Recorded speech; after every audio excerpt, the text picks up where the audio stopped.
Hey, what's going on, good people? Thank you for clicking on the play button. My name is Adrian, and this is Glib Talk. I'm supposed to have Blaq Rosebudd tonight,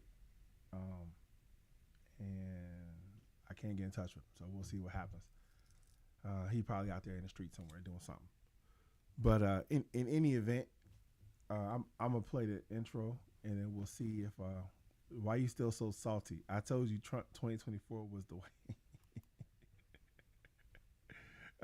Hey, I like your avatar. That's all right. But I don't think Trump 2024 is going to be the answer. It could be, but I don't think so. So we'll see if Blaq responds. I might just talk for a couple minutes and see and give him some time, and otherwise, we'll call it a night.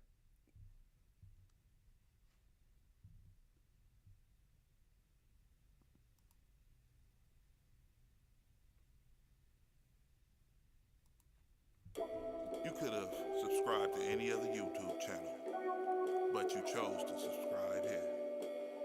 So, hit that notification, hit that like button, and tune in with Adrian and Glib Talk. If you talking to hear your own voice, that's Glib. Using your platform to poop and pimp, that's Glib. I can sell drinking water to a fish with Glib. Tune in for a discussion with Glib. It's Glib Talk, Glib Talk, Glib Talk. It's Glib Talk, Glib Talk, Glib Talk. It's Glib Talk, Glib Talk, Glib Talk. It's Glib Talk, Glib Talk, Glib Talk. Let's all get right on the late night with a little discussion or a heated debate on sports, news, current events. Glib Talk is where you gotta tune in for facts and different opinions. This is Glib Talk, hosted by Adrian, who will dissect the dichotomy of the fake news by its views. Trying to get to the truth, or we could just shoot the shit. We all trolls in here, that's why the chat stay lit. In the live stream where everyone clowns let off a little steam. So go ahead and smash the like button. You can subscribe to the page, turn on the notification for the live stream, and upload updates. If you talking to hear your own voice, that's lit. Using your platform to poop and pimp, that's lit. I can sell drinking water to a fish with Glib. Tune in for a discussion with Glib. It's Glib Talk, Glib Talk, Glib Talk. It's Glib Talk, Glib Talk, Glib Talk. It's Glib Talk, Glib Talk, Glib Talk. It's Glib Talk, Glib Talk, Glib Talk. I hope you enjoyed tonight's show. If you are a first-time viewer, go ahead and hit that subscribe button. And then everyone who enjoyed it, go ahead and hit that smash that, matter of fact, smash that like button and turn on them notifications so you won't be tuned out and you can tune in. This is Glib Talk with your host, Adrian. I gotta shoot a special shout out to my dude, my nigga, Nate, for the track. Good looking. I am Bizzlecon. This is Glib Talk. It's Glib Talk, Glib Talk, Glib Talk. It's Glib Talk, Glib Talk, Glib Talk. It's Glib Talk, Glib Talk, Glib Talk. It's Glib Talk, Glib Talk. Let's get it. Let's get it. Let's get it. Hey, my intro music, I had that since the beginning, probably like 2018. My boy Bizzle call. He busy being a basketball dad right now. He ain't got no time for this stuff. His boy play ball. His boy is nice. But yeah, Blaq Rosebudd, you guys don't know this, but I got an Aussie doodle in sometime last year, like October, November time frame, somewhere around there. Got an Aussie doodle, and the dog wakes up at 5 o'clock on the dot. Like he's not playing no games. At 8 o'clock, he goes to sleep. 8 o'clock at night, he's done. He's like, whatever he's doing, he lays down and it's over. And at 5 a.m., he's wide awake, ready to get let out, ready to go to the bathroom, ready to eat, ready to start his day. So my day starts somewhere around 5 o'clock in the morning unless I can ignore this dog. So yesterday I was up probably 20-something hours straight, messing around with Blaq. And then Blaq messed around and called me at 10 a.m. East Coast time to argue some more. He wanted to argue some more about what we talked about last night, whether I allow him to speak, whether I talk over him, et cetera, et cetera. And I told him, I said, listen, I'm talking to the fella. I probably do talk too much. So I don't know what the answer is. I can't let you lie to me. I can't let you tell me your narrative, which is not true, and then just accept it, or spend my whole time talking, trying to fight back your lies after you've already said them all out. It seems like a waste of time to me. But he's supposed to come on, and it looks like he's not. He's probably not going to come because I can't reach him. So we'll see what happens. We'll see what happens there. But let's see. He sent me a video today from CNN that's talking about the post that Donald Trump made. And, you know, there's a term that I've learned in the last couple years called stochastic terrorism. And that term, it refers directly to what Donald Trump is doing. Whereas he doesn't have to actually do the work of threatening someone or directly saying he's going to cause harm to someone. But he disparages someone enough. He denigrates them enough. He demonizes them enough to a big enough audience that the people who watch him say, someone in the audience may say, I'm going to take care of that.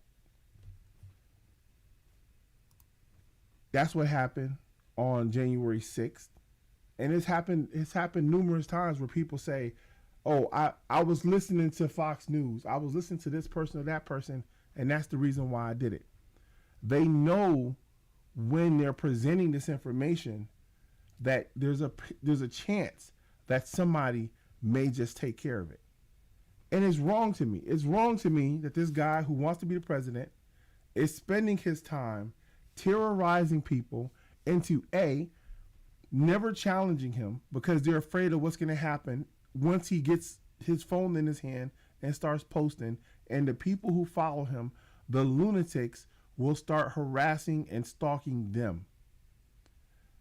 Rudy Giuliani did this with those two election workers in Georgia, and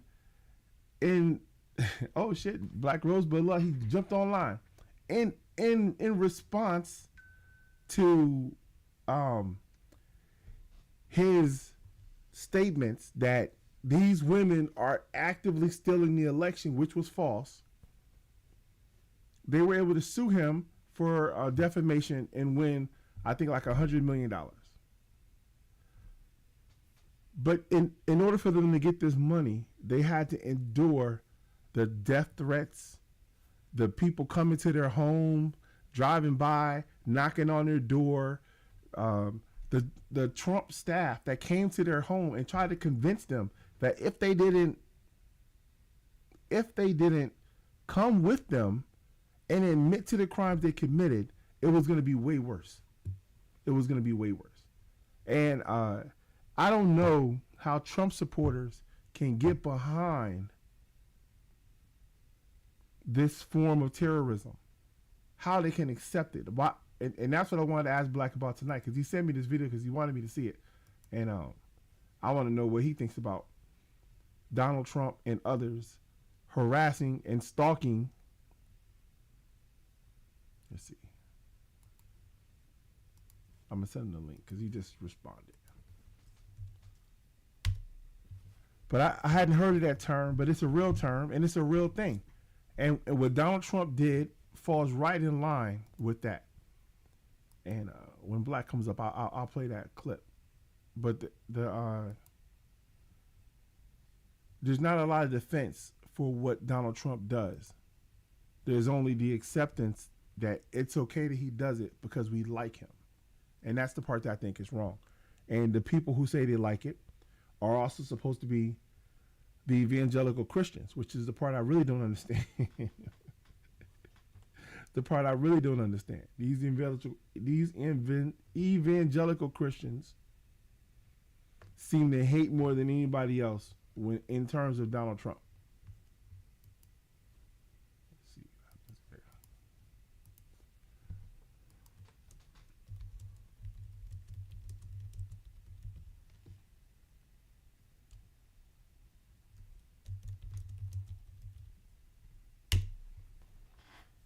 See if he hits the link here.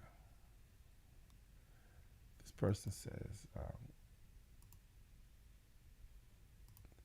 I was considering RFK until his VP pick changed my mind.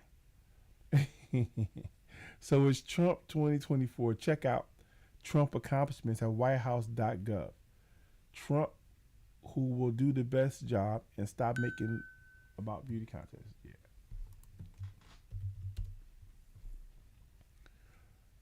I'm not sure why I should go look at Trump accomplishments. I don't like Trump's personality. I don't like Trump as a person. So at this point, it wouldn't matter if Trump said, we're going to personally give you a $10,000 tax credit. I'd say I'll pass, because personally, I do not like Trump.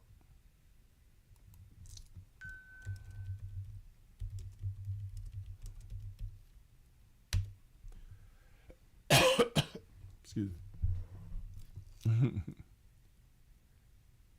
Oh, you don't like Trump either, but you're going to vote for Trump? I guess, I don't know. That seems strange to me, that you don't like Trump.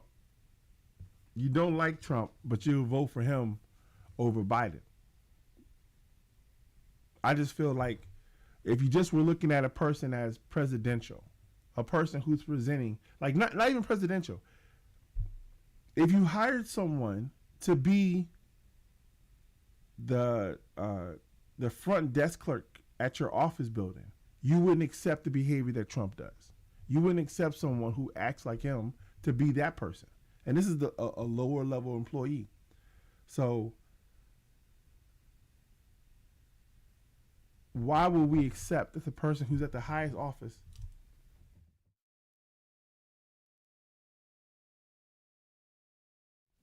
Oh, excuse me. I'm fighting the code over here. My bad. Why would we accept that a person who's at the highest office in America would be able to act like a jackass? Let's see. This person says that there's 4 pages of accomplishments you will see. All right, let's see. Okay, you know what? Why not? I ain't got nothing else to do. Let's see what the Trump accomplishments are. It's not going to... There's nothing that could change my mind on Trump. Let me just let you know. There's nothing that could change my mind on Trump. It wouldn't matter what Trump's accomplishments were. There is nothing that could change my mind. Secret Owl. I'm not saying Secret Owl ain't smart. I'm saying that Secret Owl can't change my mind. Okay. All right. So first off, hold on a second, right? So I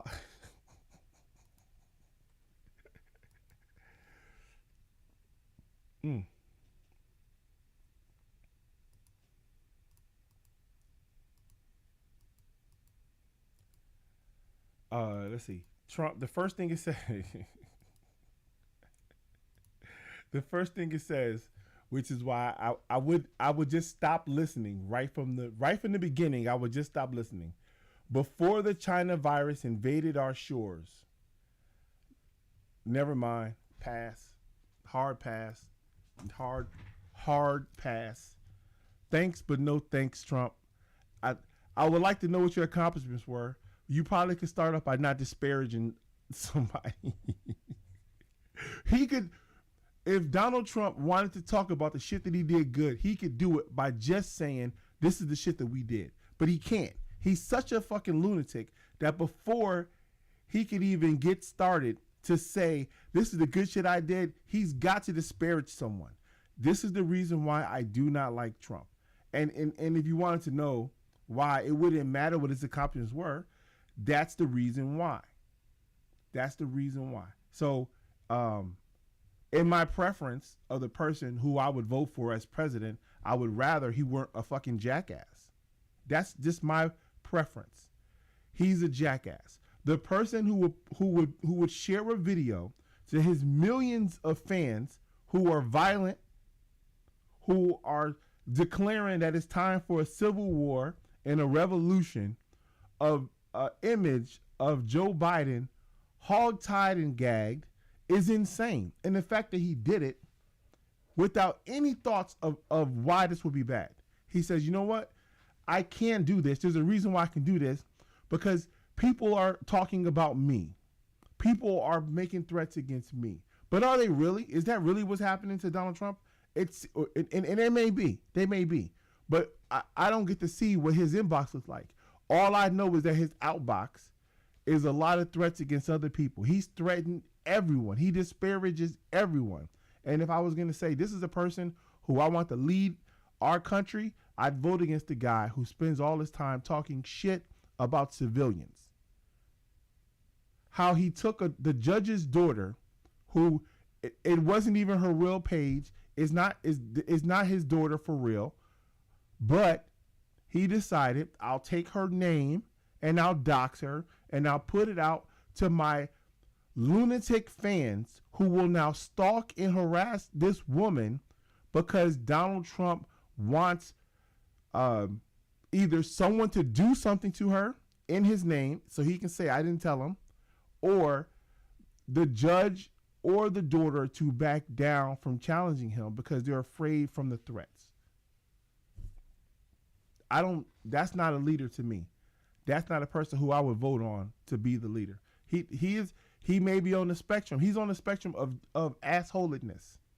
He's a jackass to me. He's a jackass to me. He's not the kind of person who I would vote for. He's not the kind of person who I wouldn't pick him to be the leader of almost anything, right? So, but it certainly wouldn't be the president of the country. No. Do I like RFK? No. I think RFK is a jackass too. But I don't believe in I don't support or follow RFK's views based on the things, and I'm not even going to talk about it because I don't want to get this video flagged, the things that are conspiracy theories that there are no evidence or proof of that he says are factual and based. And for that reason alone, I say I can't support this guy and I can't follow this guy. What's up, highly favored? What's up? All is well. All is very well. But no, I don't like RFK. And you know what? I'm a conspiracy theorist in that I enjoy reading conspiracy theories and talking about conspiracy theories, but I leave them where they are, as in non-factual in basis, because you don't have an actual fact to prove this theory to be true. RFK believes a lot of conspiracy theories, and he seems like he's an intelligent guy. I don't know, but for some reason, he's able to suspend reality to make the conspiracy theories that he believes to be true. And that's not how it works. That's not how it works. Let's see.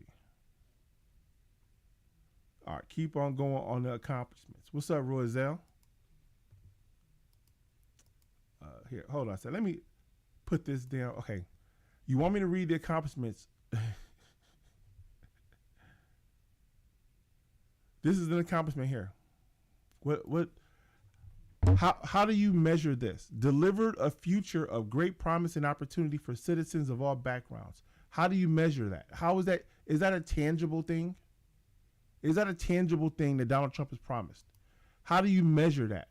Delivered a future of great promise and opportunity for citizens of all backgrounds. I don't know if that's a measurable thing that you can give. The number of people claiming unemployment insurance as a share of the population hit its lowest on record. And you know what happened when Joe Biden became president? It got even lower. Incomes rose in every single metro area in the United States for the first time in nearly 3 decades. I will have to look it up because if Donald Trump says it, it may not be true. More Americans reported being employed than ever before. Achieved 40 months in a row with more job openings than job hirings. All right. They could be true. Unemployment rate reached 3.5%. Middle class family income increased nearly $6,000, more than 5 times the gains during the entire previous administration. You know what? I will look that up. It could be true, though. It could be true, but I will look it up. Unemployment rates for African Americans, Hispanic Americans, Asian Americans, Native Americans, veterans, individuals, and those without a high school diploma all reach record lows. Interesting. Okay. All right. So you know what Donald Trump could do to get me to be into what he's talking about is he could say what he did to make this shit happen. What did you do that made this happen? Is it a policy? Was it a plan? Like, what was it that happened? Because I know that the unemployment rate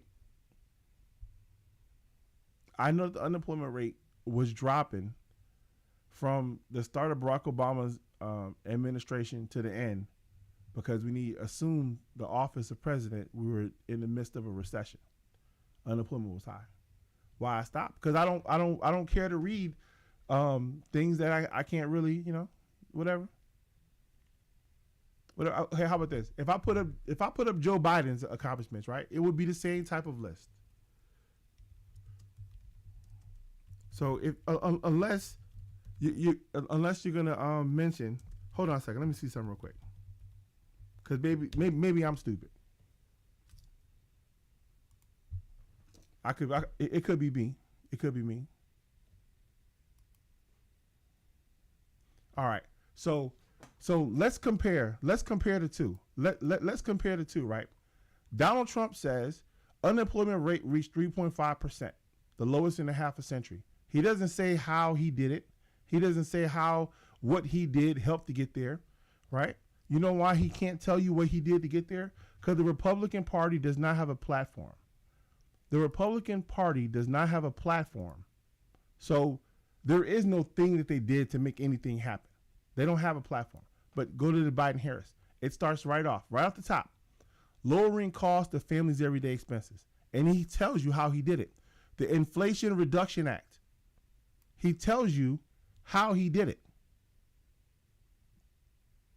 So right off the bat, he didn't say, fuck Donald Trump, Donald Trump's stupid, or Donald Trump's dumb. No, he says, we created the Inflation Reduction Act, and this is how we were able to lower the cost of family expenses every day. So this is his administration and what he did. Now, compare it to Trump. Jobless claims hit a 50-year low. Why? What did you do to make that happen? It sounds like you're taking credit for it, because you're clearly not taking credit for anything that happened due to the China virus. You know, can you understand what I'm saying? Like maybe I'm stupid, right? Maybe I'm stupid, and I don't understand how to process information. But when I read what Donald Trump wrote, it sounds like a list of things that went good. He doesn't say what he did that made those things go good. He just lists things that went good. But before he gets started on things that went good, he says, well, you're going to know that things went bad, and I'm not going to talk about that. But the China virus, which is a disparaging statement against the Chinese, is their fault. So whatever didn't go good was their fault. But these are things that went well that I can't even tell you how it went well, because I'm not going to point to any specific particular thing that says Secret Owl in Black. You guys can type whatever you want to type. I'm showing you on the screen what it says. So you can say I don't make any sense. Maybe I'm talking over your head. Maybe the problem is I'm talking over your head.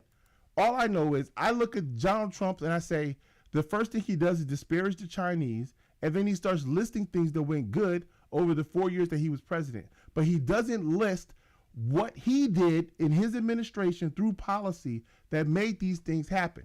And then I said, let me see what Joe Biden says. And I click on his, and the first thing it does is tell you the policy, the Inflation Reduction Act, is the reason why this thing is happening. And I'm pretty sure if I read this paragraph, it'll explain that. But I don't have to, because I've already proved my point. That in Donald Trump's, and you can look, you can see it. Donald Trump, no list of how he did it. There is no policy of why these things happen. He just says these things happened. Joe Biden, he tells you this is why this happened. Now, I don't know. I mean, maybe I'm different. Maybe I'm stupid. Let's go to the second one. More people are working than at any point in American history. Now, Joe Biden takes credit for this, as well as Donald Trump, right? Donald Trump took credit for this. More people working than ever. He took credit for that, right? Joe Biden says, as a result of Biden's economic plan, the two strongest years of job growth. Let's see if he points out to a policy. Nearly 11 million jobs being created 750, the record number of small business. Nope. And so I would just say this is what happened. And I wouldn't give him any credit for this unless he said, well, what was the plan? Like, this is me processing Joe Biden. What was the plan? What was the thing that you did that made this become the reality? He doesn't list it, so that means it probably isn't even a thing. It's probably just a byproduct of existing in America. See, here we go again. Historic legislation, but he doesn't say what the legislation is. What was the legislation? I would list it. If it was me, I would list it. Now, this is Joe Biden. So this is me doing the exact same thing that I would have done with Trump. It's a list of accomplishments, but it's just a list of person taking credit for something that they're not saying how they should get credit for it. The infrastructure bill was something that they did. The bipartisan infrastructure law, that's what is creating whatever he says is what I did on this policy is because of that. You go to Donald Trump, he doesn't list anything that happened. He just lists shit that happened while he was president. We hit a record stock market numbers and record 401ks. All right. So, okay. How am I looking foolish, Blaq? I'm looking foolish because you don't understand. But if you don't understand, that's your bad. If Joe Biden says that the Dow closed above 20,000 and topped 30,000 in 2020, what do you think that the Dow was at today? What do you think the Dow was at today? If he's taking credit for it being 20,000 and then 30,000.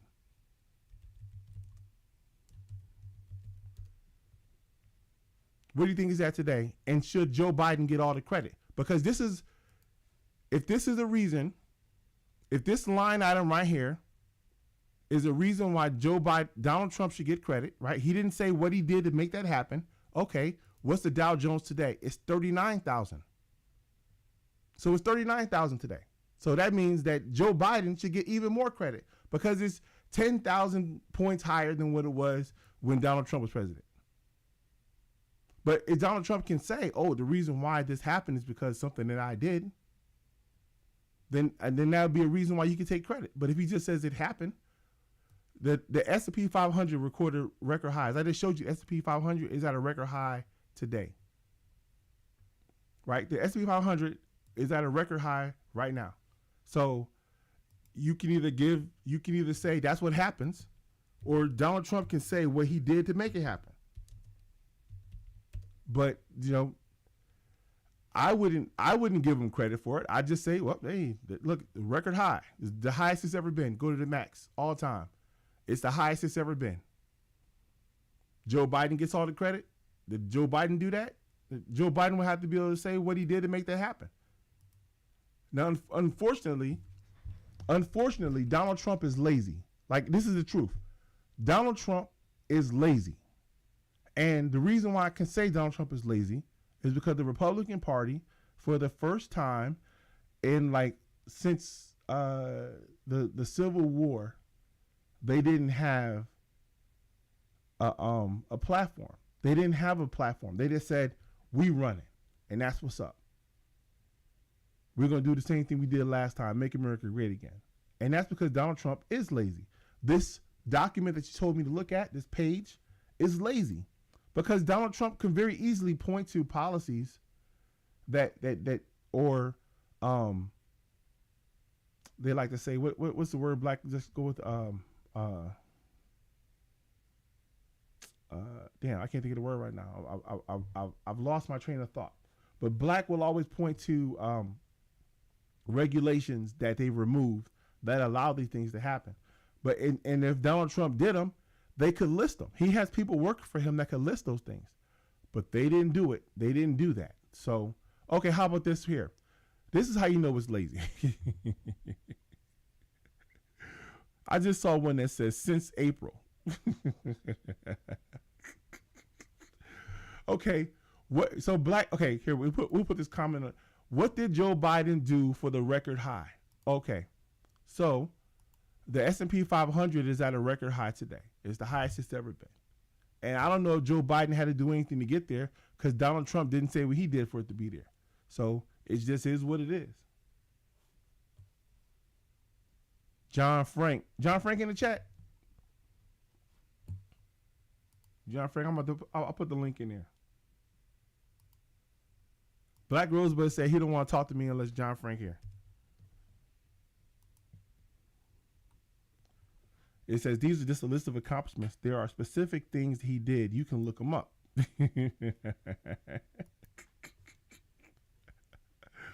Much different than repugs and Dems in the past. Listen, every president has this page. It's just a matter of whether they want to say what they did to make it happen. Oh, well, here we go. Successfully rolled back burdensome regulatory overreach. There you go. That's Black's word right there. Regulations. Rescinded the previous administration's affirmatively furthering fair housing rule, which would have abolished zoning for single-family housing to build low-income, federally subsidized housing. Now, okay, how about this, right? One of the biggest problems we have in America is the cost of housing. The cost of housing, right? And he takes credit for the fact that he removed in a policy that would have allowed the government to, through funding through the federal government, to build housing that was affordable and subsidized by the government. He says, I did a great thing by making it so that way people couldn't get affordable housing. Now, it all depends on where you fall on the spectrum of what you want. If you want more affordable housing, you would say that's not a good idea. I don't agree with that. If you say I think that we should keep those poor people away from us, then you say thank you. Keep those poor people away. What's up, Annette Banks? Thank you for clicking on the play button. This is just a list on White House site, just a list. He stopped. What? Okay. Secret Owl. What's up, Gears? How did Donald Trump stop the drought?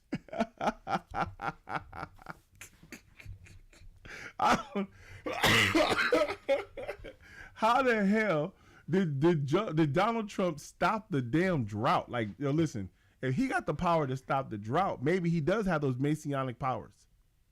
Because if he can walk on water, I guess he can hold it back. That was Moses. Moses held back the water, but Jesus walked on it. Maybe he's got the powers of both. He's like the X-Men and the fucking Avengers. He got all the fucking good powers.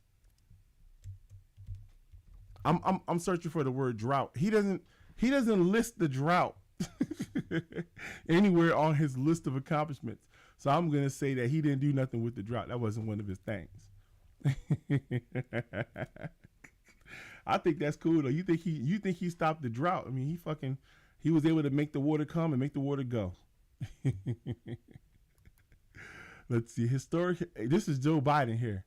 Historic expansion of benefits and services for toxic exposed veterans. Here we go. No, okay. So hear what I'm saying here, Blaq Rosebudd. Hear what I'm saying. Joe Biden says he did something, right? Historic expansion of benefits.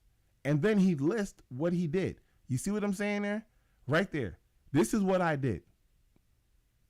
So that's a law that he signed that did this thing that he said he did. So when Donald Trump just lists shit that happened while he was president, I just, you know what I'm saying? Like, that's the reason why I was turned off by it from the start. Here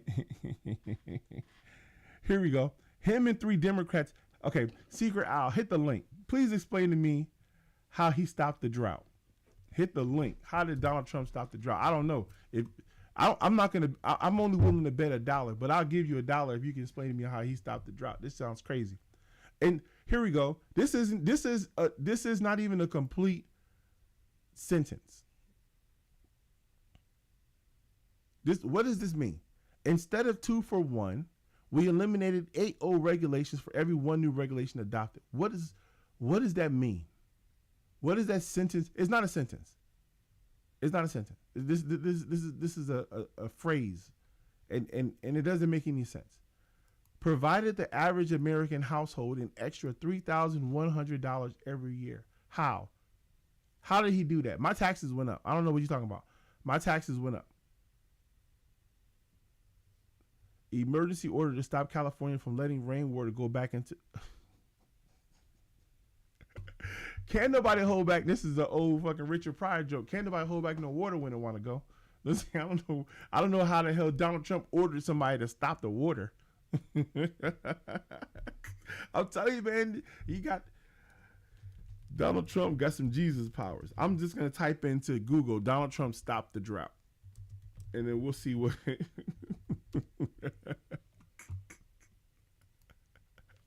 Okay, all right. So the first thing that pops up is Donald Trump's dubious drought claims. Now, okay, so the word dubious isn't a good word to use when talking about something you did, right? All right. During a campaign rally in Fresno, Donald Trump made 2 misleading claims. So you follow me so far? He made 2 misleading claims about California's drought and water issues. First, he said there was no drought. He also said water is being shoved out to sea to protect the 3-inch fish at the expense of farmers. But officials released fresh water from reservoirs primarily to prevent salt water from contaminating agricultural and urban water supplies. I don't know. I don't know where this doesn't say anything about Trump. All I know is that whatever the fuck he said was false.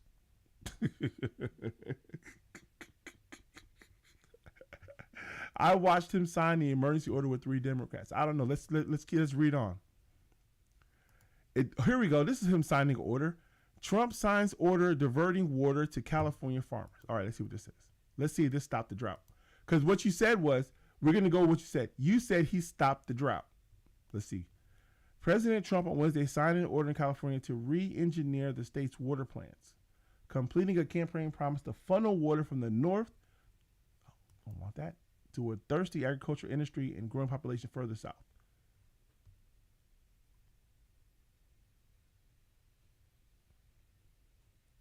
Okay. So he didn't stop the drought, but what he did do, listen, he didn't stop. I'm not gonna listen to what he say. I hate listening to fucking talk. He didn't stop the drought. What he did was he was able to convince the people who from the Department of the Interior to change a policy. This is what I'm saying about Donald Trump and Trump supporters, right? Like, maybe I'm stupid or I'm intelligent. I'm not sure which one it is. But if you told me Donald Trump stopped the drought, I'd say, how did he stop it? Does he have magical powers? If you told me Donald Trump has a policy that had the Department of the Interior change their policy about how they were handling the water flow, I would say, oh, that's interesting. That would be interesting. To say that he stopped the drought, it sounds fucking insane. And that's not what happened. But, I mean, you can say however you want to say it. You can say however it works best for you. I would say Donald Trump had a policy, and he could have put that in his damn report. You didn't say, you said Donald Trump stopped the drought. That's what you said. Those are your exact words. That's why I was like, he stopped the drought. What the fuck? But what Donald Trump did do was he changed the policy. Oh, shit. I wanted you to stick to that, because now I want you to Google the First Step Act under Donald Trump. You talking about policies? Google it, since we Googling stuff. What's the First Step Act? Google it and find out. What is it? You talking about he ain't got no policy and you don't know the name of it? Google First Step Act. Here we go. This is on his list. It's on his list. The First Step Act. The first landmark criminal justice reform legislation ever passed to reduce recidivism and help former inmates successfully rejoin society. Okay. Look up funding for Black colleges. Permanent funding for Black colleges. Oh shit. Now you talking about list accomplishments. He ain't done shit. You want to name the Inflation Reduction Act, which deflated nothing. Let's name some accomplishments. All right. So first off, I didn't say he didn't do anything. What did I say? Can you Google it, Adrian? No, but what did I say? Adrian, can you Google it? Listen, what did I say though? No, you Googling a lot of shit before I got on here. Google it. I asked you. You said no, Google it, Adrian. What, Black? What did I say though? Adrian, can you Google it and see? This is what I'm talking about. Okay. When I get on here, all of a sudden the rules stop. Listen. That's what I wanted to y'all Okay, talk about. I'll tell you what he did. He prioritized. Here, let me make it so you can read it. Prioritized support for historically black colleges and universities. He moved the federal historically black college university initiative back to the White House. He signed into law the Future Act, making permanent $255 million in annual funding for HBCUs. Okay, now let's get off of that. Like, let's look up opportunity zones under Donald Trump. Oh shit, opportunity zones. I don't agree with opportunity zones. I don't agree with opportunity. Look it up. All right. Who do opportunity zones help? Does anyone know what opportunity zones are? I just asked you to look it up. No, I'm talking to the audience. Do you know what opportunity zones are, right? Because opportunity zones, like the Republicans will say, the opportunity zones is the great wealth generator in America. But what opportunity zones really do is take areas that are impoverished, areas that are destitute, and allow people who actually have resources and capital, i.e. Home Depot, Walmart, Best Buy, other big businesses, to buy up land and put their businesses there at a reduced tax and reduced cost. That's what opportunity zones do. They don't help. Okay, now we're doing that, right? Can you look up something else for me? The opportunity zones don't actually. Can you look up something else for me? What do you want me to look up, Blaq? Look up sickle cell research under Donald Trump. Sickle cell funding, which the disease is 90% towards black in the black community is 90%. Look up sickle cell research. Here we go. He accelerated medical breakthroughs in genetic treatments for sickle cell disease. I don't know how he did it, but he did it. It says It says he accelerated medical breakthroughs in genetic. He's a bad motherfucker. If he can stop droughts and he can fix sickle cell. Okay, look up. It says here that he promoted research and innovation in healthcare to ensure. I'm not sure what he actually did, right? First ever executive order to affirm that his official policy of the United States to protect patients with what? Okay, whatever. There's no accomplishment, right? There's no actual policy that okay. or law or something that he says that did this thing. All right, but can we go on another accomplishment? Can I tell you another accomplishment? Can you Google another one? He has a long ass list of shit. I mean, there's shit that happened when he was president. Okay, Blaq, let's go back to what did I say? What did I say? What did I say? It's easy to say that Donald Trump had no responsibilities for these things because he didn't have his hand on, or he didn't do it individually. But I'm sticking to your rule. You say everything happens under Donald Trump. When it was sickle cell, when it was a COVID, it happened under Donald Trump. When all the job law, it happened under Donald Trump. So what I'm telling you is all these things that prosper, all these things got better, and all these breakthroughs, that also happened under Donald Trump. Now, if you want to talk about Joe Biden accomplishments, right? Let's talk about Joe Biden accomplishments. Can you Google that? I got him on the screen. Okay, let me Google the inflation under Joe Biden. Record inflation under Joe Biden. Why would I Google that? That's not an accomplishment. No. That is an accomplishment. Why would I look that up? It's not an accomplishment. That wasn't something that he wants to take credit for. No, but you said that his accomplishment with the Inflation Reduction Act, right? That was an accomplishment that you read up inside the thing. Let me go back. I want you to read. If you said the Inflation Reduction Act is an accomplishment, let me tell you. I want you to read what inflation. Let me tell you what I said. How high the inflation was under him. Let me tell you what I said. What I said was Donald Trump has a list of accomplishments. When you go down the list of accomplishments, you'll find that he doesn't list what he actually did to accomplish these fucking things. That's what I don't come here to me. That's what I said. I said Donald Trump does not list what he did to accomplish these things, and it's a fact. It's a fact that he doesn't list it. It is a fact that he doesn't list it. Right? You just list them. Now he does list things on this list of stuff. He does list stuff on here that he did. He's right here, the Tax Cuts and Jobs Act, where they cut the taxes for the billionaires. He does list stuff, but when you first Operation Warp Speed. when you open up the page, what did I say? I said I think this is a lazy way to do it. This is a lazy way to do it. Because when I go to Joe Biden's, the first one you hit is the thing that he says he did. It is a damn law. So you can look at it and say, I'm just showing you how I process it differently. So you can look at the list of the shit that Trump got on there, and you can say that's a list of shit. And I'll go to Joe Biden's page, and he tells you, this is the law that I created that makes this thing that I think is important. Because you know what? If you were going to read something, the thing that's most important probably should be at the top. That's just... So if all these laws are things that he did, maybe they should be at the fucking top. I don't know.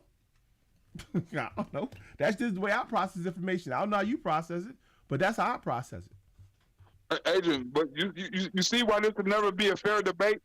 Because when I ask you to hey man, can you look this up to counter your argument? You say no. I'm not going to look it up because it doesn't make sense. We're on the exact. That's why. That's why I said we're looking at the narrator. I'm on the exact. No.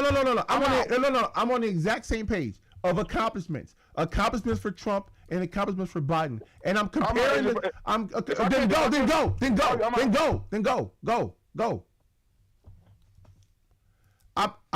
on the exact same page, right? Accomplishments for Trump and accomplishments for Biden, and I'm just comparing the two. This ain't got nothing to do with me. I didn't add anything to it. I didn't take nothing from it. I'm showing the fucking page that's actually on the fucking internet. So if Donald Trump wants to have a page that lists shit that happened while he was president, that's fucking fine. I said my preference is this page. That's my preference. Your preference can be whatever the fuck you want. If you want to go and search this long ass fucking webpage to find the law that he created somewhere in here, right? Because if you didn't know what happened, how the fuck would you know what happened? You have to read this whole fucking thing. Guess what? I go to Joe Biden's page. It's right at the fucking top. I say Donald Trump is fucking lazy. And it shows that it's lazy because this is fucking lazy. This is lazy. The same as there is no platform for the Republican Party because they're fucking lazy. Because Donald Trump isn't an administrator. He's not a leader. He's fucking lazy. He says, we don't need a new platform. We got one. Our platform is Make America Great Again. What's your policy that you're going to run on? Drill, baby, drill. What the fuck is that? How is that a policy?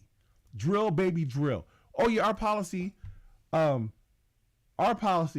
for oil production or reduction or reducing or increasing the cost is drill, baby, drill. It makes no sense.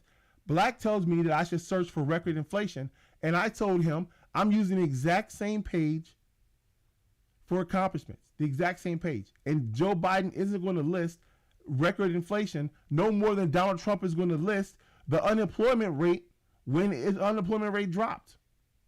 But I tell you what, when on Joe Biden's page, you don't find a disparaging remark on the first line of the damn document. And Donald Trump does, because it shows who Donald Trump is.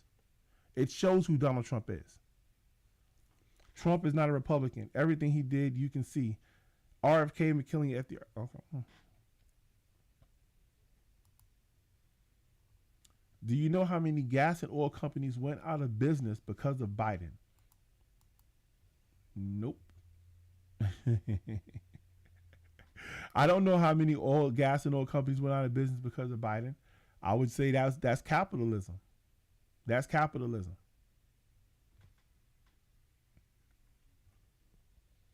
Record inflation and Biden's claiming he did something to help people is total bullshit. I guess that's one way to look at it. There's one way to look at it.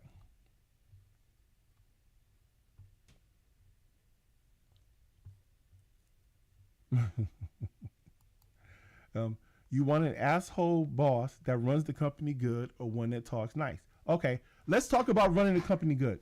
We'll speak to running the company good. In December of 2019, Donald Trump knew that the COVID virus was coming and that something needed to be done to prevent the spread. Donald Trump did nothing. In March of 2020, we had our first cases and our first deaths.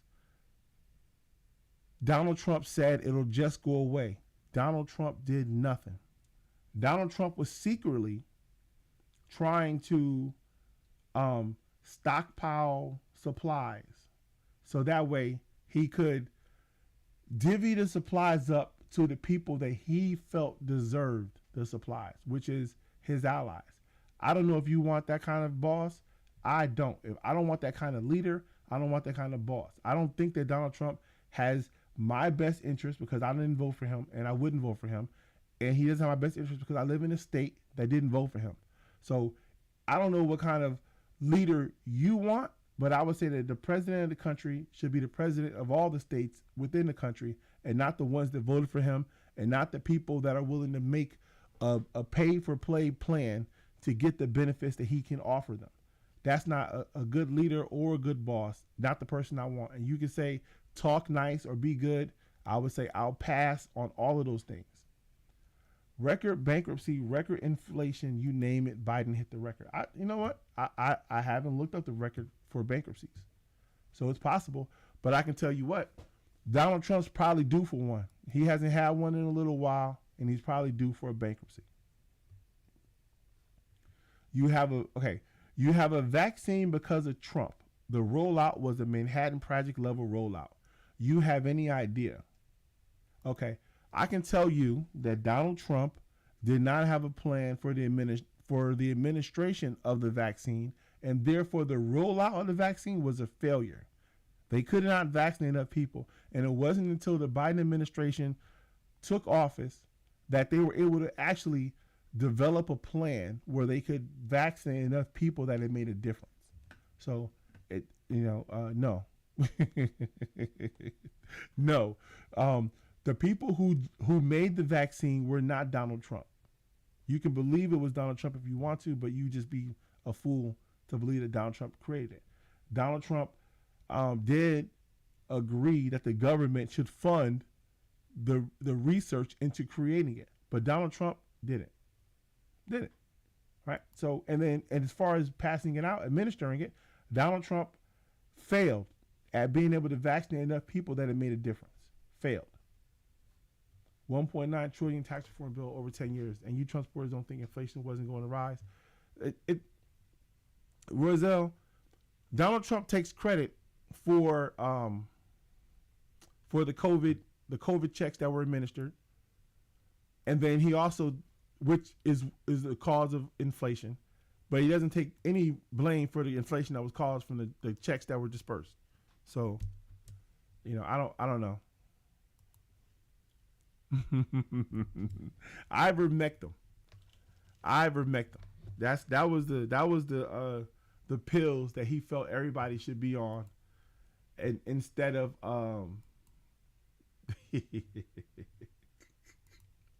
ivermectin.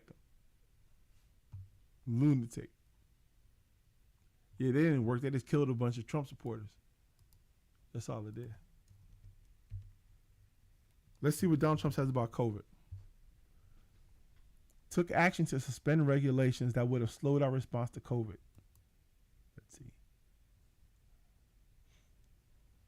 He provided $30 billion in support to farmers and ranchers facing decreased prices and market disruption when COVID impacted the food supply chain. Delegated authorities via the Defense Production Act to protect breaks in the American food supply chain as a result of COVID-19. That's probably good things. Good things.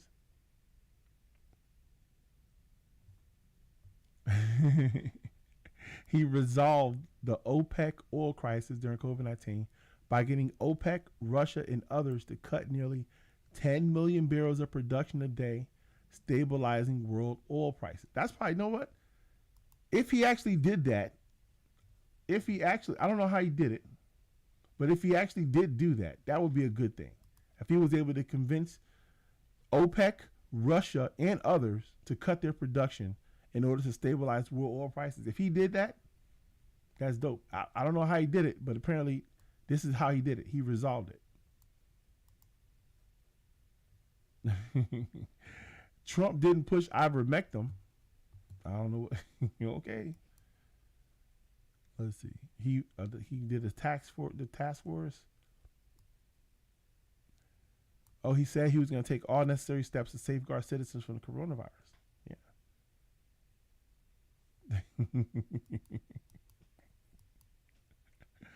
Let's see what else he do. Oh yeah, he 48. Yeah.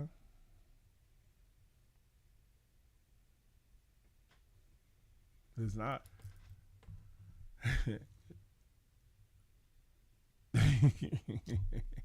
Blaq says, I don't want a woman that thinks men should play a woman. I don't know what you talk about there. It sounds like an interesting thing. Didn't he say the U.S. should just go take people? Oh yeah, hydrochloroquine. That was it right there. Gears the Truth got it right. Hydrochloroquine.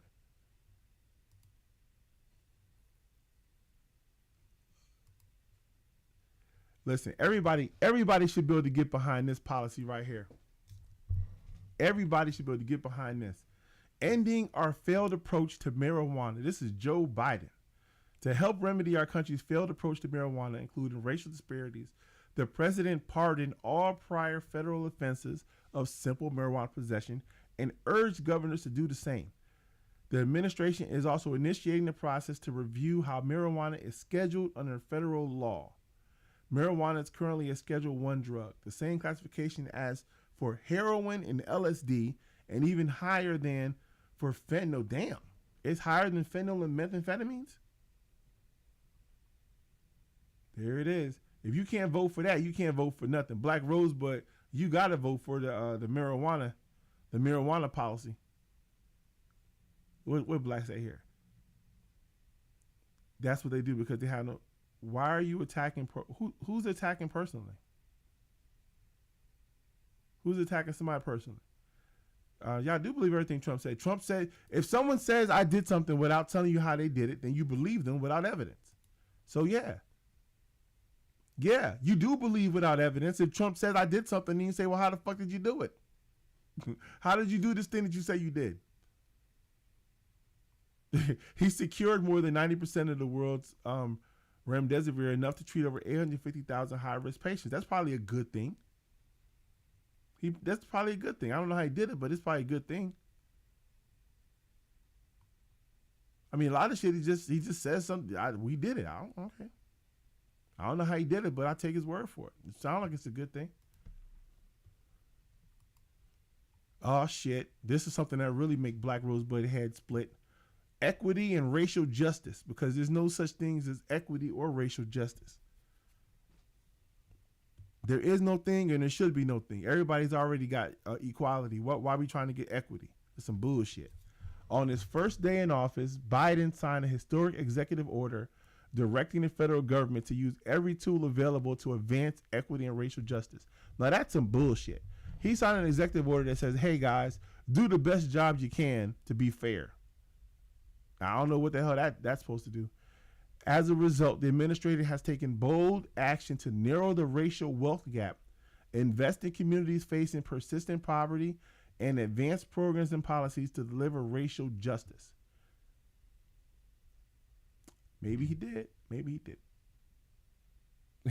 His per secret out says remdesivir is the deadly. A bunch of junk synthetic is not good. Well, he's taking full credit for it. I don't know what it is. I had no interest in taking it. What's up, Quiet Storm? Climate. I'm not that excited about the climate. Most people with health insurance, they never before. That's probably better than what it was before. If it's more than ever before.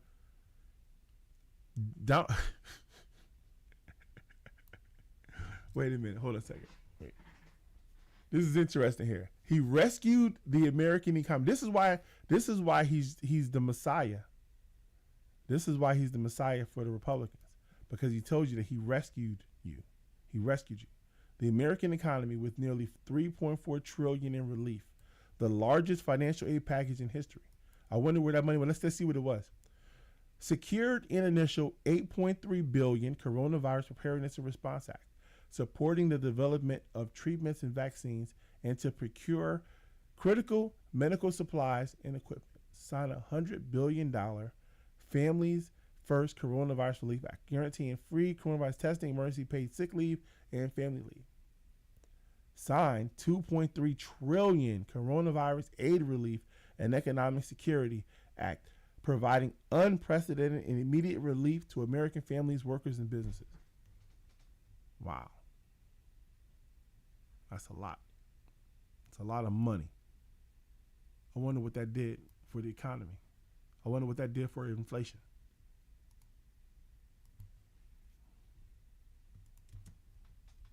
Let's see.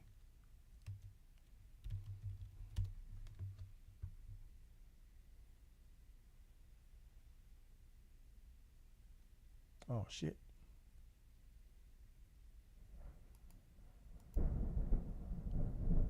Oh, man. Can y'all hear that thunder? Man, that sounds terrible. Biden's rescue plan made inflation worse, but the economy better. That's what that says.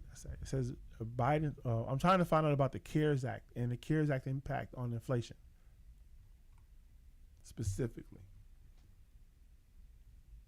But it really doesn't matter. Inflation is what it is now. Let's see. Trump has nothing that came from him. He's a contractor. He's good at delegating. He copied FDR, JFK, McKinley policies. Look them up, and you will see every one of them. Was Trump the first president to have a Russian Oval Office? You know, I don't know. That's interesting. I don't know. Probably not.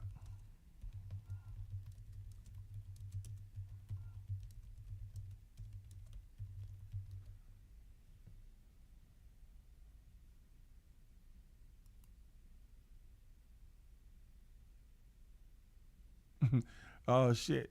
Russia's Oval Office victory dance.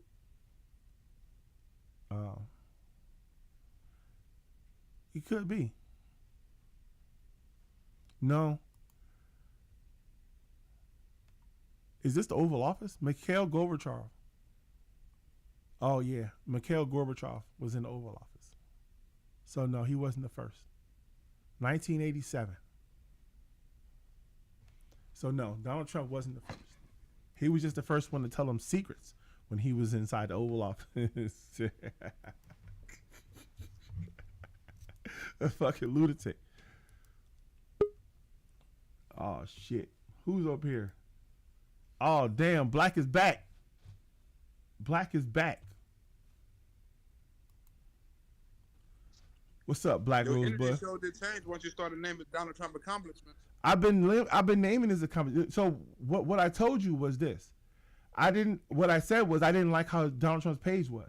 And I didn't like how he listed accomplishments without saying how he did it. I didn't say that he didn't have accomplishments, nor did I say that Joe Biden didn't. I said I like how Joe Biden's page is set up where he says, this is what I did for this accomplishment that I'm claiming. Joe Biden did these acts, these laws. Okay. Donald Trump, we do something? not so much. Can we try something new, right? Sure, we'll do whatever you want. Whatever you want, Blaq. Whatever you want. Okay. I'm going to let you talk about the things why you don't vote for Donald Trump, right? And I'm not going to interrupt. I even cut off my microphone. I want you to give me the opportunity to say why I don't like Joe Biden. Because we can easily say why I don't like Donald Trump, and you can easily say why you don't like Donald Trump, and you can easily say why you don't vote for him. Yeah. So you can just start with Biden. The opportunity. I won't to cut let you off. Know why I'm not voting for Joe Biden. You can go first. Go ahead. Right. The reason I would never vote for Joe Biden is because it's the immigration policies. Right. There has never been more immigrants that came to the United States under Joe Biden, illegal immigrants that came to the United States under Joe Biden, which these illegal immigrants are not living in the rich neighborhoods. They living in the communities that I live in, you know what I'm saying, downtown Los Angeles, Detroit, you know what I'm saying, Los Angeles, all of them, right? I would not vote for a president that sponsors and signs bills for child mutilation, right? Child sex changes and men in sports and stuff like that, men playing in women's sports. I would not support a president like that, right? Mm-hmm. Under Joe Biden, the inflation has reached a high that has never reached before.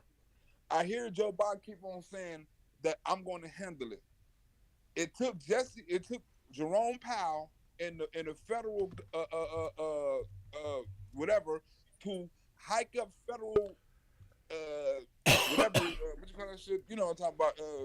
The loan percentage, right? Whatever they hiked that shit up, right, to slow down the economy, right? Yeah. Hey, you see Under Gears Joe jumped on the Biden, panel?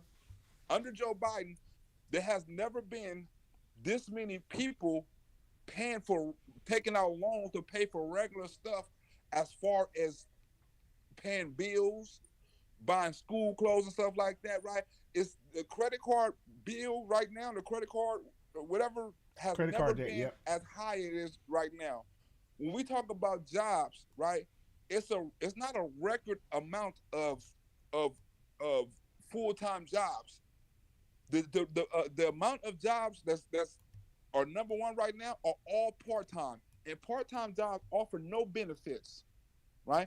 I will not vote for a president, right, that kills the oil industry, that says we're going to have all EV engines and this must be in the law by 2030. Even the car companies don't agree with it, right? I would not vote for a president that he always say it's never my fault. It's Vladimir Putin's fault. It's this war fault. It's that fault. It's the food place fault. It's never nobody's fault but Joe Biden. Under under Joe Biden, we had COVID demands, right? We had lockups. We had vaccine demands. None of it worked. It also hurt the economy, right? We got so much crime. We got so much police brutality. We got so many get out of jail bail laws and stuff like that under Joe Biden.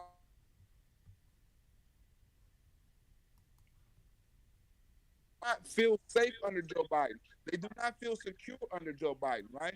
And the reason why I would never vote for Joe Biden, because I, with the 39%, if you Google it, say his biggest accomplishment is absolutely nothing.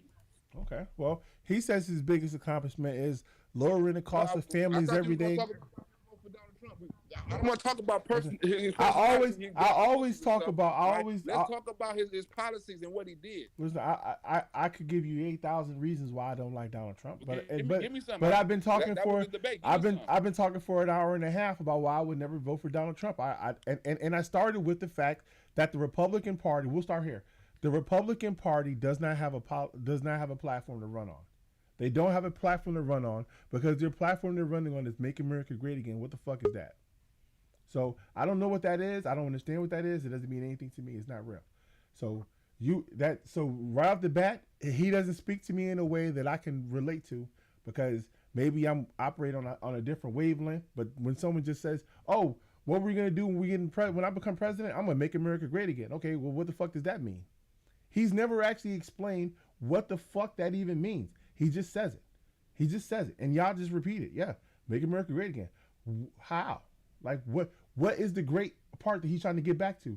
Where are we not great anymore? All he tells us is a list of grievances about how things that have gone wrong for him. I don't, unfortunately for me, I don't gravitate to that and I don't want to hear it. And I'm bored of it. I'm turned off by it that a grown man, 70 something years old, who's a billionaire, comes up and bitches every day about how people are doing him so wrong. And he's being so unfairly treated every single day. Turns me off. I don't, you can say it's strength. I say it's weakness. What's up, Gears? Your mic working now? Yeah. I don't know what was going on with my phone. Hold on, I got an echo. Can you hear the echo? Nah, we can't hear it. You can't hear it? Hold on, let me see it. Let me turn my echo cancellation on or off. Let me see. Check my settings. Let's see. Did I help? Did I help when I did that? Test. Yeah, I don't hear it no more. All right. You hear Blaq giving me? Blaq is mad at me right now, man. He wants me. He's got a 20 points, so he definitely knows why he doesn't vote for Biden. And I'm not mad. I just want a fair opportunity to talk. That's why I cut off my mic, right? I just want a fair opportunity to talk because if I have a fair opportunity to talk, I can get my point across. Is it when I'm being told you can't say that? I'm not gonna look that up, or that's not true. Y'all, I gotta stop you right there. I don't want to debate like that. I don't want to talk like that. If I got plenty of opportunity to talk, I cut off my mic and let you talk because I know my points are valid. I Hey, just want an opportunity to talk without getting cut off. hey, Blaq, this is the first time you ever That's just after, listed. before we hopped on here. You know what I'm saying? So you're supposed to give me the opportunity, right? This is the first time you ever just listed your points without the stuff that you make up or that you repeat that Donald Trump said is not true. So it's probably the first time you actually let me talk. I see what you did there, Blaq. I see what you did. So I'm finna mute my mic until I have the opportunity to talk, or I'm asked a question where I don't have to be. I can answer without being interrupted. So I'll shut up and let everybody talk and wait for my turn. Hey, Gears, who you voting for in the upcoming election? I ain't voting for nobody at this point. But for some reason, you know me, I don't really deal with the politics. I don't think it. I don't know. I just don't feel like my vote matter. But Hey, honestly, I'm almost feeling like I want to vote for Biden just because it's some with these Republicans, but really it's the black conservatives that I don't know, just some about them that make me want to vote for Joe Biden out of spite. I don't know what it is. Maybe Black can help me out. I'll tell you why. What is it called? The 2025 plan, the 25 plan. That's why I would never vote for Trump. The plan that says we're going to consolidate all power, we're going to shut down all these government agencies, so that way there is no bureaucracy that can prevent me from just doing what I want to do. In 2020, without the bureaucracies that make it so that the president just can't say, get rid of those people so that way I can just be the president again. Tell those people that that's not what they say happened, didn't happen, and I'm just gonna be the president again. Like our system is designed to prevent this consolidation of power that makes that happen. The 25 plan that Donald Trump is preparing for is breaking down our bureaucracy so that way there is no way to prevent him from just saying I won and that's it. And the plan is to go forward with that. Like it doesn't stop after his term is up, because if he's able, because Putin has been president how many terms in a row, and he was supposed to. There actually was the limit of how many terms he was supposed to hit, and then he changed the law and said, "I'm gonna keep being president." He makes it. He kills anyone that runs against him. So there isn't a democracy. You only can vote for him, and anyone that challenges him and goes against him somehow falls out of a fucking window. So I'm not sure what kind of country you want to live in, but I don't like that one. That doesn't seem like it's going to be beneficial to me based on the way that blacks have been treated in America historically. Black's still on mute. Let's see. Hey, I'm just waiting on my time. I'm not asking when I'm asked a question or I can respond without being interrupted. I'll talk, but right now I'm letting y'all talk. You got it, Black. Go ahead. You got it. What's the question? Oh, we was talking. We're I don't want to bring up no topic. I just want to answer a question. I was talking. Oh, so you just want to answer? Okay. let's ask. You want me to ask you a question about what? About Trump? About Biden? About? No, I won't let you talk. I have something to say, but I'm just gonna let you talk. You know what I'm saying? Indomitable Human says, "I want the country where Donald Trump is president." But why? Why is that what you want? What is it? What is the benefit that you believe is going to come when Donald Trump is the president? Indomitable Human. Okay, first of all, I do a lot of street interviews. Everybody know that, right? I interview a lot of black people, and I get perspective from everybody. It's not just one-sided, right? Mm-hmm. So when I ask everybody on the street the same question, that people that don't know each other, and they give the same exact answer, right? It has to be something to it, right? Because everyone has to feel the economical crush that I feel right now. So when I go out on the street and I ask people, are you living better now than you was 4 years ago? The answer out of 9 out of 10 people are no. When I say who you voting for, when I ask people who they was voting for 4 years ago, 90% of black men said Joe Biden. I got that on video. So, and you saw me arguing and debating a lot. I ask that same question now. 9 out of 10 black men say Donald Trump, right? It's the condition people are living in. People knew under Donald Trump they were living better. No matter no policies, what you say, or no matter the laws you bring up, the people on the street say they was living better under Donald Trump, Okay. right? Now you saw now Joe Biden is telling us, hey, the economy is good, the economy is doing great, food is going down. The people that go to the grocery store, the people that pay rent, the people that take care of the kids and stuff like that, business owners, they don't say that. They don't share those same prices. I mean, thoughts. They say I'm paying more for food, so I got to go up on the consumer. Some businesses say I'm going out of businesses. Some banks are closing, right? Some industries are totally shutting down, right? With all these regulations and stuff. So when you say that or Joe Biden say the economy is doing better and the economy is doing good, 73% of America do not agree. Okay, let me show you something real quick. Well, you're not gonna be able to see it, but I'll just read it to you. It says, um, "Workers win as wage growth outpaces inflation," and then they have a chart that shows the wage growth that people are experiencing, and then also has the inflation. They're comparing the two, and wage growth is way up over the inflation. Now, I guess you could say if they have this chart, they're using information which shows that there's a salary for someone that's going up, but it may not be the people who you're talking to. The same as when they say violent crime in America is down. Well, you couldn't talk to a person who was just had a loved one murdered. Ask them if crime is down. Crime is up 100% for them. They've had a violent crime happen to them directly, but overall it could be down. So if you were to talk to people, I'm not sure who the people you're polling, but maybe you don't have a big enough swath of people in order to encounter people who are experiencing wage growth. I've experienced wage growth.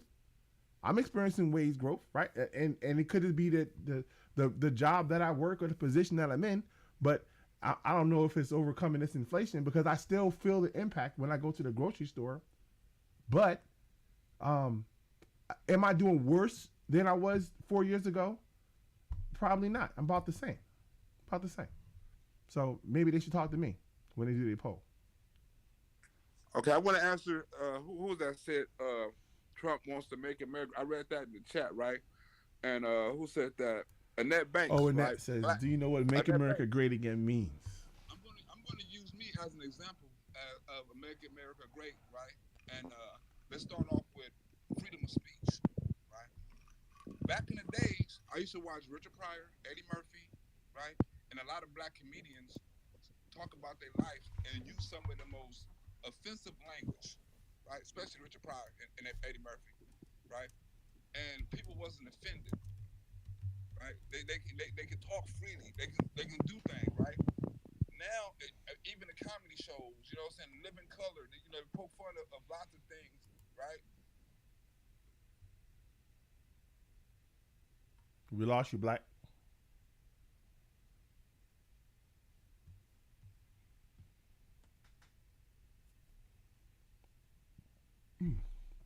We lost you, Black.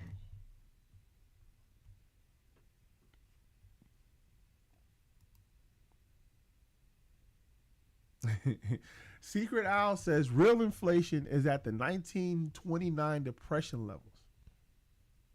I don't know if that's true. I don't know if that's true or not. I don't know. I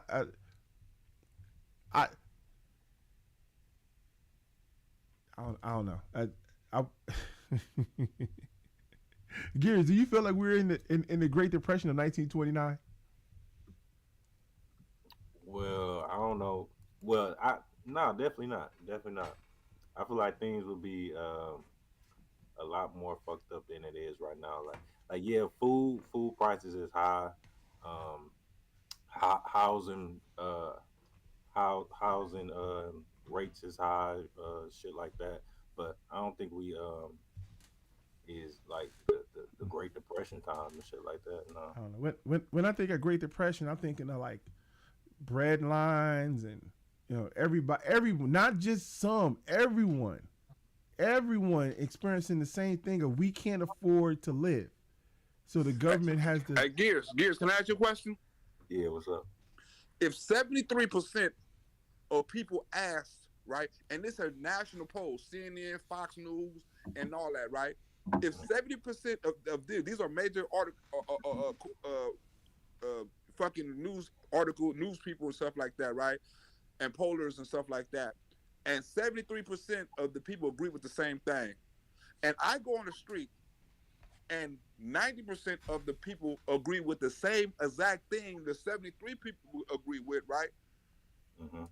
Am I wrong in my opinion that I agree with the 90 and the 70%, which is the majority? No, I wouldn't say you're wrong, because that's what you believe in, and you know. So if I'm saying the economy is this way, and 90% of the people I interview says it, and 73% of American people say the same thing about the economy is not doing good.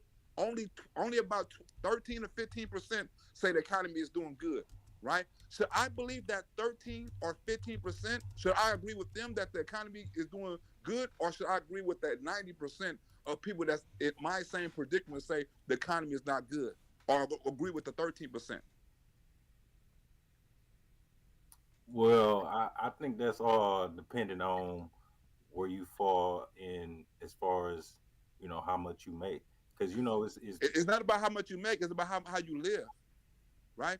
And inflation hurts everybody. People not able to donate to me like they was able to donate before, because guess what? They got families, right? So when inflation hit and people lose money, it hits everybody, right? Hey, so I'm just asking you a simple question. Hey, you asked him a question, Blaq, but you asked, cut him off when he was answering.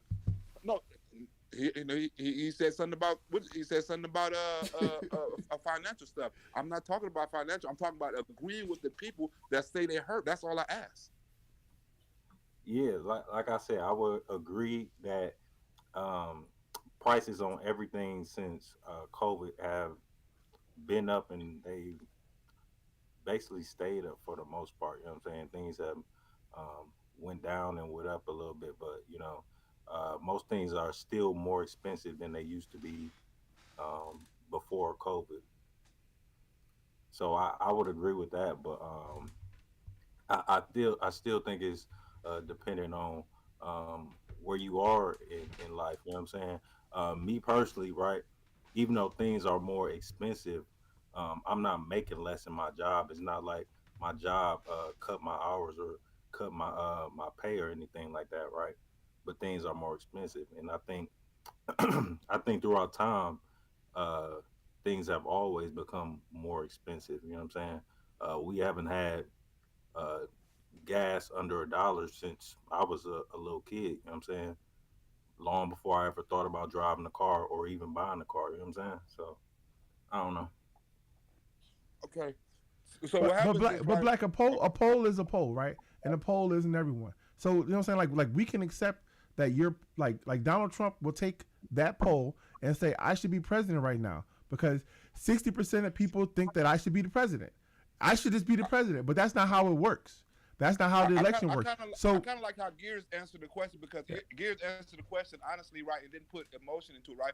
Gears say, "Hey, this is what's going on. I'm living this way, you know what I'm saying, and it's hurting me." He admitted that that it's hurting him, right? He admitted that it's hurting him, right? But you're trying to take it out of that. He's being honest, right? So let me. What are you talking about? What are you talking about right now? What are you talking about? What are you talking about? Because I feel like I'm being personally attacked because I didn't answer the question the way you wanted me to. If you said, hey, wait. Let me tell you what. In the last year, I bought a house that cost twice as much as that other house that I had. I own 2 houses now that cost over $1 million.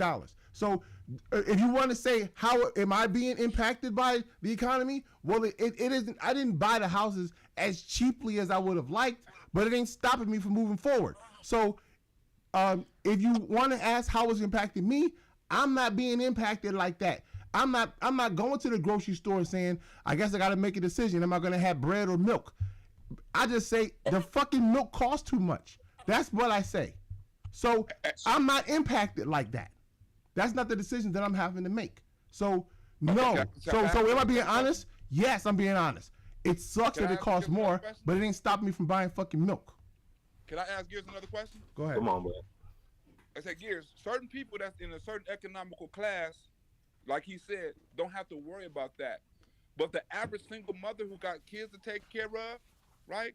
The average person that's struggling to pay rent, right? They have to make $4,000 more today than they did 4 years ago or 2 years ago just to live the same, right? And that has to be hard on a person's pocket, right? As far as bettering their circumstances with their kids, they living situation, right? And far is even trying to make it, you know what I'm saying, out of the situation they in. It has to affect them when they're paying more for every single thing. It impacts. No, I'm not disagreeing with you. You have not heard me disagree with you on the fact that it's harder and that it costs more. That's not the argument. That's not the argument that I'm making. When I come on with thinking, I'm finna mute it, right? But you just had a whole soliloquy saying that how it didn't affect you because how much money you make, right? So I didn't know, but that takes you out of the category of people that's being hurt by this inflation. So it's 21. It's 12% of people that said they wasn't hurt, 18% or something like that. You are one of them 18%. I'm not talking about the 18%. I'm talking about the 80%. all right then. No, I guess I won't speak no more then. I say when you talk about me, then I'm out. I don't know. Listen, I'm not saying that the economy is being felt by everyone yet, because people are not being felt. People are not feeling the effect of the growth in the economy. I talked about that yesterday, very extensively, explaining why. So I understand, but it's obviously is going to take more time for the people who are the average citizens to feel the impact if they're not making money off of investments in the stock market. It's not that is of no fault of Donald Trump or Joe Biden. And it's the same way when Donald Trump gave the tax breaks to the billionaire class, the people who supported it said the reason why this is good is because eventually the people, the average citizens, will feel the impact when the billionaire class invest, create jobs, etc., etc. Even you have said this, so I know you understand what I'm talking about. I understand exactly what you're talking about, and the same exact people that you're saying that you saying that Donald Trump trickled down, the same exact people don't feel the trickle down effect right now, right? Because if you look at most of the Fortune 500 companies and stuff like that, they have prospered under Joe Biden, right? Joe Biden have put stock, right? Like when Joe Biden say we're going to make cars, and he give all these cars, these EV cars, all these incentives and stuff like that, right? Which the average person cannot afford, right? We can't afford that. We don't reap them refunds. We don't reap them benefits. So all these things that Joe Biden panels on the house and stuff like that. How many people that's living in the ghetto that own their own house that can put panels on their house and stuff like that, right? So when you say Joe Biden is doing certain things, if you look at the middle class right now under Joe Biden, most of the middle class are being the middle class is the highest rate of eviction in the United States is the middle class right now. The highest rate of people losing their business is the middle class right now, right? Joe Biden is killing the middle class because guess what? The rich is getting richer and the poor is getting poorer. The same thing happened in the Trump. But yeah, don't the richer get richer and the poor get poorer under that's how it's been forever. You know what I'm saying? That's how they able to, capitalize and monopolize everything. You know what I'm saying? When Donald Trump became the president, that was the first time that I ever actually realized how they were affecting me via the tax code. It was the first time I was able to see it because I had been doing my taxes for a couple years. So when Donald Trump became president, it was like a drastic difference. I went from receiving a tax return to owing like $3,000-4,000 in taxes. Nothing changed, right? So now I'm really digging in, and I can see exactly how they squeezed the middle class. I can see it. So you could say that Joe Biden is hurting the middle class, I know for a fact that Donald Trump hurt me very specifically with the tax. Now, other people got a tax break, especially the people that were to break the tax bracket well above me. But in my tax bracket, they squeezed us, and we were the ones who ended up having to pay more.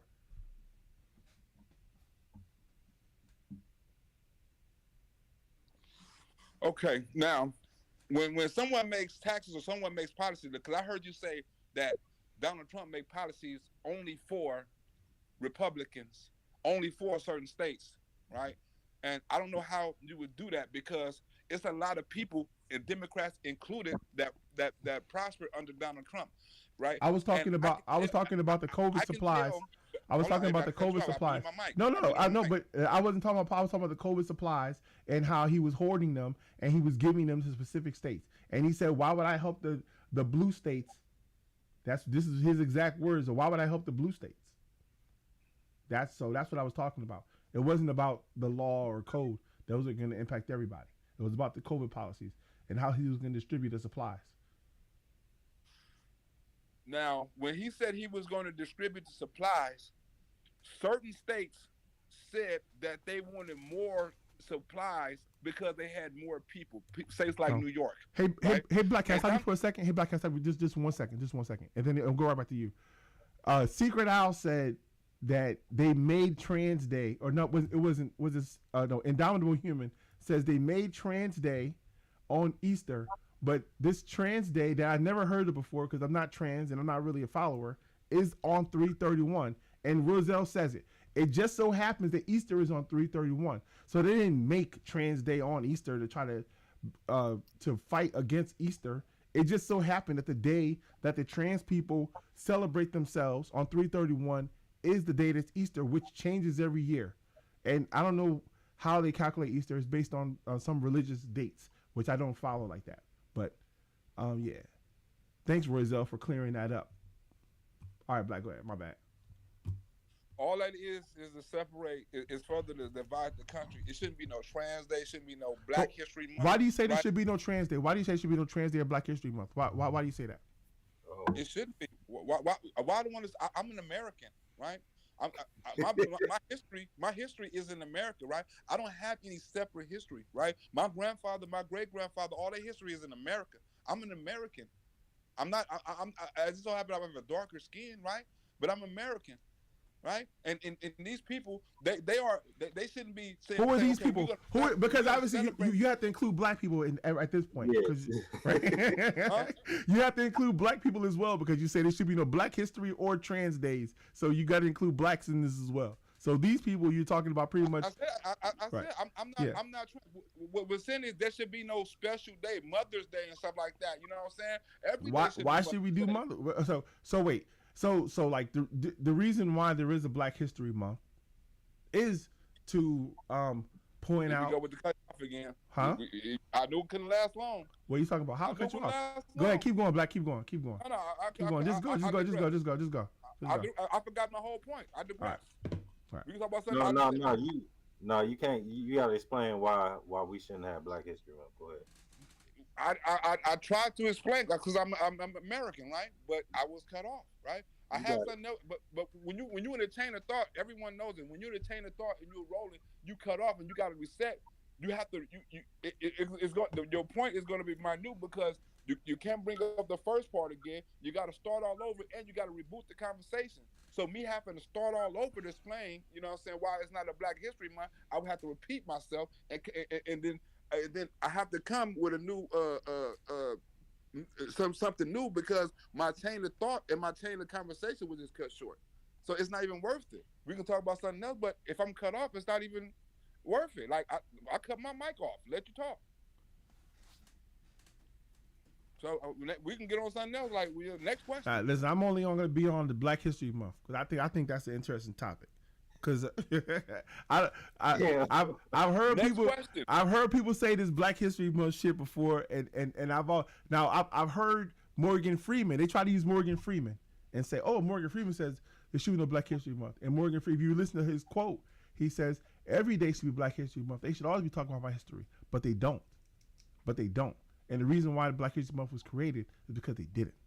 because they didn't, right? And to highlight one month, right, which is the fucking shortest month of the year, the calendar year in America, the shortest month, to say this is the month that we're gonna focus on the history of the accomplishments and what Black Americans have contributed to American society.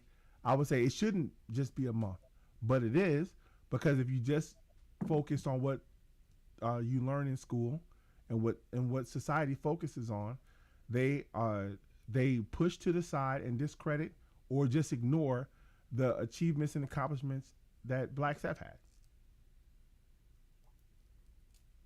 But, you know, or you could say we're all Americans, so we should just stop talking about it. That's the other way you could do it. Yeah, Blaq, he was speaking like a true patriot. That's what they be calling themselves, the conservatives. They all about being patriots and patriotism and American and all that shit. You know what I'm saying? But that's part of the reason why I can't really get down with some of them black conservatives, because they almost feel like they have to be like anti-black, or if not anti-black, it's kind of like a all lives matter type of thing. You know what I'm saying? Just to be a part of the conversation with the conservatives or whatever. It's kind of like they trying to prove they worth or whatever. It's kind of weird. But at the same time, they talk about how they doing stuff for black people. You know what I'm saying? And well, especially Trump or whatever. I mean, well, it sounds like the only time that blacks should be mentioned is if they're trying to pander to them by saying, "Look at what we're doing for them." Otherwise, they should just get back in line with everybody else and just say you're just citizens, unless we're pandering. I don't know. I can tell you what, I didn't fall for the trick, because it seems like it's a trick to me. I know that Black History Month was important to me growing up as a kid, and I grew up in an all black community. When I was a kid, I used to do the Martin Luther King speech. My brother did it before me. It was important. And I learned a lot about Black history. A lot of things that up to this. Adrian, can I ask you a question? Go ahead, Right, man. Go ahead. You cut me off, but go ahead. No, I was quiet. I'm finna ask a question. I'm finna cut my mic again. How did you and Gears celebrate Black History Month this month? I'm out. Well, I don't know. I don't. Oh, go ahead, Gears. Go ahead. You can go first. You go first.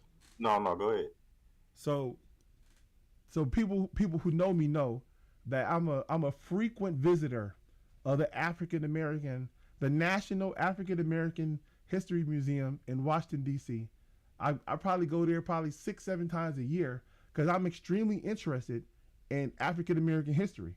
I want to know and I want to learn more. So I'm constantly there. So this year, like most years since I've been here, I'm down there. But I also go to the Lincoln Monument, the Jefferson Memorial, like those kind of things too, because they're all in the mall. But I really enjoy going to the African American Museum, because I want to learn I want to learn more about African American history, and I want to see the displays and how they're displaying the information this year, because it always changes. So you celebrated Black history, by doing something you said you do several times a year. Oh, because Black history, because Black history is not, because Black History Month, to promote it, or to teach it to other generations, like you're a kid. I didn't hear you say nothing about your kid. I didn't hear you say nothing about your family. I didn't hear you say nothing about doing anything that teach or for the community or black people in general. All I heard was you visit a memorial, and that's how you celebrate Black history. Giz, what did you do? Hey, okay, wait. Before we move on, no. I'm gonna mute you, Black. I'm gonna mute you. You're not gonna try to downplay what I did, right? And say, oh, you didn't do shit, right? Because I promise you I did more than you. I promise you I talked to more people than you. I talk more about history than you. I read more history than you. So you can try to say, oh, you didn't do, and then point out some other shit. I don't give a fuck what you think. I know that I do more than you, and I know that it's important. You can say it's not important because you're a patriot. Be a fucking patriot. Because something I do is, Adrian, if you want to talk about what we did as far as gathering knowledge and stuff like that, right, or about Black history, you're probably right. But as far as doing stuff for people, never. Going out and doing stuff in the community for kids, homeless people, you know what I'm saying, and spreading black conservatives or showing the example of black people, right? Never. So you can have that title, right? I'd rather have the type of actually going to the street helping people. You asked me what I did for Black History Month. I just told you what I did, and you tried to say, "Oh, I know." I didn't say. Listen, I didn't. I didn't denigrate you at all. I didn't denigrate you at all. Whatever you did is what you did. You tried to denigrate what I did. So that's why. So that's why it became a personal attack, because I didn't say shit about what you did. We're just talking about Black History Month in general. All I said is you done something that you said you visit the mall several times, right? I did something that I thought was important. That's not. I said, okay, you done something that you do a couple of times a year, right? Yeah. I said you went to, and I said I didn't hear you do nothing. I said celebration, right? I didn't hear you do nothing about with your family or spreading Black history, right? How was that degrading something that you're done? I just stated the fact that I just stated certain things that you didn't do that I didn't hear. Okay. About all right. Okay. Black. So all right. Black history is about teaching, and it's about teaching and remembering and going out. That's why I don't celebrate Black history. You're right about that, because every month is Black History to me. Right? Hey, me too. So we agree. Me too. I think it's every month is Black History Month too. So we agree. I got hundreds of books in my house. I'm always reading. I'm always learning. I'm always improving myself, trying to learn more about the history. So we both agree. Every month is Black History Month. Can I ask Gears what he done? Yeah. Yeah. So what I did for Black History was make myself more familiar with Black history that I wasn't aware of, and that's basically it. You know what I'm saying? Can I ask Gears a question?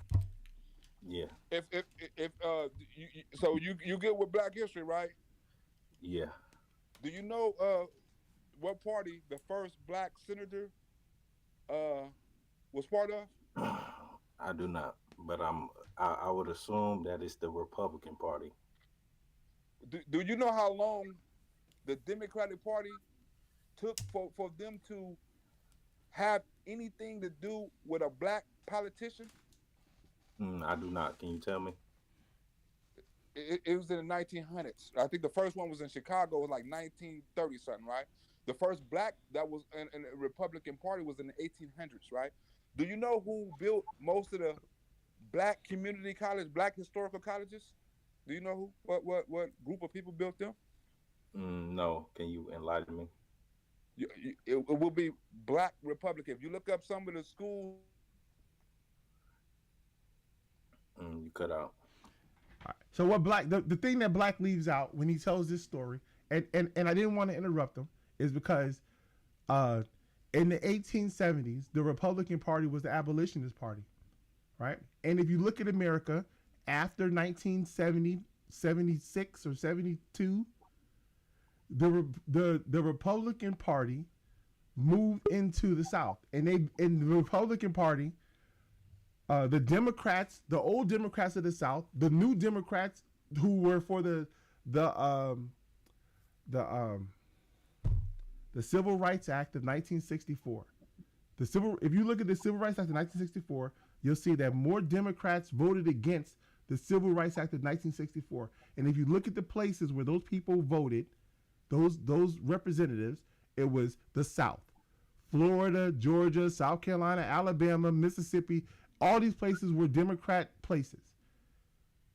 1972, all of those places, all of those candidates were now Republican. Same people, but for whatever reason, now the Republicans are the people who are for, or not for, they are the party that the people who supported Democrat policies, which were anti-civil rights, had moved over to the Republican Party. And the Republican Party became the party that you couldn't say you were anti-civil rights, but they supported those policies that were not pro-civil rights. And if you look at the Democratic platforms, you can see that in the 60s, the Democrats did not speak about civil rights in their platform. And in the 70s, the Democrats spoke about civil rights all the way going forward, and the Republicans never mentioned it again.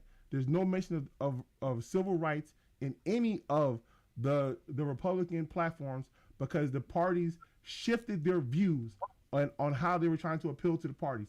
So you are correct that 200 years ago, blacks were Republicans, and in the 1960s and 70s, blacks became Democrats.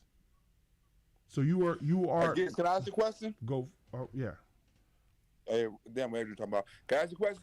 In the 1960s, right? What party sent the FBI to silence Dr. Martin Luther King about voter rights and civil rights? What party? And what president? Maybe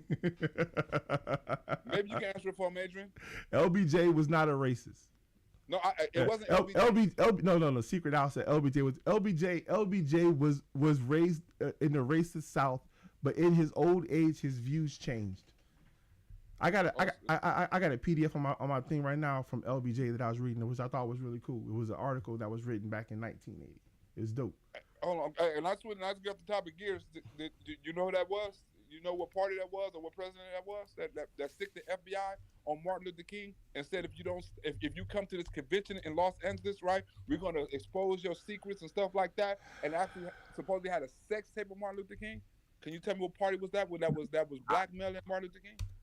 I don't know what party or what president, but I do know that all white supremacists, no matter which party they was loyal to, they all hated MLK. So I don't think it really mattered. Go ahead and elaborate. I would like Adrian to elaborate. Adrian, I don't listen. Hey, okay. If I'm gonna speak, let me speak. If I'm gonna speak, let me speak. If I'm gonna speak, let me speak. I'll tell you that there's no debate for me. There's no debate for me about what the Republican Party is today versus what the Democratic Party was 50 years ago. There is no debate. There is no argument for me to say, oh, I'm going to vote for the Democrats because in 1960, the Democrats were racist. No, the Democrats were racist in 1960. Absolutely. They were fucking running on it. That was their fucking platform. That is no longer the Democratic platform. And if it was the platform, I wouldn't vote for them. So if you want to have a debate with me about what your candidates' policies are today, we couldn't, because the Republicans don't have a fucking platform. So we can't discuss what the Republicans actually fucking believe. But I can tell you, I can show you what the Democratic platform was in the 60s, and I can show you what their platform is today. And I can say I can agree with what they say today, and I don't agree with what they said back then. So I'm not voting for fucking Herbert Hoover. You know what I'm saying? If you're voting for Herbert Hoover, you're in a fucking time machine. Okay, I think he didn't want to answer it. You know what I'm saying? But the answer was the Democratic Party and the president was John F. Kennedy, right? And the FBI agent was Hoover, right? You know what I'm saying? He sent Hoover after him, right? And without the next question I was going to ask is, it was a lot of ex-Klan members, former Klan members, and all that changed their mind, right? That changed their mind and said, "Oh, I'm with black folks and stuff like that," right? What I was going to name, what I want to know, name one Republican ever in history that changed their views from racist to loving blacks, or from loving blacks to racist. Give me one in history. Why is that important? Why is that important?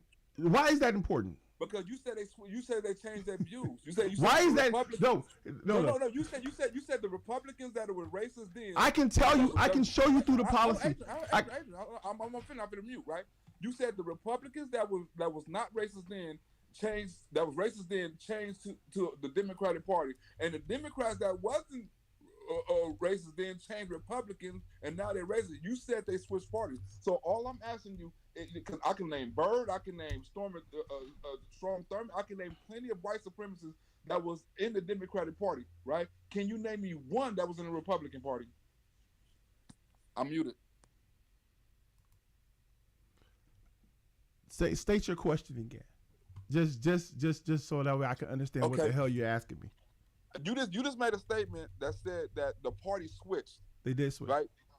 Okay. What I'm asking you is, it's been a lot of documented racist Klan members, Burr, Strong, Thurman, all that in the Democratic Party, Okay. right? And you said their views have changed. LBJ, their views have changed. They were known racists. Okay. Right? Okay. Wait. Pause. What I'm Just asking you is, pause. name- Wait. Just pause right there. Senator Byrd was a racist. He was a Democrat. He was and the Democratic Party was different, and the Democratic Party changed, and he didn't change parties. The same as right now, there's a senator in West Virginia who's a Democrat, but he's a conservative.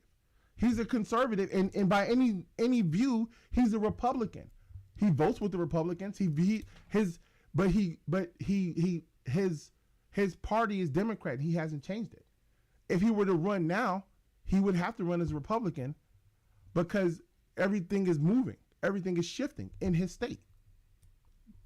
That's what happened in the 70s with the people who were voting for Democrats and Republicans. The people who were voting Democrat now vote Republican. Is there a particular politician who shifted? There's probably a couple here or there, but the people voted for Republicans who were with the Republican platform. The people who were Democrats, who had a Democratic platform, they were phased out because the views of the people didn't match the party anymore. So you want me to point to a politician who changed? The people fucking changed. The people said, we don't want that party no more. We want that party. So if you want to know who changed, the state of Florida fucking changed. The state of Mississippi changed. The state of South Carolina changed. The state of North Carolina changed. That's what changed.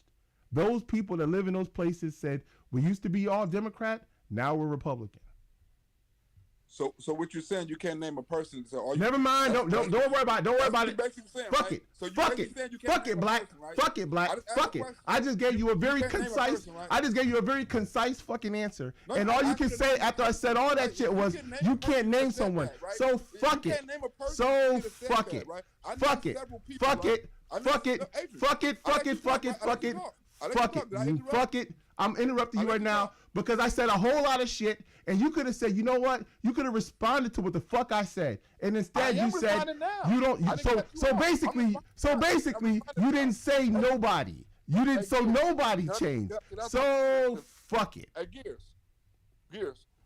What it was known racist inside of the Democratic Party, right? Even to this day, it's been known people in the KKK, right? Because if you look up the Latter-day Saints or whatever, they sponsored by the Democratic Party, right? The KKK and devil worship and stuff like that, right? So all I wanted is one person, right, that he can say that was racist.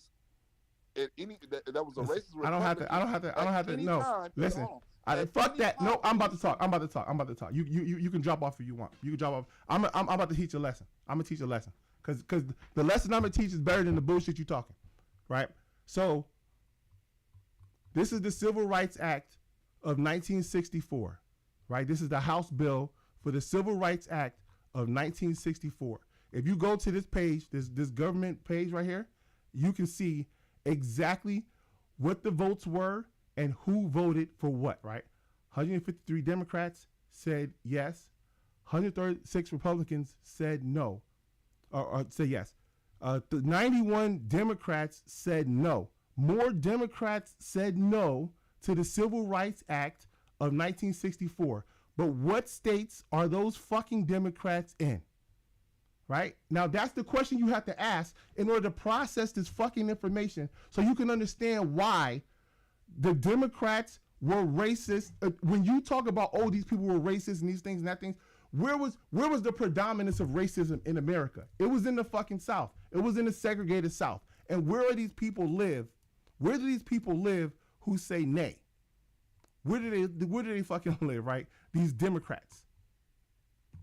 Can I ask you a question? Alabama, Arkansas. Oh, there's a couple Californians in there. Where else? Florida. All of these nays. Fucking Florida, Georgia. These are the Democrats that said no. So you could say, oh, the Democrats were racist. I can say Georgia's fucking racist. And the people who represented Georgia were fucking racist. And after the Civil Rights Act of 1964, if you look and see what happened in the representation of Georgia, by 1980, Georgia is a Republican state. By 1980, Florida is a Republican state. And this is what Ronald Reagan said was, what do you call it?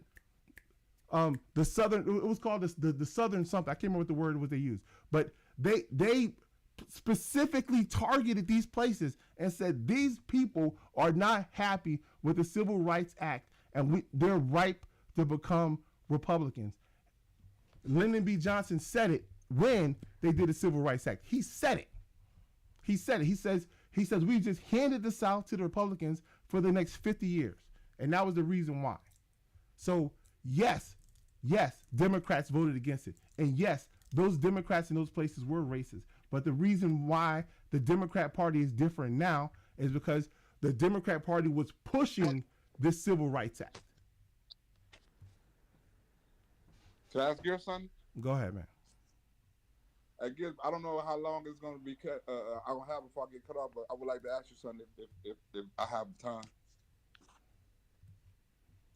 You on gear? Yeah.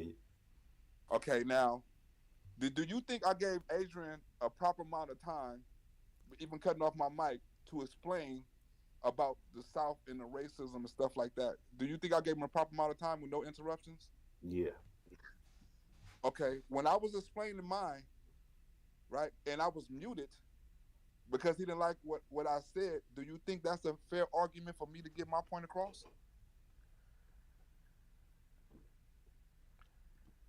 Nah.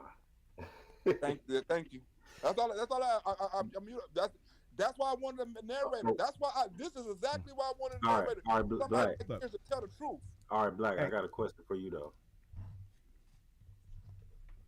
I got it. You hear me? Hey, Gibbs, before you say something, right? I wasn't being fair because the question you asked wasn't fair. You said, who was the person who did this thing in 1960? Oh, he was a Democrat. Oh, you cutting off gears? You're cutting me off. Here's one. Well, no, wait. Okay, look. Listen. All right.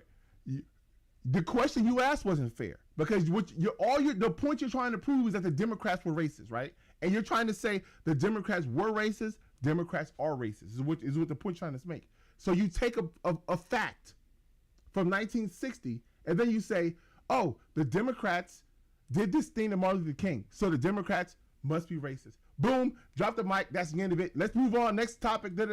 Let's keep going. And I say, no. If you want to say that, then let's really get into what the fuck you're talking about. Maybe you don't know what you're talking about, and this is a lesson for you too. But that's the reason why I stopped it. That's the reason why. Go ahead, Gears. Now ask your question. Go ahead, Gears. All right, so Blaq, I got a question for you, right? So with everything you just, you know what I'm saying, you gave me the history of the Democrats and their racism from, back in the 60s and during that period, right? So let me ask you, why does the KKK now support and endorse Trump and Republicans?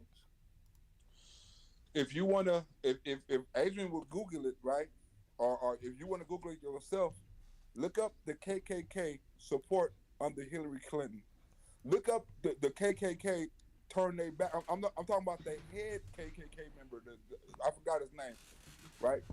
He supports the Democratic Party. He doesn't support the Republican Party. So when people say the KKK is supported by the Republican Party, I don't know how.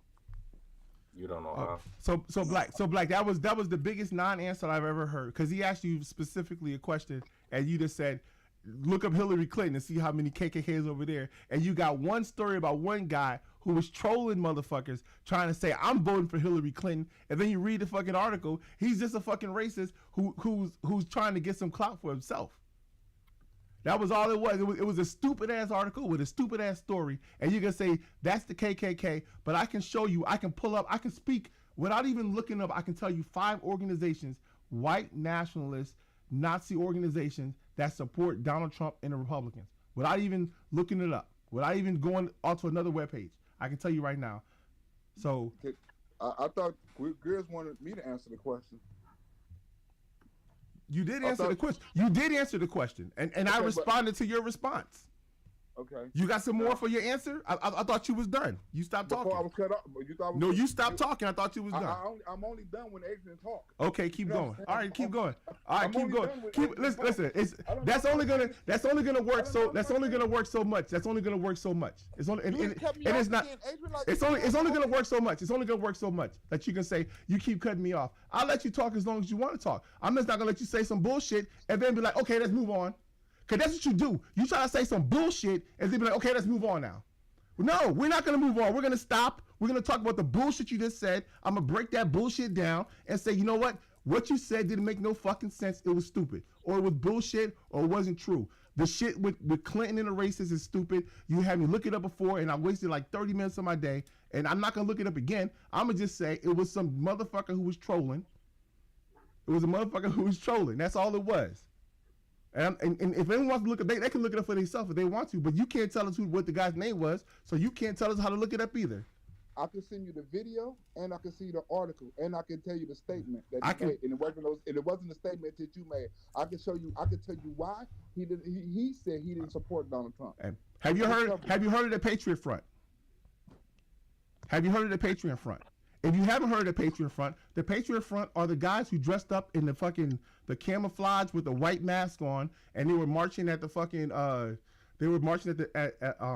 Lincoln Monument. They were marching in Boston. These guys are fucking racist. They're fucking racist. Their policies are racist. Their views are racist. And you know what they support? Donald Trump. They support the Republican Party. These guys are MAGA all the way. So, yeah, fuck them. It don't even matter. It don't even matter. Black, go ahead. Whatever, Black. Go ahead. I'm done. Like, there's nothing. If I say something, it's gonna be like, okay. I guess Gears, you're gonna have to be our throw-in moderator, right? Gears, do you think you was cut off when you asked me a question and somebody and Adrian went back to something? Do you feel that you was cut off? Do I feel I was cut off? When you say, let me ask Blaq a question, right? And somebody else Adrian went on his whole soliloquy about this and this and that before I even had a chance to talk, and then said, well, go ahead and ask your question. Do you feel you was cut off? Yeah, he cut me off, but I was able to get my question out, so I ain't tripping. Yeah, Adrian, you got to pay attention to that, right? Listen, hey, You cut people off when something's when it's not something you agree with. You cut people off, and their point is bullshit. Like, you didn't even hear the rest of my point, right? And I didn't even get a chance to state how they were racist. I just said the only statement I made was, give me the name of the person that was racist as a Democrat that turned Republican, or was not racist as a Republican and turned racist as a Democrat. I just asked you one simple question. I didn't give you no stats. I didn't give you no history. I just asked for the person name. So you saying I have a point of view on something, all I asked was for a name. Am I lying? I mean, Gears, when he said his whole soliloquy, all I've done is got on and said, can you give me the name? He got on, I don't do this, and the 60s that, and the person is, I didn't even ask the question. I asked for a name. You don't listen to shit I say when I be talking anyway. You just wait for me to stop talking so you start talking again. And it's evident by the fact that I could say 1,000 words about something very specific, and at the end of it you say, okay, anyway, and then you start talking, and that shit is annoying as fuck. It is annoying as fuck because it's annoying as fuck because it's annoying. Wait, I'm talking. Black, I'm talking. So it's annoying as fuck because you have a specific talking point that you're trying to drive in, right? Like, who's this specific person? Who's this person? Right? That's you're gonna say because this person is this, then boom. I won, you lost, stop talking, move on. And then I respond to what you say, right? Because you said something. You actually said something, Black. I respond to your comment. And you don't respond back. You just say, all right, moving on. And you go to the next thing. That is annoying as fuck. Okay, let me ask Gears.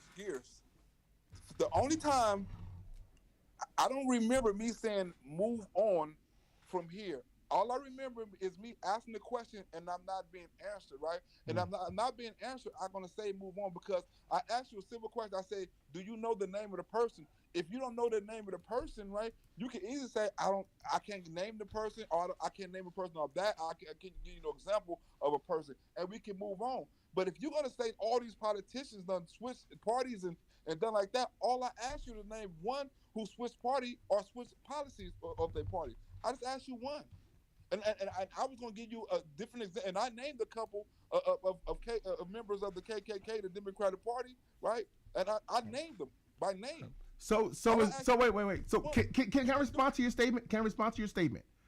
Does the fact that I don't have a politician lined up in the gun that can respond to your statement, who's a politician who changed parties? I don't have a specific politician who changed parties. I know there are some politicians that changed parties, but I don't know their name. Doesn't mean it didn't happen, right? But if I explain to you this fact, this extensive fact of knowledge that I know, right, that I show you on the screen, and you say if you can accept it or throw it away, right? But you say, but you didn't answer my question, so therefore whatever I said is the fact, and whatever you said is not reality. Adrian, it would have been a fact if you could name a person.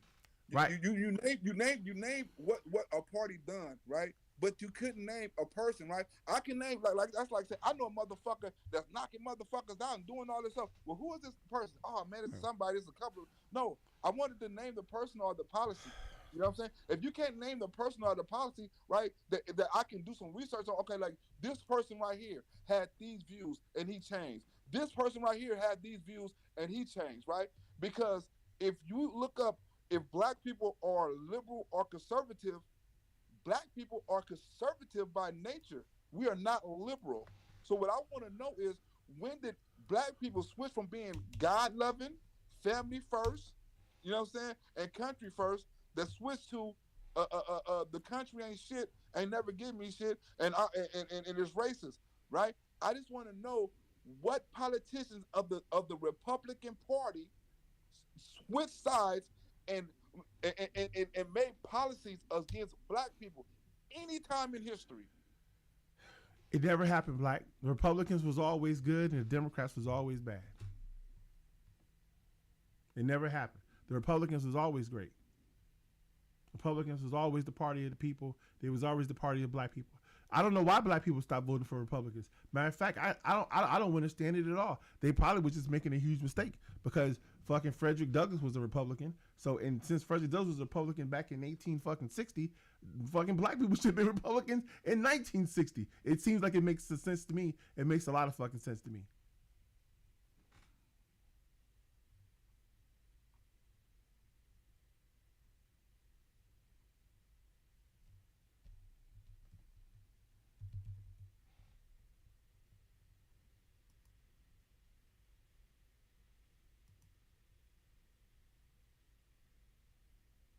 You start talking?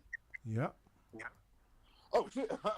Okay, Hey, I thought I'm fucking up. I was so Black, yeah. Black. I'm glad you brought that up. As far as you say that historically, black people are more conservative than liberal. Can you explain to us how we went from, because that's a talking point that I hear a lot, that black people voted conservative and somehow we started to vote liberal. Um, I was gonna put a number on it, but the majority of us vote liberal. How did that happen? All right. We was in our communities, right? A lot of black people, my grandfather told me, wanted to stay segregated. They didn't want to go to white schools. They didn't want to go to. They didn't want to work in white businesses. They didn't want to do that. They wanted to stay in their community, right? A lot of black people, but it was certain black people who, you know what I'm saying, that was also civil rights leaders saying, "Hey, man, we need to go with these white people so we can get equal opportunity and stuff like that," right? So it happens when the so-called social justice leaders start asking for these social programs, you know what I'm saying, as far as integration of schools and buses and, you know what I'm saying, and all this old stuff, right? Now that kind of that kind of turned people to liberal ideas because it was a lot of promises, right? A lot of promises and programs. One of the main programs, you know what I'm saying, that happened in the 60s, you know what I'm saying, that uh uh got a lot of black women to turn Democrat was a social program of welfare reform, right? Because welfare was not for black people, it was not for the poor, it was a military-based thing, right? But then they, out of the social, what's it called, the social justice, uh, fucking amendment, right? They made it so they expanded it, right? And when they expanded it, they put a lot of black women on welfare. But the stimulation was you can't have a a, a, a black man in the house, right?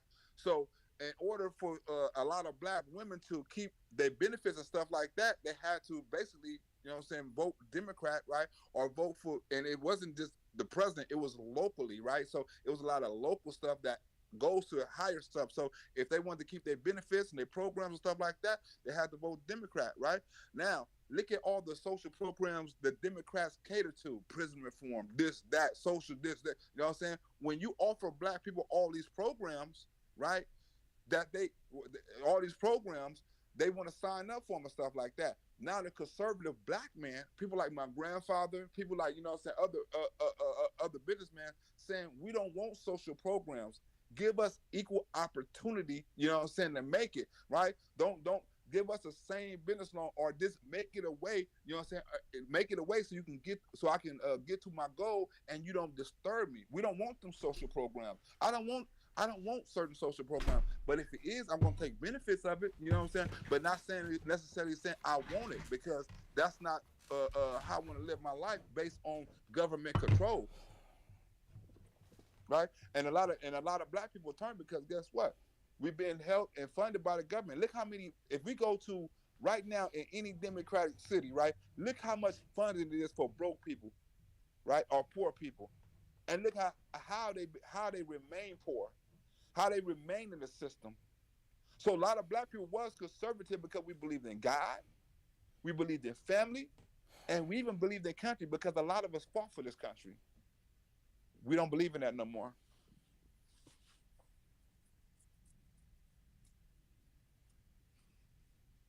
Did I answer it, or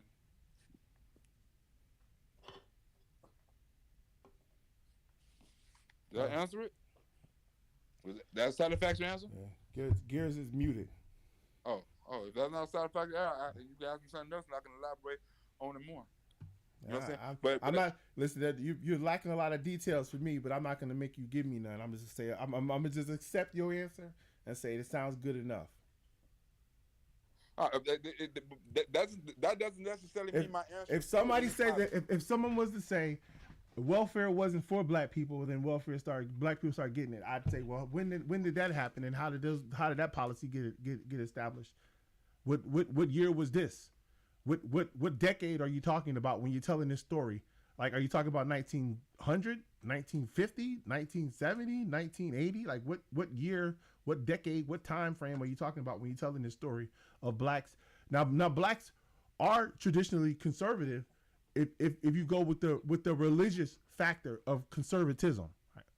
The religious factor of conservatism and conservative behavior based on people who are religious folk. So, and I believe that's what a lot of the conservatism of blacks were based on. I don't think it's what drove blacks to become Republicans, but I do know that the Republicans were the party of the abolitionists. So if you were going to ask black people, which party are you going to be a party to? The party that's for slavery or the party that's for abolitionists, you would go with the party that was for the abolitionists. So I don't know what you're talking about. Most of it seems like it's just a bunch of bullshit. But I do understand how blacks became Republicans if the Republican Party was for freeing slaves. That's the party I'd vote for too. The same way in the 1970s and 80s, the Democratic Party was the party that supported the Civil Rights Act, and the Republican Party was the party that didn't. And the Democrats that didn't support the Civil Rights Act, the Dixiecrats, they started voting Republican. So I can see why blacks voted Democrat in the 70s and 80s. Why why the party of their choice switched over. But I don't know. Maybe I'm stupid. Okay, all right. That's your opinion. What I'm gonna say, right? Before on my end, right? From my research, right, and from my experience, you know what I'm saying, talking to my grandfather and other things, if you want to Google him, you can Google him if you want to, you know what I'm saying? You can Google my grandfather, he's in the history books, right? Um, this is knowledge I got from my grandfather and from what I've read and things like that, because I'm not this good, I'm not this, like Adrian said, he's real interested in Black history. I'm interested in all history, right? And when I do certain things, I am.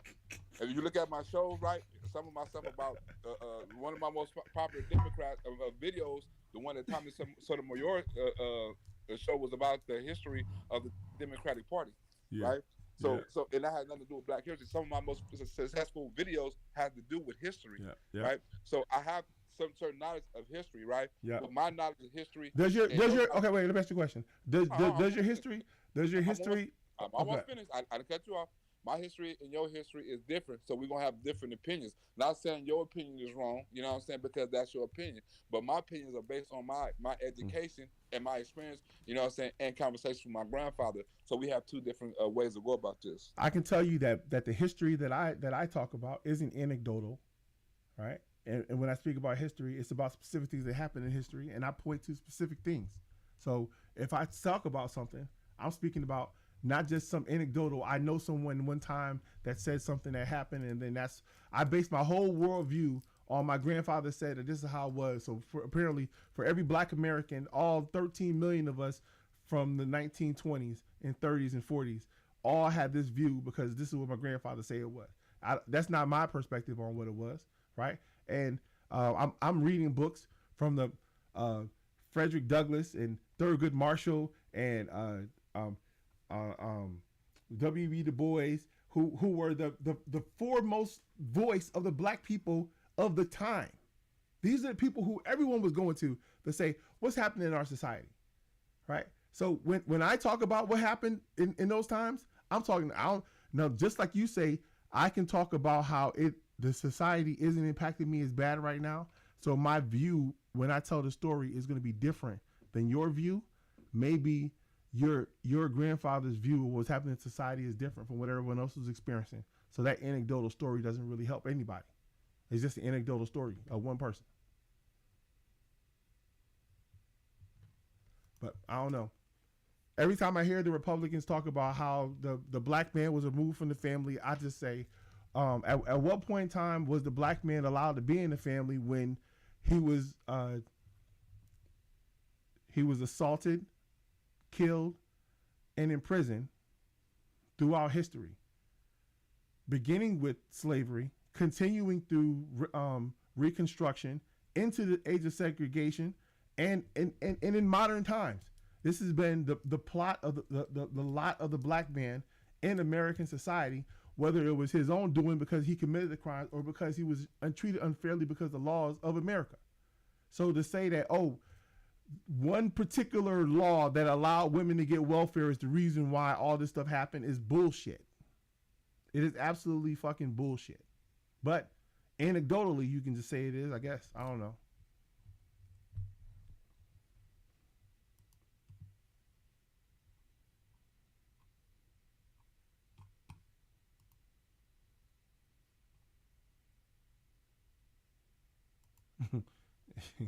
And that Bank says, I'm not understanding you, Black, you all over the place. Let's see. Hey, can you Google something and on the screen for me and kind of read a little bit of it? Sure, I'll do whatever you want, Black. What you want me to do? All right. Can you look up Bone versus the state of Arkansas? Bone or Bones? Bone, B-O-N-E versus the state of Arkansas. I want you to put it on the screen. All right.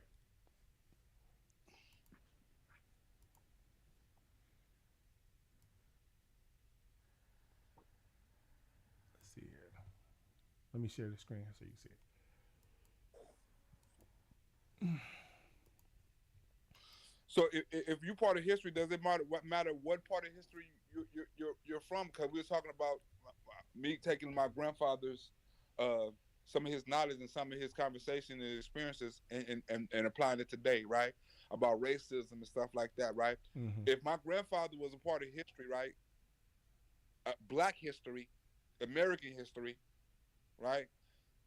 Does and he tells me certain things about things he's been through and some of the experiences he had. Just because you don't have the textbook diploma and stuff like that doesn't mean you're less credible than somebody who does, right? So what I'm asking is him going through this, beating the system, right? And stuff like that, and the things that I can tell you lots of stuff that they try to do to him, right? Does this consider is this considered history or black history or is it considered that I have some kind of firsthand knowledge of things that was going on that other people may have not have by reading books or listening to other people's stories?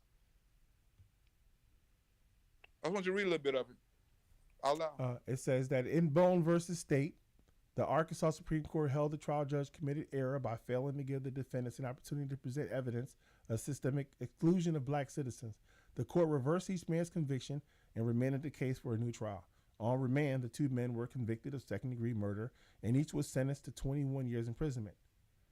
On appeal, the Supreme Court reduced each conviction to voluntary manslaughter and resentenced each man to 7 years imprisonment. Okay.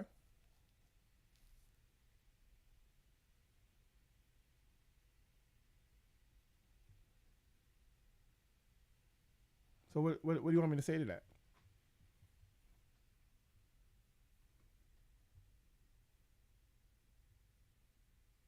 You're muted, Blaq. Seems like seems like they killed somebody. I don't know. It seems like somebody was killed, but they weren't treated fairly in the processing of their case, and they got to redo their case. QST says she likes you say Google it.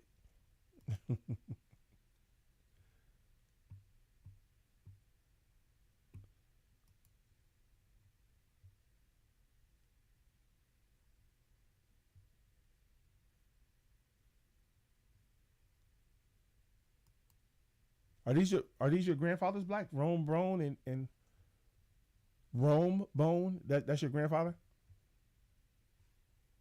Blaq, you muted. You looking something up over there. Rome Bone and Mose Bone.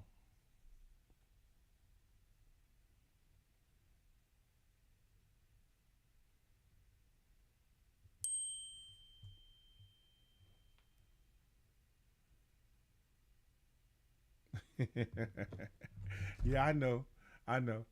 Blaq. All right. That is an interesting case, though. This is an interesting topic.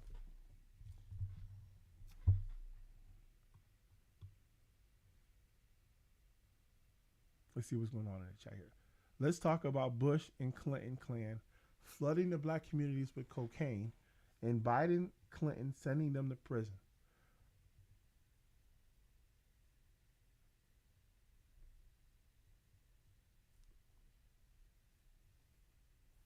Yeah, I think that was the CIA that was doing the. I don't know if it was Bush or that was Reagan, but definitely the CIA.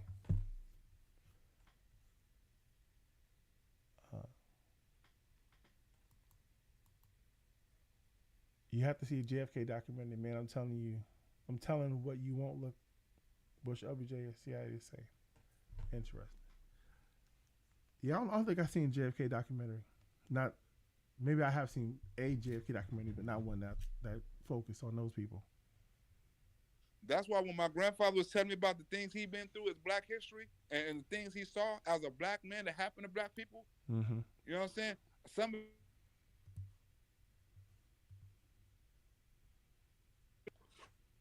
I'm back on? Yeah, you back now. Okay, yeah, a phone run. I couldn't even believe some of the stuff that he was saying, and some of the stuff he was sawing. I couldn't believe the stories he was telling me about his father was a slave with one arm and stuff like that. You know what I'm saying? Yeah. And and a lot of stuff. My grandfather, his father owned a lot of.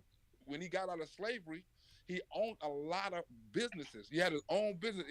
Motherfucker just chopped down trees with one arm, right? He had his own Damn. tree chopping, you know what I'm saying, with one arm, right? And it amazed me how my grandfather used to talk about his father, but his father didn't let that one arm stop him. He in the history books too, you know what I'm saying?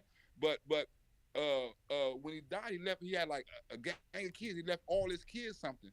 One of the reasons why that they went after my grandfather and his brother because they was a successful family, right? Uh-huh. So those two men are your those are your relatives, Romebone and Mosebone.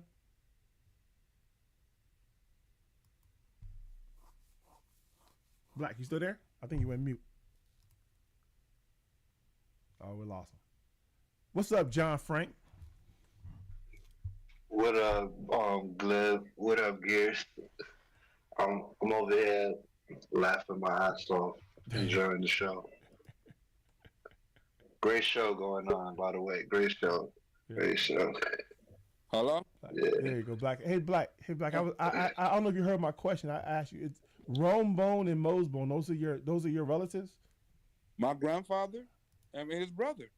And when I'm telling you, it was when I was telling you about Black Wall Street, when I was trying to tell you yesterday about Black Wall Street, one of the reasons why they went after the Bones family, because if you look in Arkansas, and like I say, as far as black businesses and stuff like that, the Bone family own a lot of businesses out there in the black community, right? Because like I said, they had their own community, they made their own money, stuff like that. So they had their own, the Bone family from some things they got from their father and stuff was big in Arkansas. So reason why that they didn't why they went after the Bone family, my grandfather and them, because they was successful black men, and a lot of white people didn't want them, you know what I'm saying, to be that successful. So they put stuff on them. It wasn't just that; it was after my grandfather for years. That's why my grandfather truly hated white people, and I grew up the same way. That's why when I became a Trump supporter, I'm like, damn, I got to start hanging around white people. It was different for me because I never had that experience, right? Because my grandfather wouldn't let me have it. No white people. He hated them. Mm-hmm. You know what I'm saying? So when I say, hey, man, I grew up this way and I grew up this way and shit like that, because the shit that my grandfather went through, as far as he was telling me what racism is, and we talking about some Trump shit racism, you should have saw this shit my grandfather told me. That's why I say racism now. Come on, man. My grandfather saw people get the shit beat out of them by white people. You know what I'm saying? Hung in the fucking street, burned alive, all this old shit. You know what I'm saying? He saw his family members, you know what I'm saying, get raped and all kind of shit. You feel what I'm saying? Yeah. In front of motherfuckers. And not him, his father, not my grandfather, his father. You know what I'm saying? Why you think he got his arm chopped off? You know what I'm saying? Because he defended. They didn't want, and back then, they didn't want to kill the slave because they was property. So they cut his arm off. They cut your leg off or some shit like that. My great-grandfather got his arm chopped off, you know what I'm saying, to defend slaves. That's it, it's in history books. Yeah. You know what I'm saying? So when I tell you, hey, man, this history is, like, if anybody would tell you, I am my grandfather, they'll tell you, man, you act just like Uncle Bone. That's why I don't lie. That's why nothing gets to me. That's why I'm all man. That's why I'm in business, because I am my grandfather in every way. You know what I'm saying? That's why I have this strong thing, because I know my history. So when you say black history, I don't know black history. I know my history. Yeah. So when I don't study this person. I study my family. The Bone. That's what interests me. Damn, my family was doing this. Damn, my family was doing it. Oh, this is my great grandfather. Damn, he was a G. This is my grandfather, man, too. That's fucked up. This is my family had. Oh, they was balling. That's my history. It had nothing to do with Africa. It had everything to do with America. Oh, damn, they done that to my great uncle? That's fucked up. Damn, they done that to your brother? Tell me more. That's my history. I think most black history got to do with black American history, not Africa though. Exactly. Oh, Excuse me. exactly. It has to do because my grandfather, he didn't know shit about Africa. He know about all these crazy white racist motherfuckers in America that was trying to kill him, chopped off his brother, his daddy arm, and all that old shit. That's what. Well, so when you say Black history, that's my history. I don't need to celebrate no other motherfucking history. I want to celebrate my family and the accomplishments and the struggle and the success my family came to America. You know what I'm saying? And succeeded. I'm I'm the receipt of that. So if it's up to me to carry on that fucking legacy and make my sons a great, because guess what? I know you came from greatness. I don't know American history, nigga. I don't know all that. I know your history. I can give my grandfather son and my son my grandfather history, not American history, they history. So are you against like in my bad, I'm just not getting back, so I don't know what y'all been how when the where the conversation went because I had to go run and do something real quick. But yeah, earlier you was talking about you know, obviously you back on Black History or whatever. Do you feel the same way about like Columbus Day and President's Day and Independence Day? Because you know, Independence Day ain't got nothing to do with, you know, your history or whatever, you know what I'm saying, or your family, I should say. So do you feel the same way about that? Should we do away with Independence Day and All of them, okay? all of them. Like I say, black. I don't like and people tell you I love history because I love the what's going with the things that went on in the past. History was my, and you can ask anybody in school, history was my favorite subject. Mr. Kraftcheck was my favorite teacher, right? Everyone knew that. I would ditch to go to history class. You know what I'm saying? Because he let me clown. He was my favorite teacher. So I was in history. That's what intrigued me about history. And I didn't know about my grandfather's history until I got out of high school. He thought I was old enough to handle it. You know what I'm saying? But he was telling me all these years. But when he gave me the real, hey nigga, this was really going on, and this is why I really don't like white people. I got to like, damn, this, you have a reason. White people, and I was fucked up in the mind because I didn't trust white people. I didn't like them. I couldn't hang around. I couldn't trust them. None of that because of my grandfather and his history. You know what I'm saying? When I finally got a chance to hang around, like, damn, this is something different because I never done that before. So when I tell people like, man, Trump done this for me, because it wasn't for Trump supporters or it was for me doing politics and actually having white people reach out to me and say, hey man, you funny, hey man, I support you. I would still be like, fuck white people, because I wouldn't know no better. But Donald Trump, with his speeches and all this old stuff, and then I got to supporting him, and I got to, hey man, these people are not racist. These people are cool. I'm not saying all people are white people are not racist, but the ones I met are not. Wow. You know, I would actually argue that Donald Trump, um, when he came on the scene, he actually pushed more division and brought a lot of the races out of hiding. You know what I'm saying? That he made them more comfortable to spew their racism. you know, I was at I was at January 6th, and I went to a couple of Trump rallies. Right, I went to lots of Trump rallies. Hmm. The same people that they say was racist, like the Proud Boys and the Oath Keepers and all that stuff, was the same people that was getting me drunk in motels. Was the same people that I was walking with, and Adrian probably saw this, that I was walking with on January 6th. Not this wasn't January 6th. When we got into Black Lives Matter, when Black Lives Matter was beating the shit out of people, are the same people I was walking with in the middle of the street, the walk elders home, the walk women home, right? Because we have to protect them from Black Lives Matter. These are the same people that Hey, people are calling racist. I'm still waiting for the Antifa and the Black Lives Matter person to I show was up and waiting for attack that too. somebody out there. They wasn't out there, but they was there sure gonna kick their ass if they found one. No, they was there. They was there.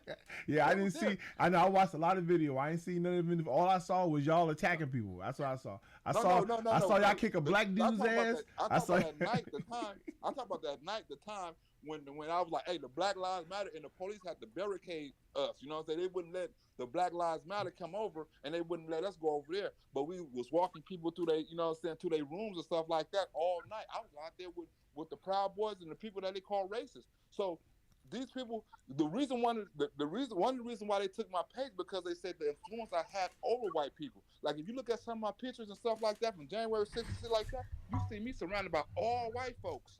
And the FBI what is this dude? Who is this dude right here? Why is he influenced so many people? We have to take his page. All right? And this is what was happening to me. So like I say, when people say Trump supporters are racist and these certain groups of racist, these are the same groups that I was hanging with all night. And it wasn't me. It was Mexicans there. It was Asians there. You know what I'm saying? It was a group of people hanging with these so-called racists. So when people say they're racist, I just laugh. Because you all share the same point of view. But you wouldn't care about that point of view, though, if it wasn't over monetary gain, according to what you said yesterday. You're right. You're exactly all right. right. But if there was no monetary gain, you wouldn't really care. You're right. So if everybody else didn't get monetary gain, why would they care? Unless they're in your position. The only people that would care would be the ones that it benefits.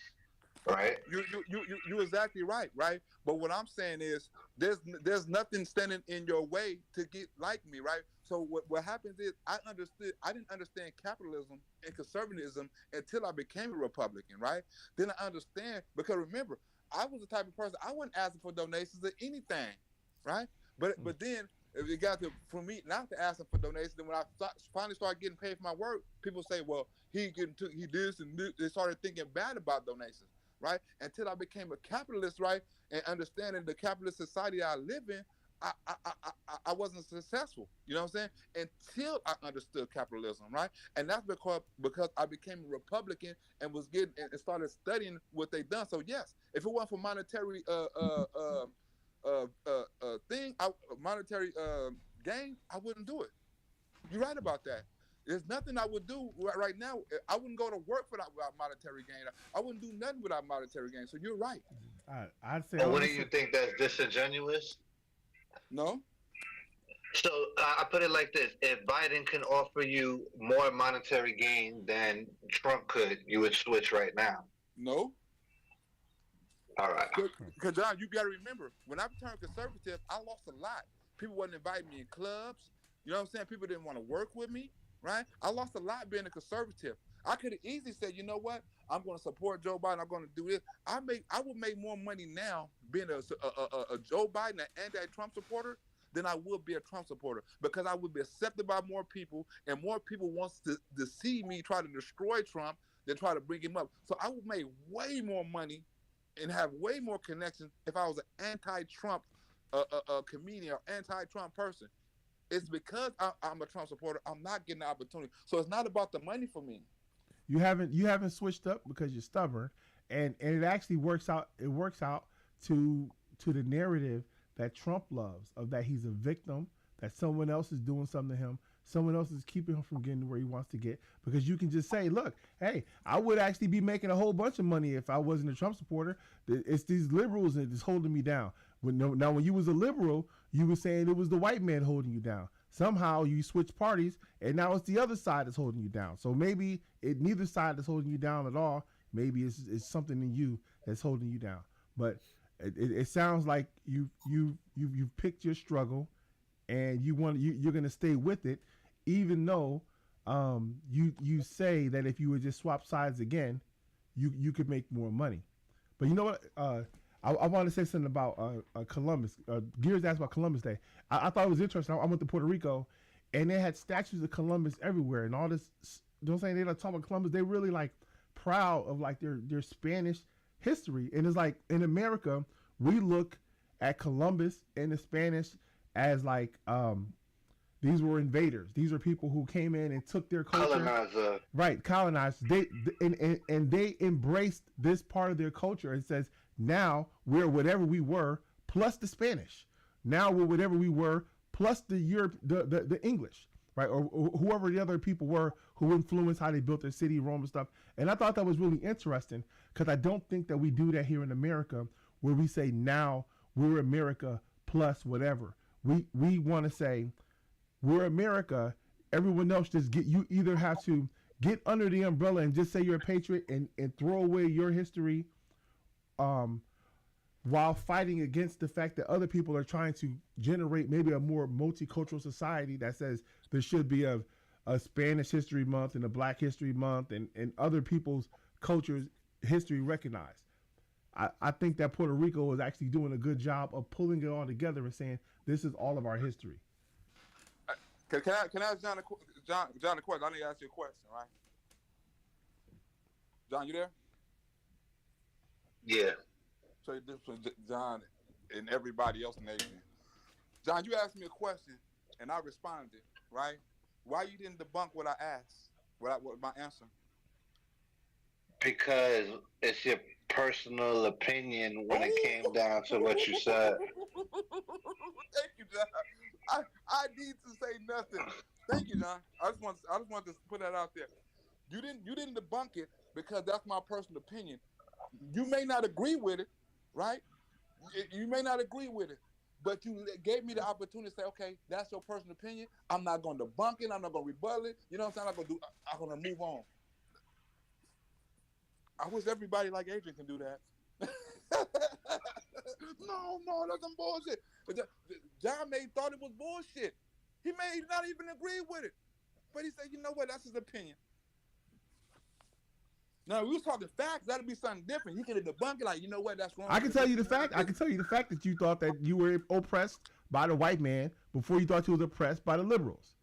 Those are your facts. Yeah, all I did was say at one point in time you thought these people were holding you down, and now you think these other people are holding you down. And then I compared and contrasted you to Trump, and I said it works out well with you and Trump because Trump stands up there every day for 2 hours and says everyone's doing shit to him and everyone's holding me down and holding me back and they just don't like me. They're trying to stop me. And you just said for at least 90 seconds you talked about how the liberals are holding you down and holding you back, keep you from getting where you need to get. So I just compared and contrast your words and his words. Okay. I don't give a shit either way. Now, John Frank, what conversation did you hear? Did you hear me say anybody was holding me back, or did you hear me say that I wasn't able to mingle with other groups because my grandfather was racist? You said you couldn't go to shows because they wouldn't give you shows because you're a Trump supporter now. Those are your exact fucking words. Yeah, you said once you became a conservative, you wasn't getting let into clubs and stuff like that. No, that part is true. Okay. So when I said that you said that, then that's all there is to it. No. When I said it, don't try to now say that I made up something. You said it. You said that. God damn.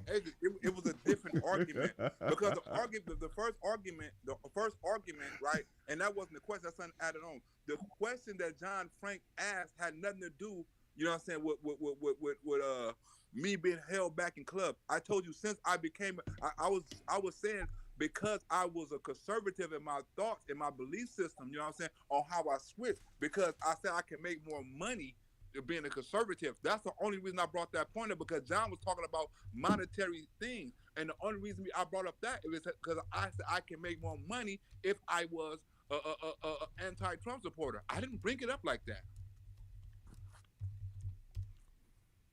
I was asked a question. Sound legit. You actually think it's more money in being a anti-Trump supporter?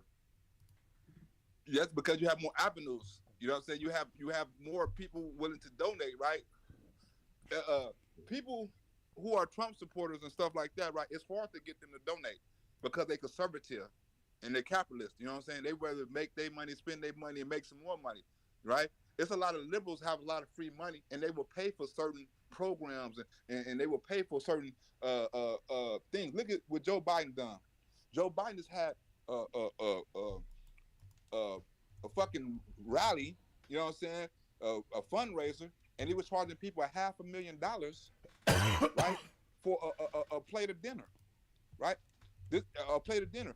You mean to tell me how many people that was middle class, or how many people that that voted for the Democratic Party inside of certain minority groups was able to go to that so-called $500 plate dinner? Okay, Blaq. Hold on one second. Hold on a second. Wait. You are. Do you know who your candidate is that you voted for? Right? Are you aware that every night of the week in Mar-a-Lago, he's throwing parties for himself for $500, $1,000 a night or more for people to come in and pay so they can get close enough to him so they can say, hey, maybe you could do this. Maybe you could do that for me. So when you say, oh, the liberals and the Democrats doing this, Donald Trump is doing it at even a higher level. And every dollar that he collects, he's keeping for himself. There's a whole book written. About. I wish I could remember the name of the book right now. It's about how Donald Trump used the Trump Hotel in downtown D.C. to entertain people for whatever their expensive ass dinner was they paid, so that he could come and talk to them, so they could try to curry favor with him for policy. So don't say the liberals when you say, oh, they're the ones doing this shit. Donald Trump, your guy, is doing this in high order. Can I tell you about my next skit? Sure. Right. I'm making a skit about the Clintons and child trafficking. Well, right? Sound like gonna be some bullshit. Why? Because you should be able to tell me a fact of Clintons and child trafficking, and actually be able to look at it right now and put it on the screen where Clintons was trafficking children. You want me to send you an article? You know who you should add in Yes. skit? I want you to. Yes. Please send me the article. I'll put it on the screen right now. Send me. John Frank may be already thinking what I'm thinking. Who said I had John Frank? I probably already got him. Matt Gaetz. Who? Matt Gaetz. Why should I do that? because he's involved in a sex trafficking with minor kids. That case was dismissed. Oh, it was? As of when? Yeah, it was dismissed. Listen, they didn't have enough evidence on him so they could charge him, even though his friend who went to jail for it tried to snitch on him. They didn't have enough evidence. Oh yeah. So the guy who was with Matt Gaetz fucking the young chicks, he actually went to prison because they got him. Right? Huh? Tell me the drop the link so I can pull it up. Oh, he dropped off. Yeah, I want to see. You know what? Because I'm gonna make him show it. There you go. He back. You got the link? Oh, Blaq, you got the link? Oh, what's one? The link about the Clintons and child trafficking that you was gonna use. Let me see. Hold on. Matter of fact, let me see if I can. Hold on. Hey, if I send you the, hold on, I'm finna let you play the. Hold on, I'm finna say the video on So you ain't got no news. So you ain't got a news article with a police report and a court record that I can look up and show that the Clintons are doing something. I don't want to do that. Never mind. Don't worry about it. Let me hey, Blaq, you still there? Yeah, I muted up. I was gonna let y'all talk. So how far back does this alleged trafficking go with the Clintons? All the way to Puff Daddy? No, I'm saying like a year. Take that. Huh? Like how long? Like a year? All the way to Puff Daddy. Okay, here we go right here. Okay, let me download it right. No, I asked that because I'm wondering why in Trump's 4 years in office, why he didn't do anything about that. And I'm pretty sure I recall him saying that he was gonna lock Hillary up and stuff like that. So why didn't he prosecute? If Adrian to Google it, right? I'm gonna Google it as soon as you give me the link. I'm gonna unless it's a video. If it's a video of some nigga in his basement talking shit, I'm not gonna do it. But if it's I want you to Google this, right? Google, okay. Under Donald Trump. Google. Sexual assaulters, right? Arrested under Donald Trump. People committed sexual assault arrested under Donald Trump. But that under Donald Trump, more sexual assault victims, child molesters, and all that other stuff was arrested than the last 3 presidents combined. Mm-hmm. Right, but that's That couldn't be true. That couldn't be Google it. true because Google it. right Google now it. they just opened the last year they opened up the Sex Act Hey, where hey, people were able to refile cases hey, from before that they didn't refile hey, I within don't. the time period. Hey, Black, I'm not even trying to be So funny. I typed in sexual assault arrest during Trump presidency, and the first thing that pops up is list of Trump's accusers and their allegations of sexual assault. And it says at least 18 women have accused Trump of various varying inappropriate behavior. I don't. That's the first thing that popped up when I typed in exactly what you said. I know what you wanted to come out, but the only thing that showed up was that Trump fucks with women. But I'm and gonna then try. also he traffic his wife Yeah. to come to the United States? So that counts as trafficking as well. Yeah, let me see. Sexual. Okay, wait a minute. Wait a minute. Let me see. Let me change this up because they're definitely targeting Trump when I type in that. Let me say, sexual. I mean, this. Are,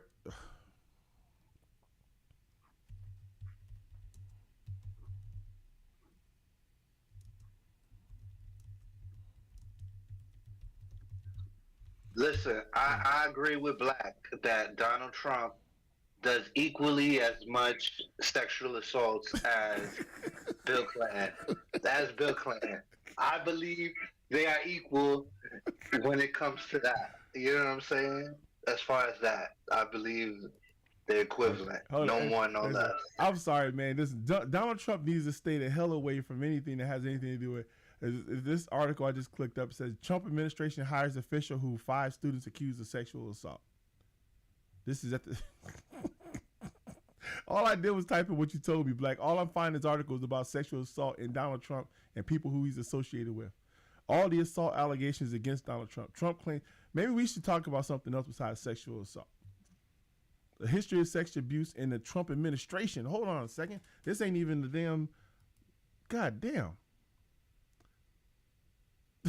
It's from Ivana and Marla to Pussygate and Porter.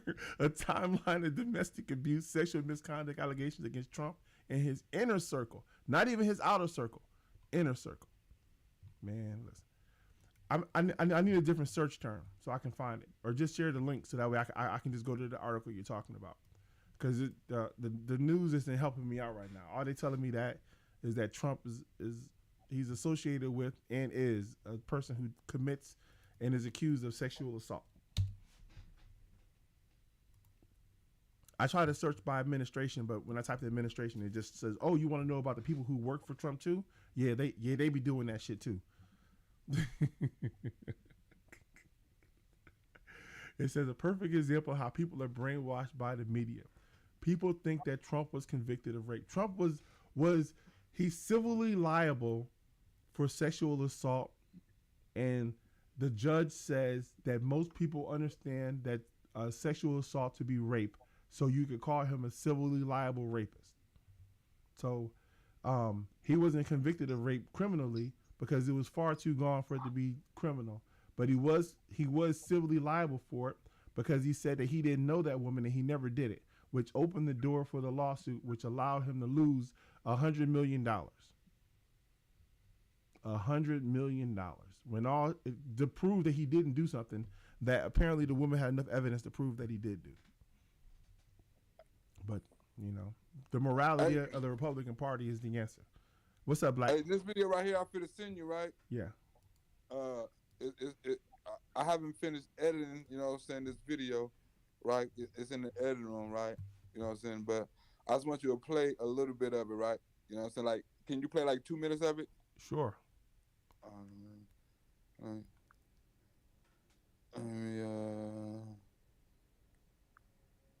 Let me share it.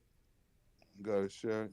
I need you to play like this 2 minutes of it, you know. Yeah. And this is the video I'm making about Hillary Clinton, you know, and like I told you, that little allegation. Okay. Share video, copy link.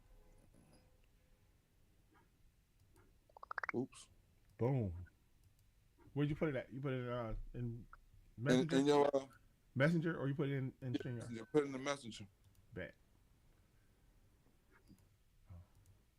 Cause this is the video I'm working on, right? All right. Which 2 minutes do you want me to play? Like the first 2 minutes. The first 2 minutes. All right. He might have called off or intervened in investigation into possibly illegal and inappropriate behavior within its ranks, allegedly to protect jobs and avoid scandals. This concerns the time that Hillary Clinton was Secretary of State. And the Okay. Right. So you cut right there. You cut right there. Right. You started to say something, and then you just cut to the next thing. So, and that's the thing that frustrates me when I watch your videos, because the person says there was an allegation of sexual assault while Hillary Clinton was Secretary of State, and then boom, you cut to the next thing. So they were going to say something. We don't know whether Hillary Clinton was the person who did it, someone else who did it, someone that worked for her who did it. We don't know. But what we do know is that Donald Trump is a civilly liable rapist. So I don't know if it's comparative or if it's even close, but we can keep playing this video if you want to. But I just want to explain that that's the reason why I have a hard time watching your videos, because I don't like how they cut like that. And so you just got a sentence of something, and you're not necessarily sure what that sentence means, and then you go to the next sentence or something. allegations are that these investigations were whitewashed, quashed altogether, and that those orders came from high up. A State Department memo says the ambassador, quote, routinely ditched his protective security detail in order to solicit sexual favors from both prostitutes and minor children. Announcing, let me ask you about QAnon. It is this theory that Democrats are... All right, that's enough of that shit. You sent me this, right, in saying that Hillary Clinton was doing some kind of sexual assault. Huh? I said we couldn't hear it on the panel. Oh, you couldn't hear the shit? Oh, damn. Oh, let me see. How can I make... Oh, I know you can hear it because echo cancellation. Here, let me fix that. Let me fix that real quick. My bad, dog. Here, tell me if you can hear it now. A satanic pedophile ring. I would definitely... That's right. According to internal State Department memos, the agency might have called off or intervened in investigation into possibly illegal and inappropriate behavior within its ranks, allegedly to protect jobs and avoid scandals. This concerns the time that Hillary Clinton was Secretary of State. And the allegations are that these investigations were whitewashed, quashed altogether, and that those orders came from high up. A State Department memo says the ambassador, quote, routinely ditched his protective security detail in order to solicit sexual favors from both prostitutes and minor children. Announcing, let me ask you about QAnon. It is this theory that Democrats are a satanic pedophile ring. I would definitely say so. And that you are the savior of that. They are not pedophiles. The memo also says a top State Department official directed department investigators to, quote, cease the investigation into the ambassador's conduct. Of misconduct by State Department officials, including by an ambassador and security agents attached to then Secretary of State Hillary Clinton. Now, can you just once and for all state that that is completely not true? Children, an American Baptist group. These are some of the 33 Haitian children an American Baptist group allegedly tried to unlawfully take out of the country on Saturday. Orphans and abandoned children, victims of the earthquake, some as young as 2 months old. The Haitian authorities stopped the bus they were on as they were about to cross into neighboring Dominican Republic. With them were 10 Americans. They are now in police custody. And they reportedly say they were planning to set up an orphanage for the children in the Dominican Republic. Our understand services, we have full access to them. Good morning everyone.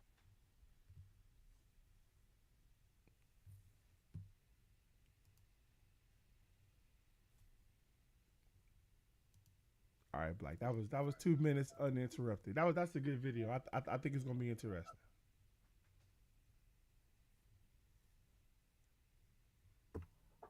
Yeah, I don't know what I just listened to. Yeah, I don't know. You know, I mean, it sounds like there's a person who worked for the State Department who was ditching his security detail so he can go get prostitutes and children. And Hillary Clinton was Secretary of State when it happened. And then somebody else that worked for the Secretary of State was stopping the investigation. They didn't say that person who was doing it was Hillary Clinton, but we can assume it was Hillary Clinton because Hillary Clinton was Secretary of State. So we'll assume that Hillary Clinton was giving cover for this dude to hire prostitutes and children, and then it cut to Haiti, where there's 31 children on a bus being taken out of Haiti to go to Dominican Republic, and I guess we'll assume that Hillary Clinton ordered those children to come, or she was providing cover for them as well. I guess, but I mean, it isn't all. What we do know is that Donald Trump paid $100,000 to Stormy Daniels to not disclose the fact that he paid her for sex, and that's fucking sex trafficking. And he also paid another sex worker $100,000 not to talk. And apparently, one of the other things that there was hiding that's going to come out during the trial was that he impregnated a woman in the 80s. That he impregnated a woman in the 80s. And that he either paid her to have an abortion or he paid her not to tell anyone that it was his kid. And that's what the National Enquirer found, and they were going to disclose. So Donald Trump, Michael Cohen was paying these people all this money so they wouldn't tell anybody this stuff. But Hillary Clinton, sex trafficking.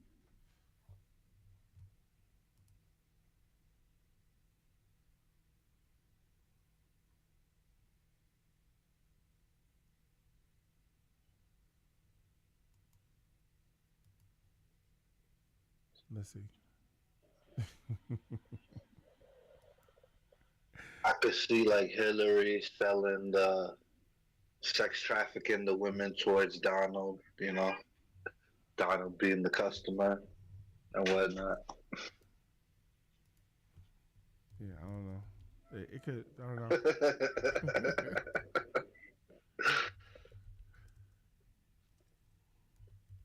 I don't know.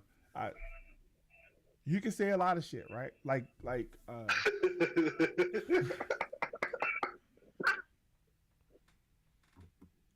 the evidence that they're putting out against Puffy, right? Where they show Puffy sitting with a 15-year-old Justin Bieber talking about going to get some girls.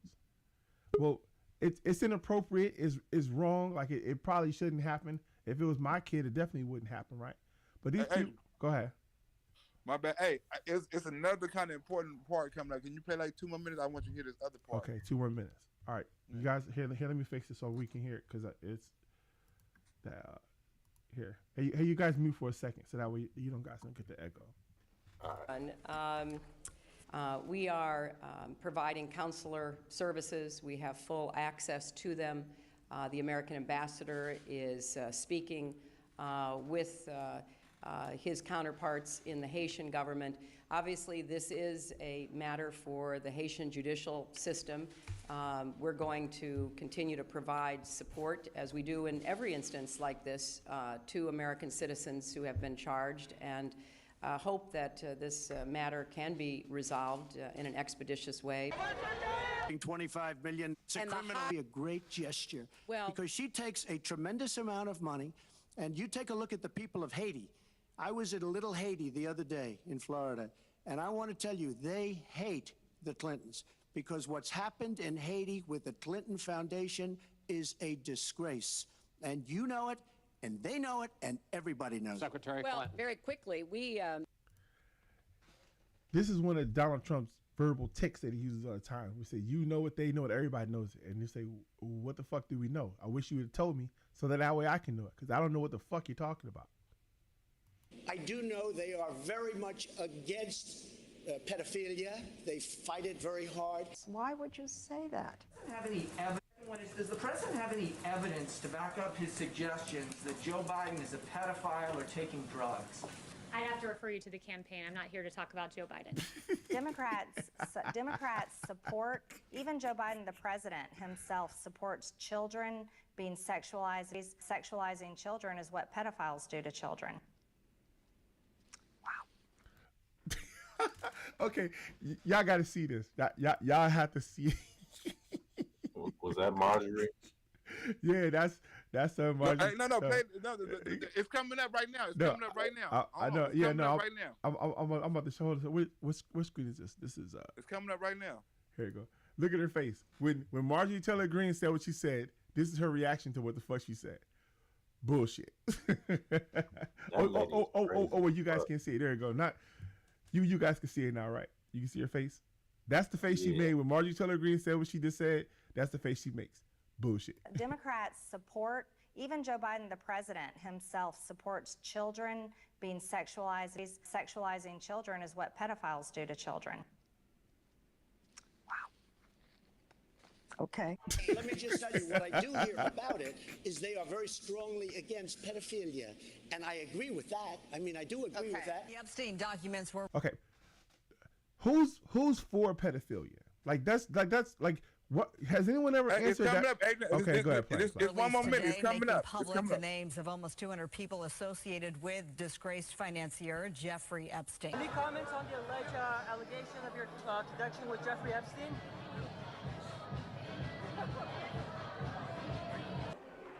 Mr. David Copperfield. Hello, David. Thanks for doing this. This supposed to be go after. You're gonna find out. This supposed to go after. They're gonna give listen to that. Hold on. How are you? Welcome. Glad you're here. Some notable new names include lawyer and law professor Alan Dershowitz, former U.S. Senator George Mitchell, former New Mexico governor, the late Bill Richardson, and magician David Copperfield. Yeah, I asked a question about Hollywood money. All right, that's okay. No, this part right here. This part right here. And that was the part, Adrian. Harvey, if you look at Hollywood as a special it's playing. their contributions, what does Hollywood want from politicians when they give money? Hillary Clinton, who has been friends with Weinstein, benefiting from his donations to her Senate and presidential campaign. Usually, and it's not always the case, but Hollywood is liberal. I was shocked and appalled by the revelations about Harvey Weinstein. The behavior described by women coming forward cannot be tolerated. Their courage and the support of others is critical in helping stop this kind of behavior. I was just sick. I was shocked. I was appalled. It was something that was cut it off now. Just intolerable. All right. So what was the thing that we were supposed to see that was going to be groundbreaking for us? That we was going to be like, oh shit, that's fucking. The first thing was, because he has a history, the ambassador and the sexual thing at the beginning, right? Yeah. We're gonna say that. The next thing, right? Was wait. But before you get to that, there was no thing between the two. It says that Hillary Clinton was the Secretary of State at the time. She was Secretary of State. There was an ambassador who was doing some things.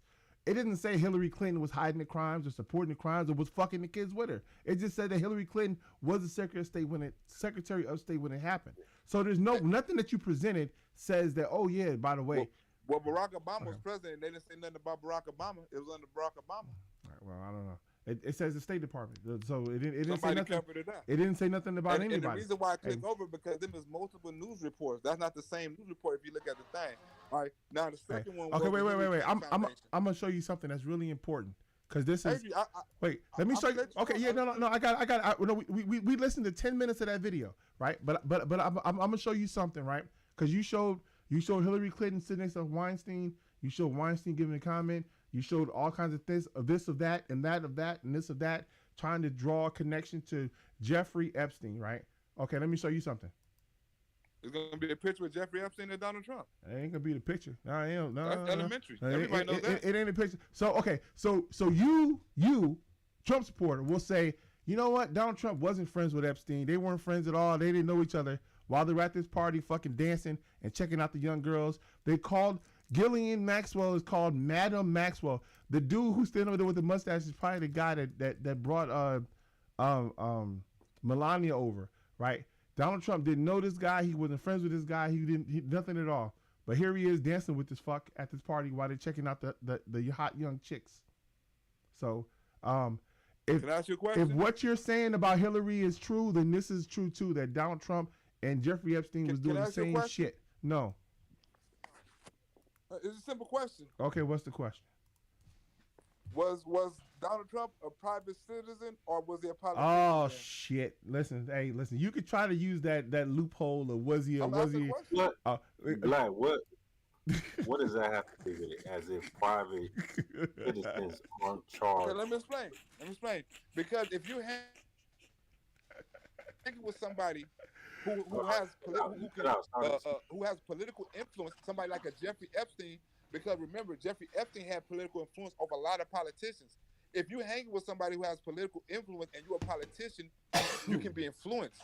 If you're a regular citizen and you're just a businessman, who the fuck cares? You don't have any. I'll tell you who cares.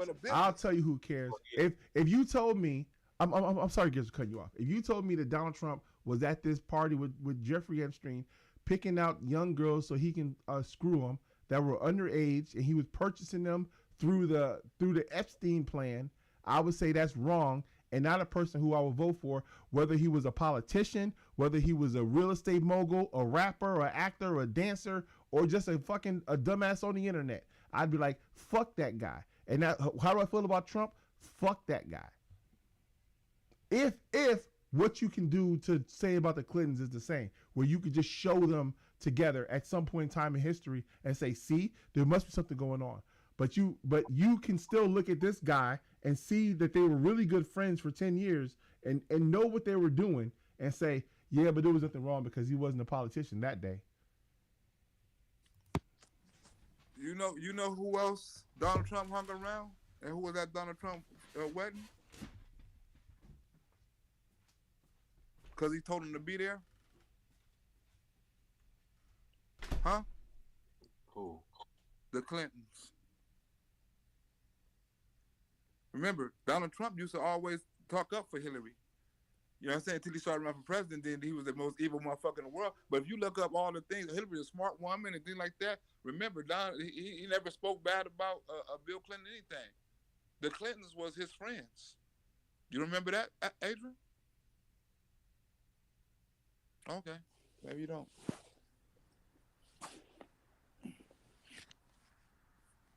Maybe you don't. This thing on? Yeah. Oh, okay. I want to hear what Adrian has to say about that, because once upon a time, the Clintons and Oprah and all the people that are against him called it evil, he even came out with a book with it. All of them was his friends. Now, when the moment he ran for president, all of them was against him. But all of them wrote him letters and all kind of stuff. All of them, from Oprah, you name it. You name it. Don King, Al Sharpton, all of them was his friends. Russell Simmons just spending out of his house. Who haven't left him? Don King, Mike Tyson. There's a lot of people like Mike Tyson. Mike Tyson said this: Donald Trump was the only motherfucker that fought for me, where everybody else left me and called me a rapist. Donald Trump came and visited me. He was the first motherfuckers I saw out. He was a true friend. You want me to change my opinion and my support for him? Well, I guess if I was Mike Tyson, I'd support Trump, but I am Mike Tyson. Yes, I don't know. If Tyson, if it works out for Tyson, it works out for him. I don't know if it's gonna work out for me. No. You had Herschel Walker tell stories about when him and Donald Trump. No, I'm just saying he has long connection with black people he's been friends with for years. Yeah. Long connections, pictures, videos, all kind of shit for years. He hung around more niggas than he hung around white people. Yeah, not true.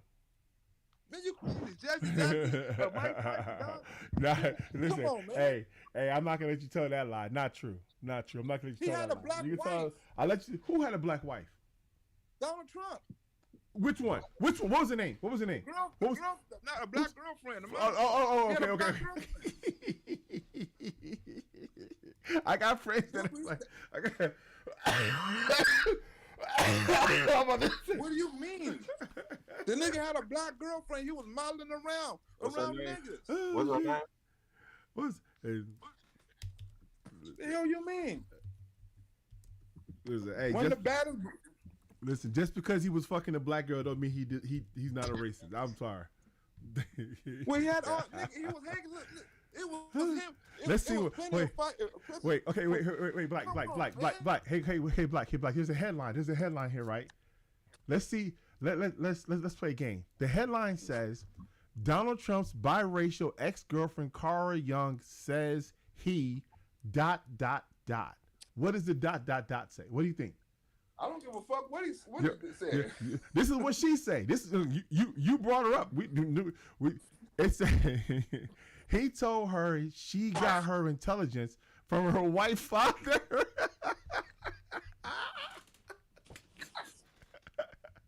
Donald Trump is a motherfucker, boy. He's a he told this woman to her face, "Yeah, you smart. You must have got that from your white daddy." Oh shit. Okay, wait a minute. Wait, she's 40. Wait, when was she 47? Wait a minute. Hold on a second. Oh, whoa. Whoa. Hold on. I gotta share this with y'all. Hold on a second. This is some fire. Damn, Blaq. You ain't. I might have voted for Trump if I knew he had this chick. He had this chick in the roster.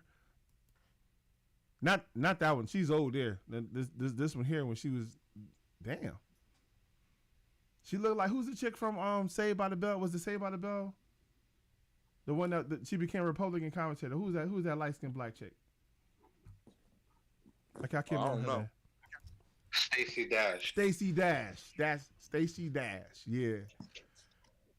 Yeah. Well, he ain't keep her around. There's no way when she was 47. There's no way she's 47 now. Wait, she was 47. This article's from 22. Okay, think about that. She dated him. When the fuck did she date him? She's 47 now. She's 30 years older, 30 years younger than him. How old was she when she was dating him before he married his second wife? She was probably 18. She was probably 18, 19 years old. I don't know. It seems a little pedophilish to me. It seems a little inappropriate to me that he's 30 years older than her, and that they're talking about when they dated 30 years ago. And the creepy stuff he does with his daughter too. Yeah. With her sitting on his lap and all of that.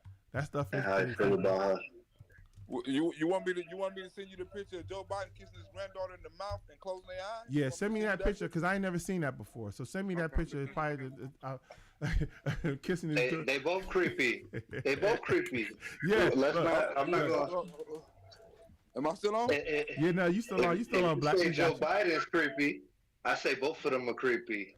Oh. But Oh, she's lying about her age. She's lying about her age. She was born in 69, but now she's 47.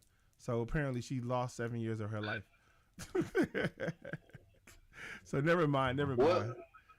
What prompted y'all to bring her up, talking about if Donald Trump was racist or not? Nah, I don't know. Blaq just brought her. Blaq just randomly throws out Trump shit. There's random Trump facts. I thought he was trying to prove him not to be racist by saying that.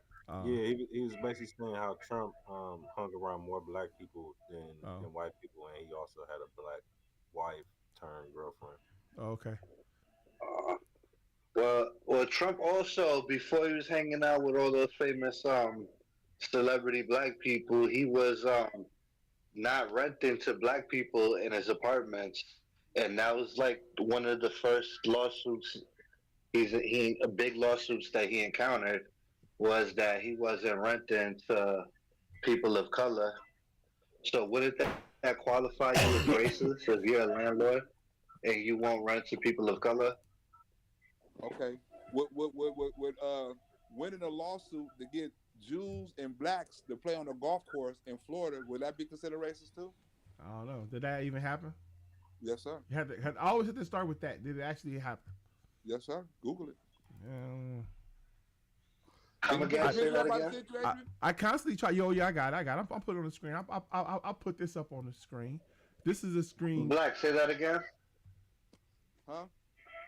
Say that again. What you just said before that? I said it's suing the state of Florida for the rights of blacks and Jews to play on a golf course. Is that considered racist? You say he sued the state of Florida? Yes. For the rights of blacks and Jews to play golf on the golf course. Yeah. It doesn't even make sense. Hey, why couldn't they? It seems legit. And what year was this? Look, black people don't even play golf. I might give a fuck. It seems legit to me. I'm with it. I'm not gonna search it yet. I'm about to search it in a minute. I guess that benefited J.R. Smith. I don't know. Oh yeah, J.R. Smith is he balling out and how the fuck I put that on the screen? Oh, well, everybody else can see it, but how I can't get you guys to see it. Oh, here we go. Here you go. Did he have like ownership in a golf course in Florida or something like that? Hold on, I'm gonna send you the article. I'm gonna send Adrian an article. He can put it up. Or you want me to read it? Yo, who the fuck is that? That's his granddaughter. You said. Yeah. That's his. Yes. That what you said? His granddaughter. Okay. Right. Yeah, that's his granddaughter. Yeah, that's freaky. I ain't gonna. That's some wild shit right there. Them Bidens be on some. They be on some wild shit. Listen, I told you both of them. You seen the son and his fucking. The son Hunter is running around in a leopard thong bikini with fucking mountains of drugs on him and stuff. Like the movie Lord of Guns, the Lord of Wars, or something like that. Adrian, put up this picture right here. Adrian, put up this picture right here. They're not gonna let me play the video. I was trying to play the video so we could see it because it's like put up the picture I just sent you. A screenshot could be easily, it's just a little thing. No, you can Google this. It was outrage over this shit. Outrage over what? Outrage over what? Let's see. There's no outrage. This picture? I don't believe in outrage. That's some wild shit. Put up the next one, Adrian. Hey, that's some. Hey, I tell you what, it still don't make me want to vote for Trump. You know why? Adrian, put up. You want to know why this don't make me want to vote for Trump? Adrian, put up the next Blaq, one. do you want to know why this doesn't make me want to vote for Trump? I hear you. I hear you. No, listen. Do you want me to tell you why, or can you accept that you know what I'm about to say? I don't know what you're gonna say. You know what I'm about to say.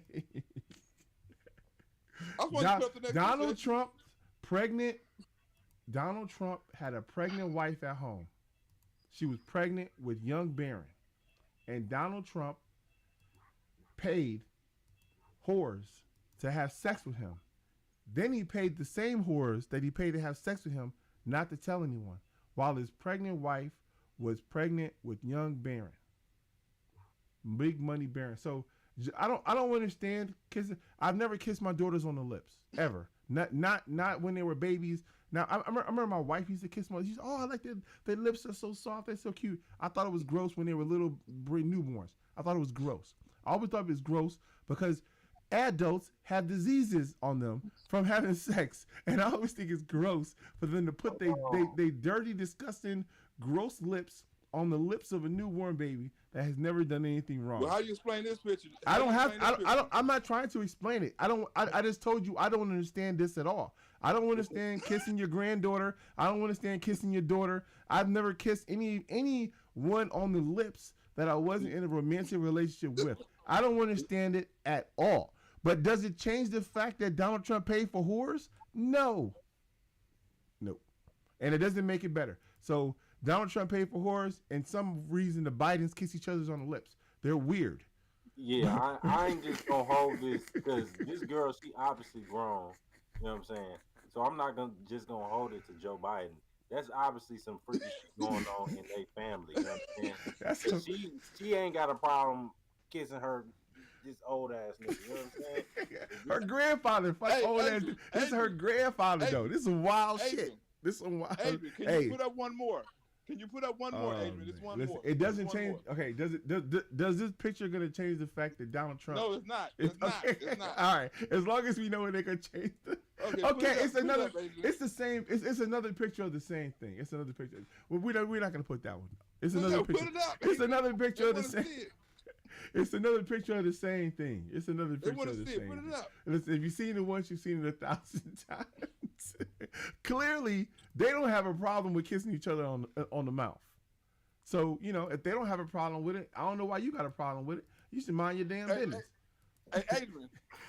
They're doing this they're doing it in public. They're not even trying to hide it. Sure. Ask me a question. Who was Hunter Biden's second wife? He didn't have a second wife, but he was fucking his dead brother's wife. He was. He married his dead brother's wife. He didn't marry her. He didn't. No, he didn't. He married her. No, he didn't. Google it. He didn't marry the brother's wife. But he married her. But biblically, he was just doing what he was supposed to do. In the Bible, it talks about that. But it's not on. It's not on 2 Corinthians though. He married his dead brother's wife. That was a Trump joke. If you follow Trump's favorite book of the Bible, 2 Corinthians. But no, it's not in 2 Corinthians, but it is in the Bible about taking care of your brother's wife when your brother dies. But you're only supposed to do it though if your brother didn't have sons and you wanted to keep the family going. Then the other brother's supposed to step in and fulfill the task of giving a son to the wife of his brother. It's in the Bible. That part not in the Bible, Adrian. That's absolutely in the Bible. You should read it. I know what you're talking about, but Joe Biden kissing kids and all that shit, right? That shit is not in the Bible, homie. Well, Hunter Biden was doing with his sister-in-law also wasn't in the Bible. He was screwing the hell out of her. That's what he was doing. And he had his daddy's blessing. You know what? You know what's strange too, right? Is that like my brother passed away, and I never saw my sister-in-law like that. Like when my brother was in the hospital, it was like we became closer, like brother and sister. Not closer, like now that my brother's not here, I look just like him. Like it was more like I had a different perspective of what I needed to do to help support them because she was my sister and his kids was my nieces and nephews, and he wasn't there no more. So I don't understand what the hell Hunter Biden was doing. That's some wild shit. You know what he said? He said they tried to bring him back. Yeah, well, yeah, they was trying to bring him back. If he'd been in there before, maybe they could pull him out. That's why it's got a mushroom head, because you can pull out what's in there. That's some Hunter Biden was on some wild shit. But Hunter Biden was a crackhead, so I mean, you can't hold against what he was doing. He was smoking crack and doing all kinds of stuff. Let's talk about the daughter. Why we want the daughter was just as wild as Hunter Biden. This bitch got caught with all kind of weed and over drinking at college dorms. Was a slut. Niggas was like running up in her in college. It sounds like fun. What's wrong? Yeah, what's wrong? It sounds like fun. What you hating for? Listen, you was just talking yesterday about purchasing women because that's the best thing to do, and now you hating on people that was out here getting high and drinking and having sex. Come on, man, you can't have it both ways. Is fucked up. You either. If weed and drinking is fucked up, then shit, half of the country, most of the country is fucked up. Listen, no one's looking into no one's looking into what the Trumps do because this shit is so public. It's like at this point, it's like, you know what? Never mind. But go ahead. Hey. Can we agree that we all know that Hunter Biden got kicked out of the army for smoking crack, right? I don't know. I don't follow Hunter Biden. Like I literally don't. Like prior to Republicans becoming obsessed with him, I couldn't point Hunter Biden out from anybody else. This is the definition of white privilege because none of us in this world can do the thing. You can smoke crack and still get drafted to the army, right? And smoke crack and get an honorable discharge. Neither one of us can smoke crack and get an honorable discharge. But see, right? And look, and guess what he blamed it on? He blamed it on 2 black men in the bar. Him smoking crack? Yes. He said it gave him a cigarette with crack. I can believe it. I'm saying niggas is always giving people laced cigarettes. He blamed it on 2 black men. Listen, Donald Trump knows how dirty those black people are, and they always got dirty cigarettes. Oh, laced with... This shit with Hunter will not stop. The shit with Hunter has stopped 2 years ago. You guys won't let it go. What do you mean? He's going to court right now. The nigga didn't claim his baby, and Joe Biden got on there and didn't even claim his granddaughter after the fucking test came. I wouldn't have claimed the granddaughter either. You know why I wouldn't have claimed the granddaughter? Because just like Donald Trump who sleeps with whores, Hunter Biden sleeps with whores. And the Hunter Biden got a whore pregnant. He didn't want to have a baby with a whore. And he asked the whore to have an abortion. And that whore said, "This is my meal ticket. I'm going to keep this baby." And Hunter Biden was like, "Well, I guess I'll pay for it, but it ain't mine. The law says I got to pay for it, but it doesn't say I got to take care of it." And that's what Hunter Biden decided to do. You guys guilted Joe Biden into something that Gears. Years. The Joe Biden paid the bitch off so the baby won't have the last name. Blaq Rosebudd. That baby is a trick baby. That baby is a trick baby. You can't make Hunter Biden accept that he got a prostitute pregnant. You can't make him. You can't make him. The family paid the motherfucker off so the baby won't have the because last they're name. rich. Because they're rich is why they did it. The baby is a trick baby, and you should understand this better than anybody because you were just saying yesterday that there's nothing wrong with purchasing a woman for sex. So that's how you do it when you got money. You get a woman for what you need. Hey, John Frank. Yeah. Joe Biden got you can look up Google Joe Biden touching kids. He has a history of touching. Wait, hold on. Off the beginning, I agreed with you. When you said it, I said Joe Biden and Donald Trump are both creepy, and Hunter Biden. I didn't say Hunter, but all three of them, I was the first one to say all three of them was creepy. There's no argument there. There's no pedophilia inside of Donald Trump. You have Joe Biden sniffing little girls' hair. Wait. No, wait. He was hanging out with Epstein, so technically he might qualify in that realm. You understand? It wouldn't be far-fetched to say he was with minors because of the person he hung out with did. Just the same way we blame Bill Clinton, we have to blame Donald Trump. It's the same standard. You have to keep the same standard on both sides. Can I ask you a question? Right? They had the names released of. They got all the names of that, and that's some of the video right there of I sent Adrian. They got some of the names released, right? For people who was on Jeffrey Epstein Island and was fucking little kids and seeing little kids, right? Do you think for one damn minute, if Donald Trump's name was on that list, it wouldn't be released? So we can forget about that. His name, wait. Let's be factual here, Blaq. Donald Trump's name was redacted. He is on the list. His name was redacted. They took his name off the list. That's why they were fighting to get the redacted copy out, and Donald Trump blocked it. Donald Trump's name is on the list. No, it's not. Okay, then we'll go with what you say of no, it's not. This is definitely Donald Trump though, in this creepy ass picture here though, right? That is That's Trump, a creepy picture. That's creepy, right? It's creepy. I never took this picture. There's more creepier ones. I ain't never took this picture with my daughter either. So we'll say that was not as salacious as the other ones, Adrian. There's more salacious ones. If you just Google it, I'm sure they give you a trove of at least 5 or 10. Hey, Blaq, you had enough fun yet, man? I had a lot of fun. Say hell no. We keep going. Let's see. Donald Trump name redacted from Epstein files.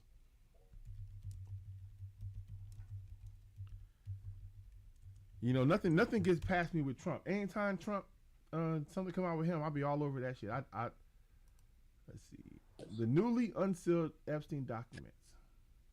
The former president, Donald Trump, may have fought to keep his name redacted in our court documents before a judge ordered to have it unsealed. This is from January 2024. His name is on the list, but he had it redacted. That's the reason why he wasn't on there.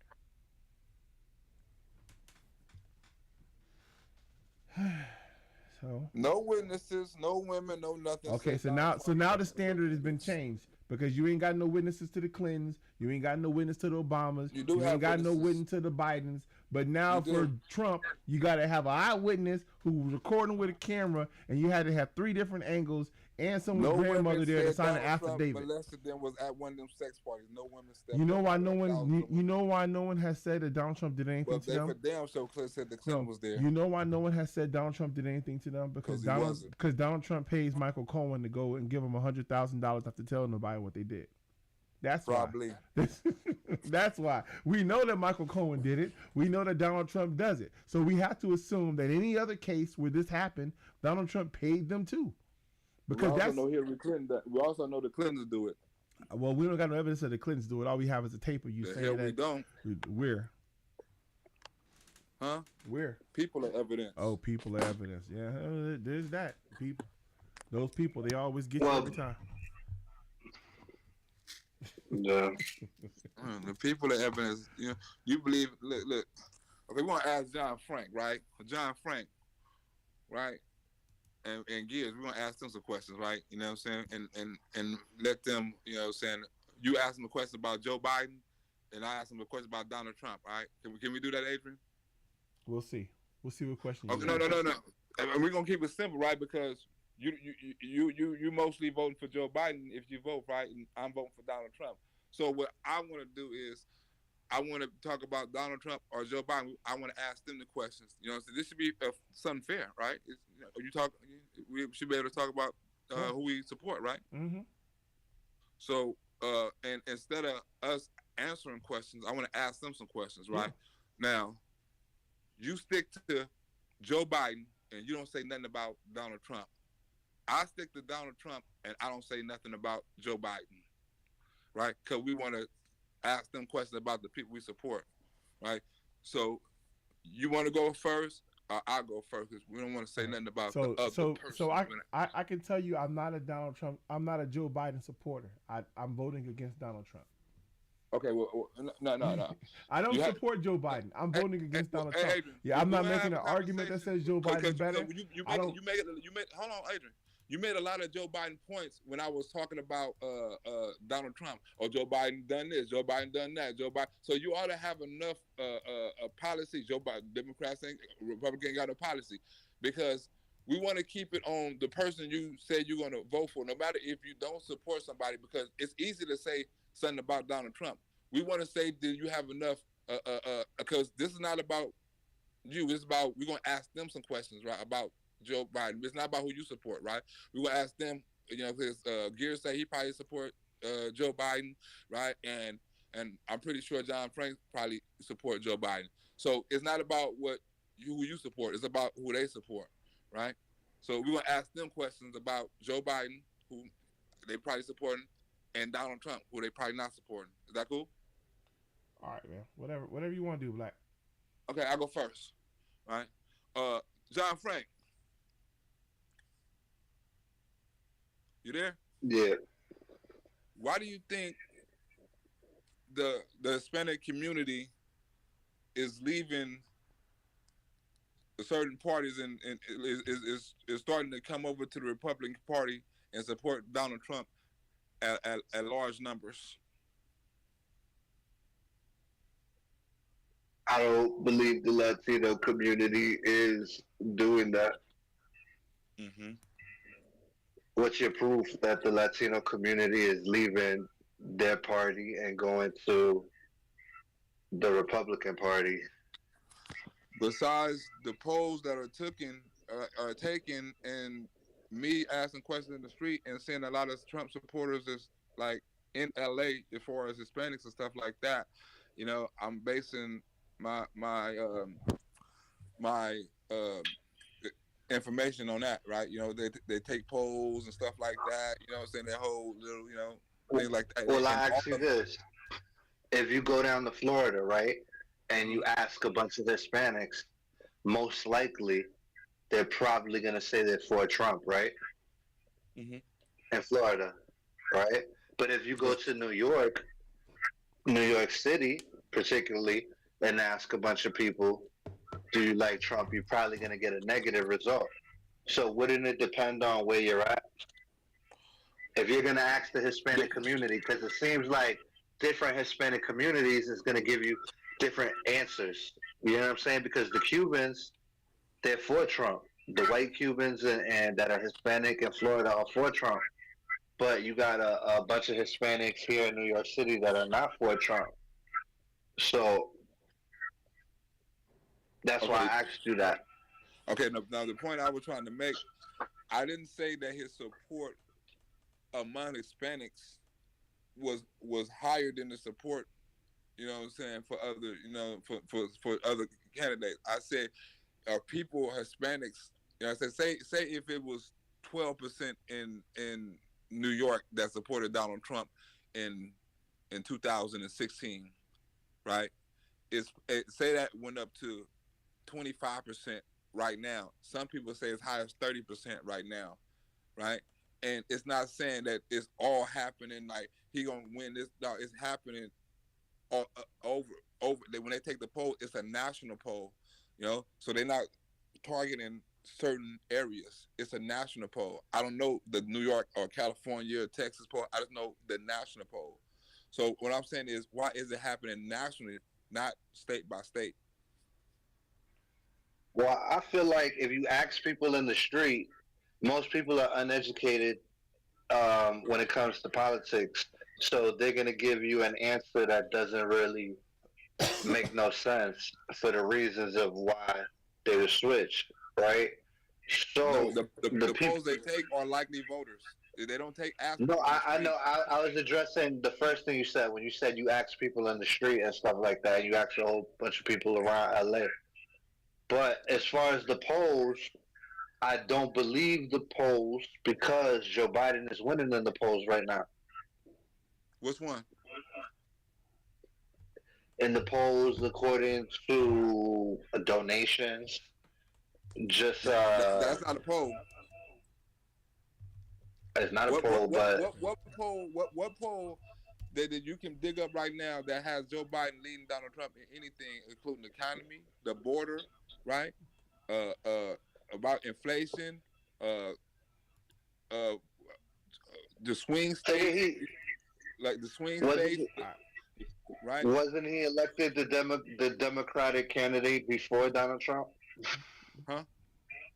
Wasn't he elected the Democratic candidate before Trump was elected the Republican candidate? I'm not supposed to talk about, you know what I'm saying, because I don't want, you know what I'm saying, so I fucked up. Remember, we got it. You can't ask me about other candidates. You got to ask me about my candidate. You know, so that's the rule. You feel me? So I kind of broke the rule.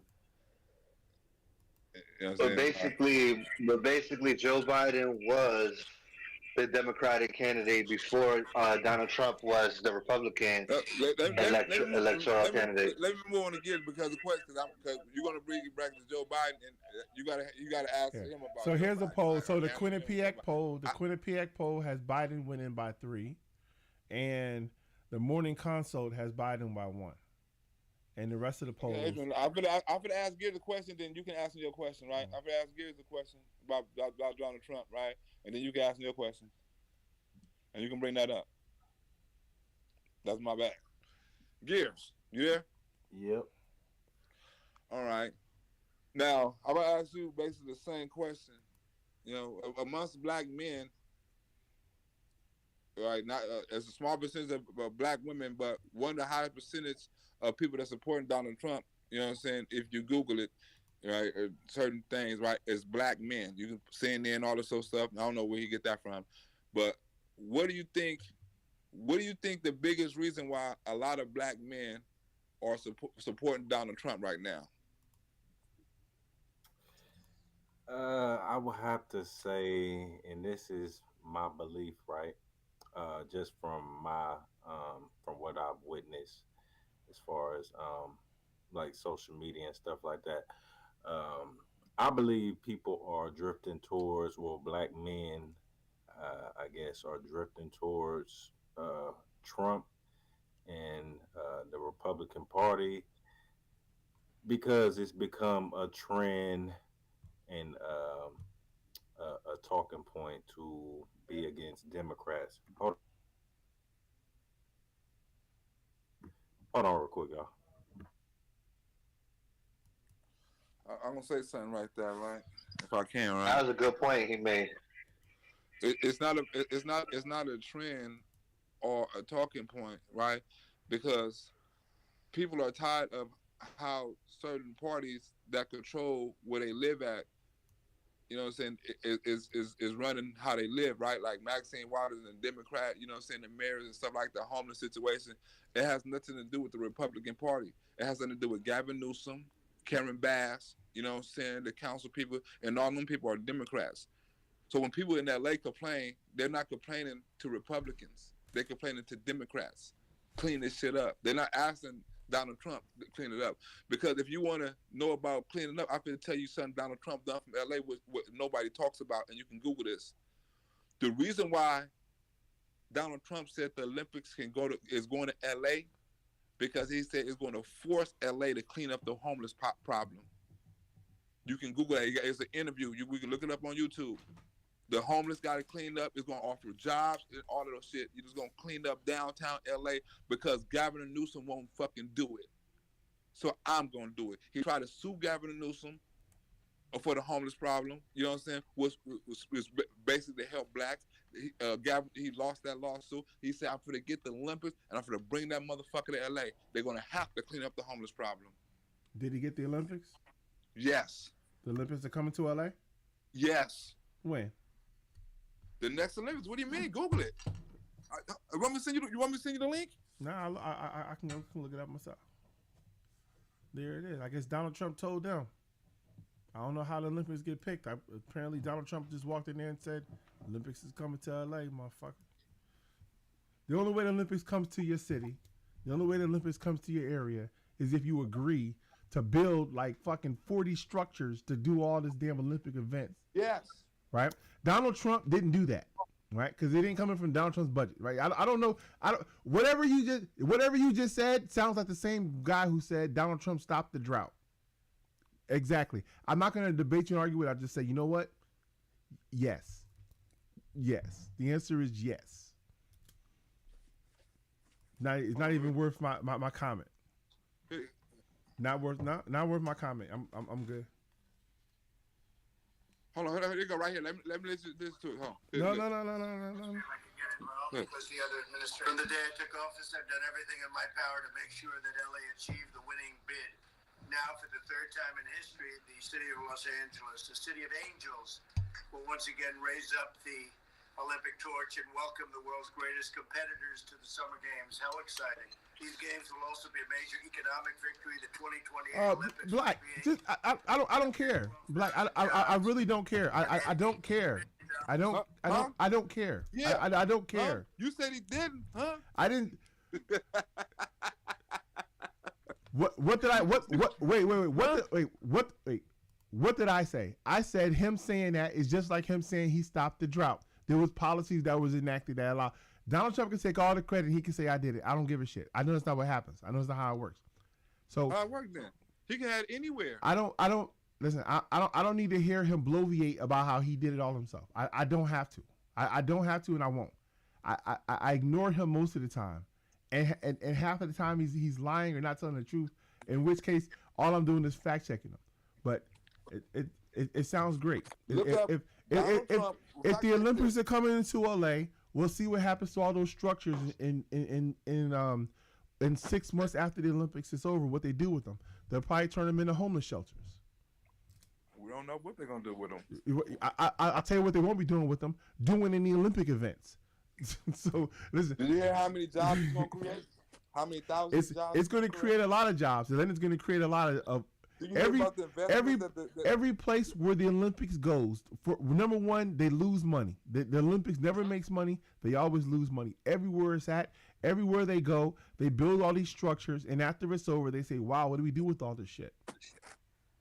Everywhere, all of them. So if the Olympics is in LA, congratulations. Maybe you'll get a job doing construction. But after it's over, all those buildings are going to become homeless shelters to some other bullshit, or they're just going to be buildings that become dilapidated and run down because there's no use for them anymore.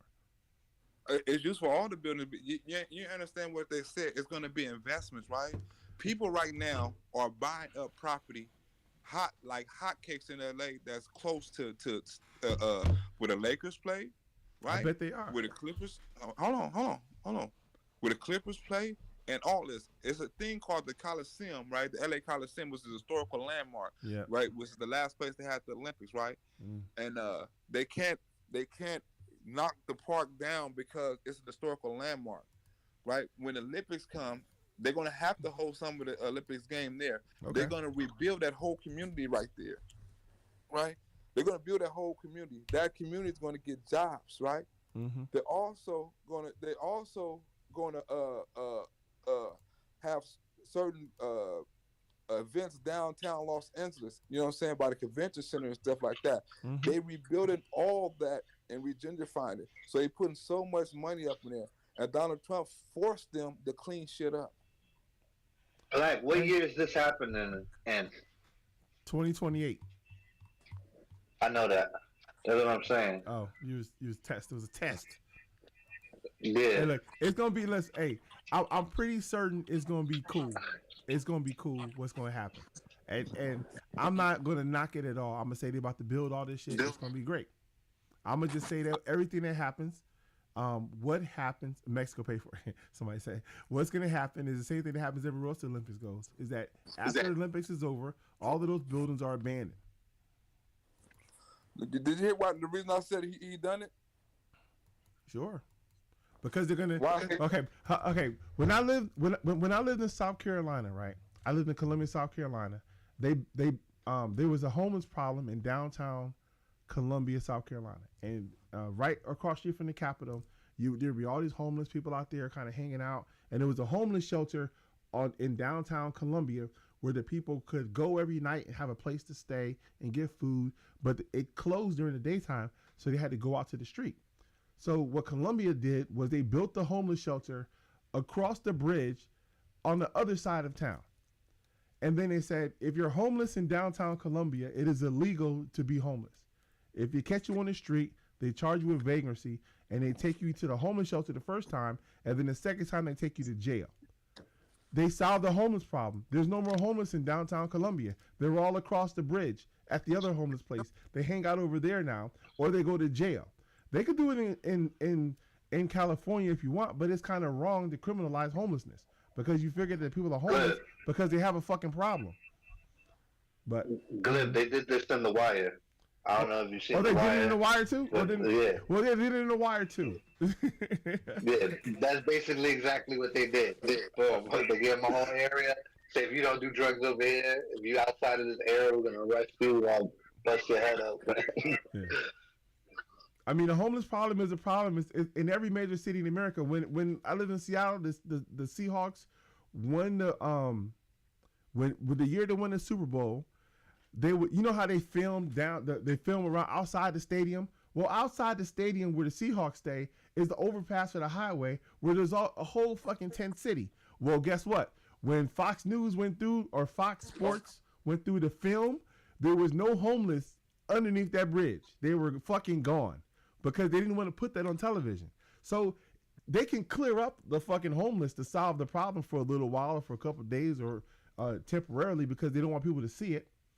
Whether it's going to solve the problem for you or California in the long run is yet to be seen, Blaq. I would say maybe not.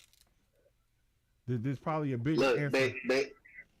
Glib, they solved it in New York, right? They came up with this idea. They said, hey, we see homeless people on the train. They enacted this new mental health thing. So now they just take them to the hospital and put them in mental health. And then from there, they come out with some sort of programs or something better off than where they were at. You understand? Yeah. That kind of helps the homeless problem. You know what I'm saying? You see a homeless man sleeping on the train, they automatically call the ambulance now. And instead of taking them to jail, they put them in the hospital where they belong because they have mental health issues. So that's how they solved it out here.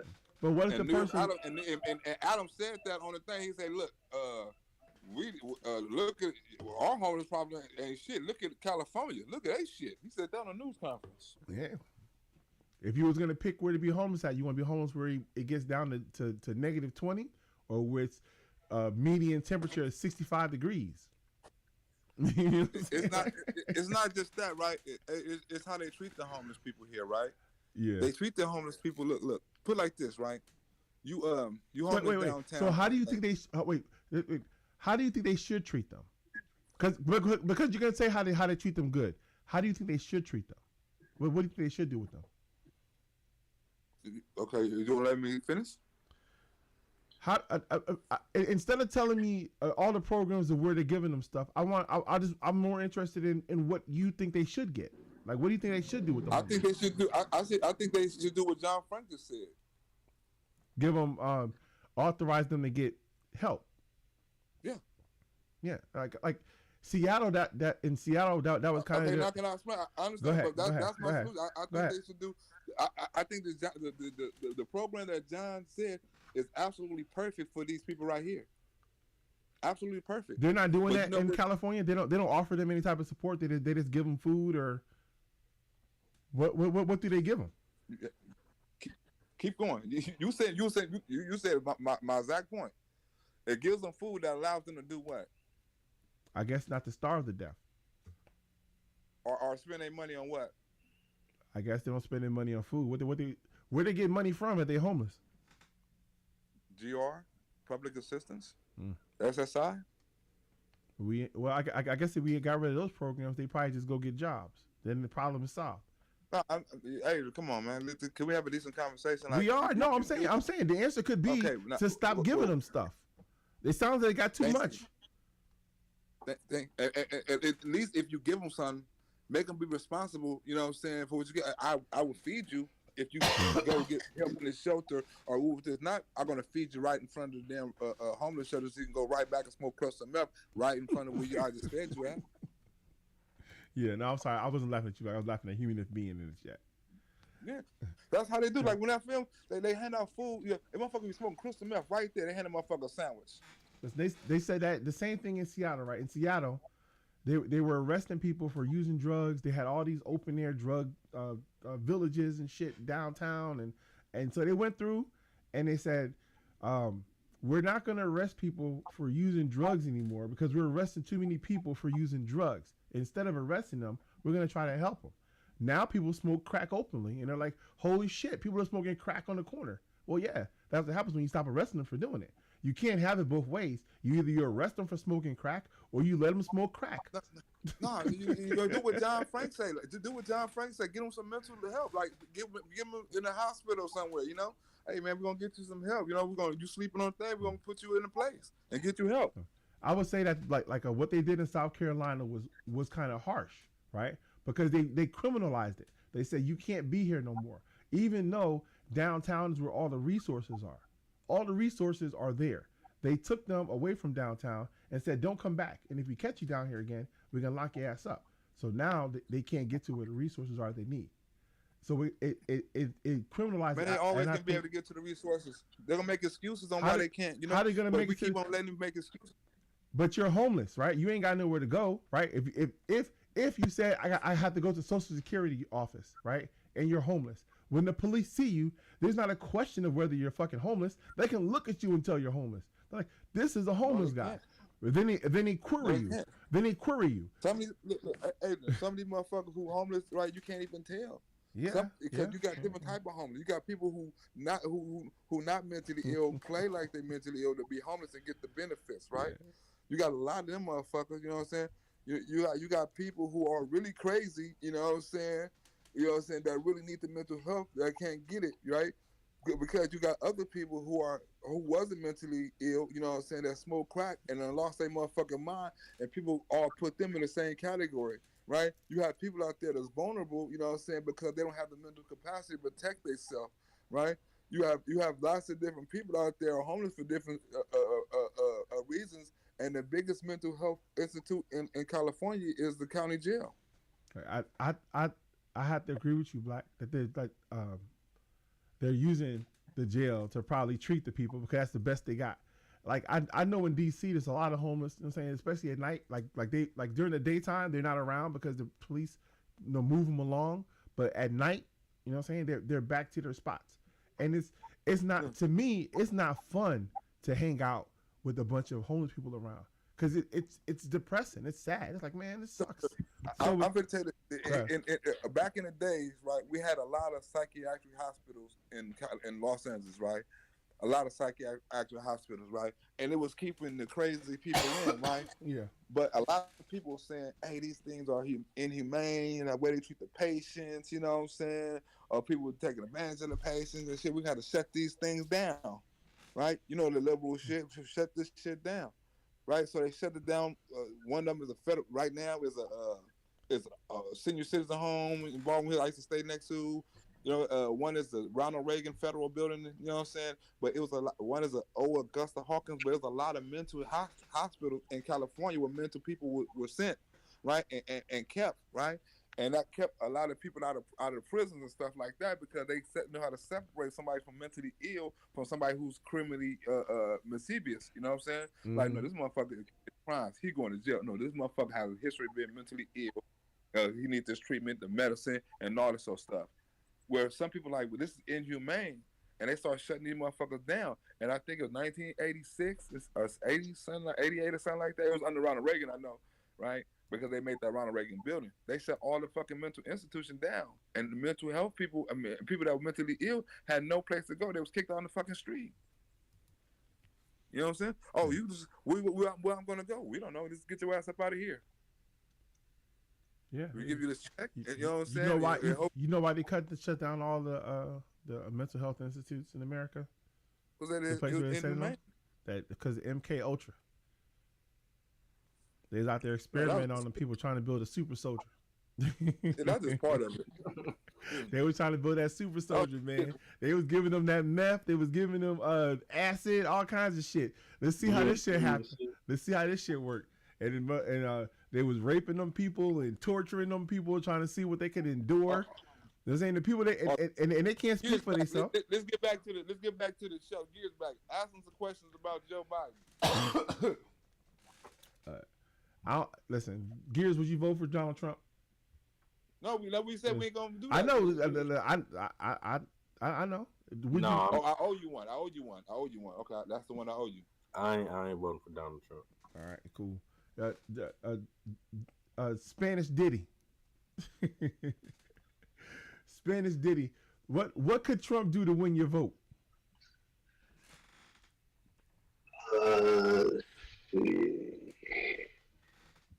Let's see. I don't even think there's nothing he could. The only way he could win my vote is if he like freed one of my friends that was locked up, type shit. Like, you know what I'm saying? Like, one of my peoples get locked up, and I give you my vote and my loyalty, and we free them. Then that's a contract. That's like a contract right there. I can see myself in that sort of situation, giving them my vote. Yeah. Okay, so if it was something that personally impacted you, can we go back to asking your people about Joe Biden? Because we don't want to talk about Donald Trump. Let me Donald Trump out the way. Let me answer that question real quick. I wish he would have asked me that. Only way I would vote for Donald Trump is if he gave black people reparations. That's the only way. Oh shit, reparations. This is a short circuit for conservatives when you say reparations. Hell no. Reparations is that. Yeah, they don't be trying to hear that shit. That's why I'll be like, fuck them. You know? No. What do you know? Because they passed the what do you think the reparations is going to be? Because they already so-called Joe Biden already sent a so-called study group, right? What do you think? How do you think you're going to get this money? If they give you the money, right? How do you think you don't give them the money? What you mean, how?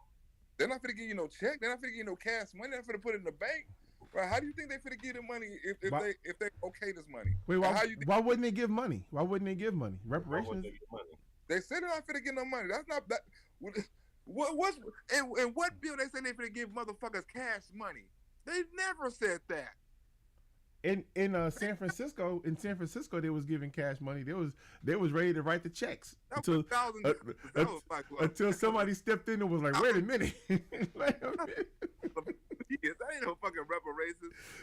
You gonna bankrupt the entire country with this fucking check? That was $1,000 for 2 years. No, look, hey, you know what though? Reparations, though, right? There was a the lady from I did a video about this when I first started doing YouTube. Yeah, I want to know what people think the reparations. The lady from what was the damn show?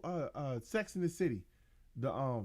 She ran for New York governor, and she was saying that she wanted to make marijuana legal, and she wanted to make it so that people who have marijuana convictions were the first people in line to get the licenses to be able to start businesses to sell marijuana.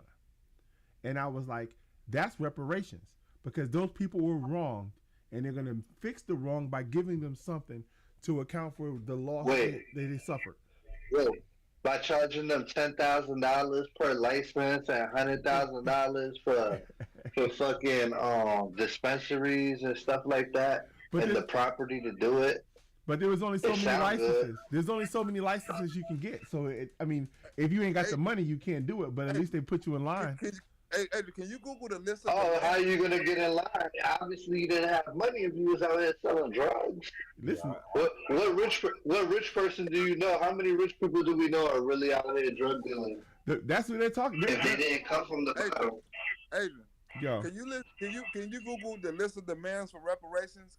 Well, we ain't getting no cash. Can you? Oh, you talking about the Black Lives Matter list? That shit's stupid. I ain't doing that shit. That shit's stupid. That shit, the Black Lives Matter list was stupid. Them, all they was trying to do, listen, just like Donald Trump, all those guys was doing was trying to extract resources by getting people to get on board with their message. So every time they come out there and say something's wrong, they say, and all we need is another donation. If you can just give us a little bit more money, we'll solve all the problems. And all they did was take the money they got and buy houses and cars, all they did was fix their own personal life. You know what I'm saying? It was like, let me get the money so I can fix my shit. You know what I'm saying? So say, you want the reparations? Oh, you gonna get some reparations? Right? Blaq, I heard you talk earlier about your grandfather telling you about all his experiences, what he witnessed, and what he and his family went through. Why do you think you not owe reparations? Why you think that's a laughing matter? That's a good question. That's a good ass question. Because my grandfather never asked for reparations. He just wanted white folks to stay the fuck away from me. He can make his own way. And I kind of had that same thing. I want people to stay out of my way and give me opportunity. Don't ban me from the club. Let me get an opportunity to be funny in the club. You know what I'm saying? Not because of my political beliefs. You know what I'm saying? I just want people to get out of my way. Don't give me that. I want to work for my shit. That's why when people one of the things I said on my donations, like, hey, the more people donate, the harder I'm going to work. You know what I'm saying? And I like it like that. You know what I'm saying? Because, you know what I'm saying, I know that working hard would it would get me. Even when I'm doing my little cigarettes and getting my little shit back on and shit like that, I know what hard work gonna get me. I learned that from my grandfather. I never accepted a handout. There's females I've been knowing for years who never gave me anything they like. I don't know how to accept shit. I don't accept handouts. I wouldn't consider reparations a handout. I don't think any other group who's received reparations in history will consider that a handout. I think they would say that's what they were owed. Reparations for me would be the I don't want to get paid for some shit that happened to my grandfather and the great grandfather. Pay me for some shit that happened to me. You know what I'm saying? Pay me for the shit I've been through with the police. You know what I'm saying? Taking me to jail for and I didn't have no lawyer and I had to plead guilty because I couldn't defend myself in the time I lost. If you want to pay me back for something, pay me back for that. If I want to ask for reparations, it's not for them people. It's for the shit I've been through. You know what I'm saying? Because I lost time with my son. I lost time with my family. I lost education. I lost opportunity because I didn't have the money or the opportunity to defend myself when I knew I was innocent in court. So you comparing something that happened in the modern day with the judicial system, right, versus something that was forced upon people for hundreds of years. Hey, I'm about to share something with you. Hold on, let me finish. Go ahead. Before I started gang banging and selling drugs, you know what I'm saying, and doing what I was doing, I had an opportunity to be anybody I wanted to. I was a hell of an athlete, right? You know what I'm saying? I was hell of a smart, right? I was hella street smart and book smart, right? I had everybody from class and everybody from the hood north. I was a hell of an athlete, but guess what? I didn't go to practice, right? Guess what? I used to go and never go to class and pass all the tests, you know what I'm saying, and go to the history class or wherever I want, you know what I'm saying? After school, I never went to football practice. I went to the hood to sell drugs, you know what I'm saying? And I still started over motherfucking Kareem Lattimore, who played for the Cowboys. You know what I'm saying? Never went to practice. None of that shit, still gang banging. After school, when I went to college, you know what I'm saying? They gave me a second chance. I went out that motherfucker with some weed, you know what I'm saying? And got my ass kicked out, you know what I'm saying? So I passed up on a lot of opportunities, you know what I'm saying, because I didn't know better. Nobody taught me better. But also was when I was and I was getting accused of something, the police wanted me off the street. I also had dope planted on me. I also got my ass whooped. I also went to jail for some shit, you know what I'm saying, that wasn't mine. You know what I'm saying? So I you know, it goes both ways. I could have been somebody. I could have been a police. I could have been a president. I could have went to the army. Well, I gotta say that the practices that the police that you say that they used on you, right, as in lying on you and planting drugs on you to get you time in jail, that all stems from slavery. You know that, right? No, it all stems from me choosing the life that I chose, because it was squares on my street that never dealt with the police. That they didn't get dope planted on it. They didn't get pulled over by the police, and the police knew them. So why are you? So why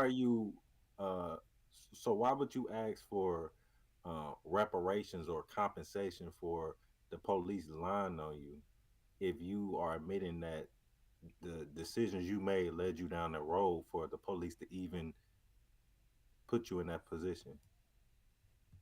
Because I never complained about things I got caught for, you know what I'm saying, because I deserved what I got. You know what I'm saying? I complained about being unjustly sentenced or unjustly accused, right? And you know what I'm saying? And if I'm out there doing something wrong, I'm man enough to accept this is wrong and my penalties, right? I never complained about anything I went to jail for, you know what I'm saying? But when I didn't do something like the last case, I took my money out. I bought me a lawyer because I knew I was innocent. They said, you know what I'm saying? I had the opportunity no time other in my life.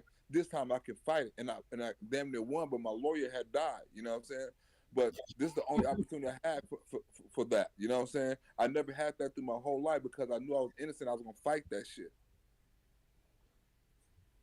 Okay, I'm gonna let Glib get to what he got on the screen. All right, can I read that on the screen? Yeah, I see it. All right, you see, so this is reparations in America. Now I talk about this, right? I'm glad you brought this up too. This is reparations in America. The only reparations paid was to the slave owners. They was paid $300 for each person who they freed. That's reparations that was paid. Now I don't know. That seems like it's helping the capitalists, right? Because it's capitalists. They losing property, but our government had no interest in doing anything for the people who were granted their freedom in regards to the labor or the work that they put in up to that point. No, actually, the 40 acres. Never. The 40 acres and the mule was promised. You know who promised the black people in Charleston and the Low Country in South Carolina the 40 acres and the mule? The generals from the north. The general from the north. Yeah. I can't remember his name. He's the one who said, "Yeah, let's give these black people 40 acres and a mule." Right? And then they allowed the Democrats back into power, who said, "Hey, wait a minute. This land belonged to someone before they gave it to these black people. Take it back." And they took it back. The 40 acres and a mule was never a promise to all Americans or all African Americans. It was only a promise to those particular ones, and they took it back from them. Quick. They were like, "Nah, we straight." But no one got reparations, and the only reparations that was paid was to the people that owned the slaves, and that's the reason why reparations are due. Reparations are due because even of these 2,989 slaves who were freed, they provided a service in America that was allowed because of the laws, and they are due something. But what America did was say, "You guys are free. Go ahead and make your own way," which now puts those people in the position of you're starting at zero or less than zero because they may owe somebody something. Most of the reparations wasn't from slavery; it was from what the Freedmen Bank done. So it wasn't about the Freedmen Bank didn't even exist at this point. It didn't even exist because there was no Freedmen. That's what I'm saying. But most of the people who wanted reparations, these people who were freed were only freed because of this act, in particular in Washington D.C. And when they were freed, they were given their notice that they could leave. But they weren't given anything else. Right quick, Adrian, you can stop me if I'm lying. Wait, what do you say? Can I give Gears some game right quick, and you can stop me if I'm lying? I'm not gonna stop you. Go ahead. Okay, out of slavery, right? a lot of black people, you know what I'm saying, with Ron DeSantis and a lot of black people got a lot of slack. Right? A lot of black people had a lot of skills, right? And one of our skills was carpentry, you know what I'm saying, and things like that, things with tools, you know what I'm saying, things you see the Hispanics doing like right now. That was our shit, you know what I'm saying, barbary, you know what I'm saying, used to be white people. Huh? Masonry. Masonry, exactly. That was our shit, you know what I'm saying? Barber shops and shit like that, where the white people used to come and get shaved up. We still had all the limousine jobs and shit like that. We was making a lot of hair products and shit like that, beauty products and shit like that. We had women that was coming billionaire, little kids that would become billionaire. From the age of when they let us become free till the Freeman Bank closure, there has never been a group of people that have prospered like black people. I don't give a fuck if it's been a Jew or anybody. We was millionaires and things like that because we had our own community. We had communities where the money didn't leave until 5 years after circulation. It ran through the neighborhood, right? And the black community was thriving. Bus lines, planes, libraries, all that shit, right? And we was making money. It's when certain races of people got mad at that because we was doing better for them that they start shutting shit down. You know what I'm saying? Blaming black people for shit. You know what I'm saying? Taking over their shit, instigating shit. You know what I'm saying? So they can come and tear it up and kill people and shit like that because they know they didn't have to face no justice, right? When they saw black people doing that shit, right? A natural jealousy happened, right? Now what happened is a lot of black people was losing their money because motherfuckers was breaking in their house and doing all kinds of stuff. So with the politicians influence the black people to do, hey, keep your money in this bank right here. It's a Freeman Bank. You know what I'm saying? It's a black person bank. We got this bank and this bank, but you put your money in this bank. And a lot of black people believed the politician and flooded that bank with all their money. Now that money was loaning money out to a lot of white people, you know what I'm saying, with interest. It wasn't loaning the black people money. It was loaning money out to a lot of white people that was getting money and buying shit off of that money, off of that interest that they was getting from the black people. And then they loaned out a lot of money and they couldn't cover it. So the bank closed down and said, look, man, some of you motherfuckers don't get none of your money and some of you motherfuckers get some of your money. So all these motherfucking black people that are millionaires and all these motherfuckers have money and businesses and shit like that, they have to foreclose their shit because they didn't have the money to cover for it. Now, a lot of people want reparation because they say if it wasn't for the Freeman Bank closure, it would have been a lot of black people well off because we had our own fucking money, you know what I'm saying, and we had our own fucking businesses and shit like that, and we never recovered from that period of time because from that time, right, from when we first got out of slavery and all the jobs and shit we had and all the businesses we owned, we was prospering. You know what I'm saying? It wasn't until they fucked us over that money, started taking our communities away from us and shit like that, until black people started reaching out for the social justice shit, and the shit changed. What year did this happen? Just in general. 1870s, 1880s, 90s, 1900s, 1910, 1920. Like, what year was this prosperous black people that they had everything until the bank went down? Do we have our own bus line? All right. So this is actually a book, right? I'll know. Gears. Do you know? Do you know who Booker T. Washington is? Do you know who Booker T. Washington is? Yes, sir. All right. Have you ever read this book before? This is called Up from Slavery. Booker T. Washington. Right. Booker T. Washington was one of he started Tuskegee Institute. He's one of the foremost scholars of the late 18th century. He was a slave. He was born a slave. And in this, I'm gonna just read this one passage, right, about slavery and when he became free, what happened to the people who were told you're free. So you can say these black people are owed nothing because the Freedman Bank or some shit. I'm gonna tell you that these black people in this passage, he says they were told they were free, they could do whatever they want, and they said, well, now what do?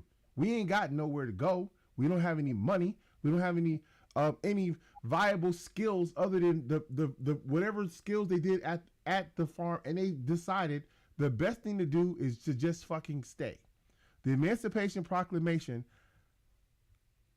This is from the. It says the Emancipation Proclamation. I think after reading, we were told we were all free and could go when and where we pleased. My mother, who was standing by my side, leaned over and kissed her children while tears of joy ran down her cheeks. She explained to us what it all meant, that this was the day for which she had been so long praying, but fearing that she would never live to see. For some minutes, there was great rejoicing and thanksgiving and wild scenes of ecstasy, but there was no feeling of bitterness. In fact, there was pity among the slaves for our former owners. The wild rejoicing on the part of the emancipated colored people lasted but for a brief period, for I noticed that by the time they returned to their cabins, there was a change in their feelings. The great responsibility of being free, of having charge of themselves, of having to think and plan for themselves and their children, seemed to take possession of them. It was very much like suddenly turning a youth of 10 or 12 years out into the world to provide for himself. In a few hours, the great question with which the Anglo-Saxon race have been grappling for centuries have been thrown upon these people to be solved. These were the questions of a home, a living, the rearing of children, education, citizenship, and the establishment and support of churches. Was it any wonder that within a few hours the wild rejoicing ceased and a feeling of deep gloom seemed to prevail the slave quarters? To some, it seemed that now that they were in actual possession of it, freedom was a more serious thing than they expected to find it. Some of the slaves were 70 or 80 years old, their best days gone. They had no strength with which to earn a living in a strange place and among strange people. Even if they had been sure where to find a new place of abode, to this class the problem seemed especially hard. Besides, deep down in their hearts, there was a strange and peculiar attachment to the old master and old missus, and to their children, which they found it hard to think of breaking off. With these, they had spent in some cases nearly half a century, and there was no light to think of parting. Gradually, one by one, stealthily at first, the older slaves began to wander from the slave quarters back to the big house to have a whispered conversation with their former owners as to their future. What is this for? What is this for? This is for you who continue to tell us that it was better then. This was an actual slave telling us that when he was a slave, he witnessed other slaves who found out they were free and then realized, holy shit, we don't have anything. Maybe it's even better just to stay. And if they had reparations, if they were given something, maybe they would have went off on their own. Maybe they would have had a better start, but they didn't because they had nothing. All they were given was, okay, you can leave now. So while you keep saying it was better then, whatever the hell it is you're trying to say, this is the actual slave who wrote this book.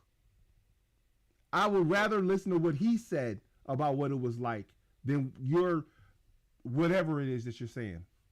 Like people like when I listen to my grandfather, Your grandfather didn't write this book. Your grandfather wasn't Booker T. Washington. This is Booker T. Washington. So am I going to listen to your grandfather or Booker T. Washington? I'm voting on Booker T. Washington. I just showed you here's part of history, right? I'm still voting on Booker T. Washington. I'm still voting on Booker T. Washington. I'm still going with him. Have you ever heard of Greenwood? I'm still going with Booker T. Washington. I've heard of a lot of stuff. Yes, maybe. Hey. Have you ever heard of Greenwood? Maybe. What about Greenwood? Have you ever heard of Greenwood? What about Greenwood? Let me see if I know what you're talking about. Have you heard of Greenwood before? I don't know what you have to tell me what you're talking about so I can tell you if I know if I know what you're talking about. If you just say I know Greenwood, North Carolina, Greenwood, South Carolina, Greenwood. There's lots of Greenwoods. What are you talking about? What I'm talking about, see, when I let you talk, and you was telling me about black slavery, right? And I was reading specifically from Booker T. Washington's book, Up From Slavery. Booker T. Washington, who was a Republican, the guy who started Tuskegee University, that guy. So I wasn't just reading a book about a slave. It was Booker T. Washington's slavery book. There was that book.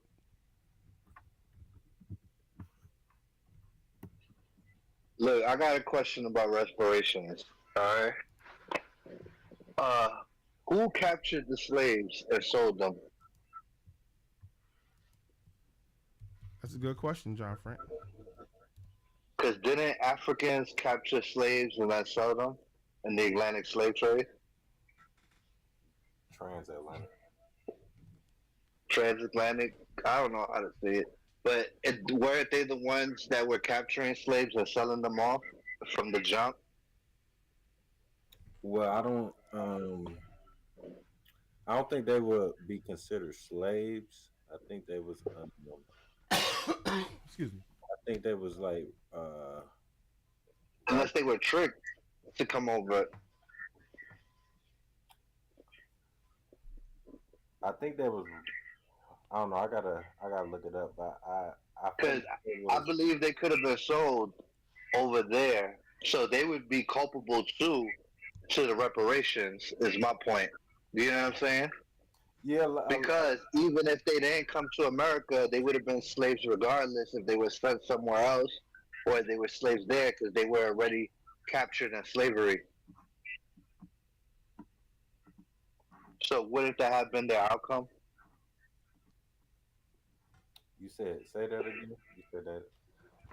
If they were captured in slavery and not tricked to come over here, and let's say they weren't brought to the United States or any other place, they were already captured in slavery.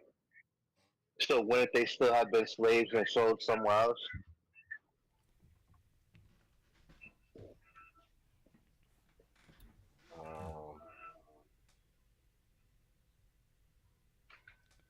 Interesting. I know that different warring they weren't nations, right? Because they were probably more like villages or towns or tribes, right?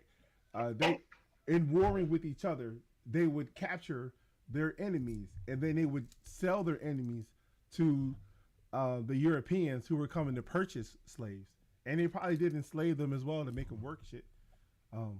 But yeah, I don't think. So wouldn't they owe on reparations as well? Nah, cause the reparations that we're talking about in America is from America because of the policies of America that allowed slavery.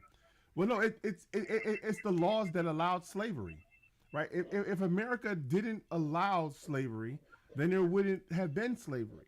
But they did allow slavery, and now when they make these people free, there's a cost that should be paid to these people for what they had to endure, because the government is acknowledging that what we're doing was wrong.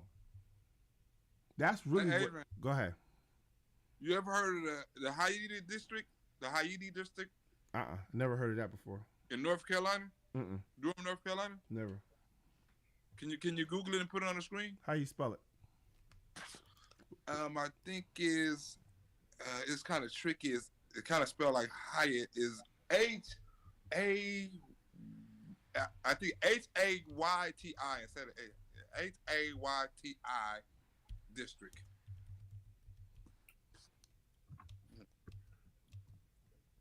Yeah, and can you read it? You can find something on it. What would it say? And John Firk question real quick. That's not the first time I heard that argument that Africa could potentially owe us reparations as well. And I'm not completely against that, but I don't think that every slave that was brought over was necessarily sold by Africans. I think once the Europeans saw that they could do what they want and colonize Africa, like they did the rest of the world, that they just went over there snatching slaves or snatching Africans to bring them to the New World, as they called it. Adrian, can you read that off? Right, I mean, can you? The Haiti, Hayti, is the historic African American community that is now part of Durham, North Carolina. It was founded as an independent Black community shortly after the American Civil War on the southern edge of Durham by freedmen coming to work in tobacco warehouses and related jobs in the city. By the early decades of the 20th century, African Americans owned and operated more than 200 businesses, which were located along Fayetteville, Pettigrew, and Pine Streets, the boundaries of Haiti.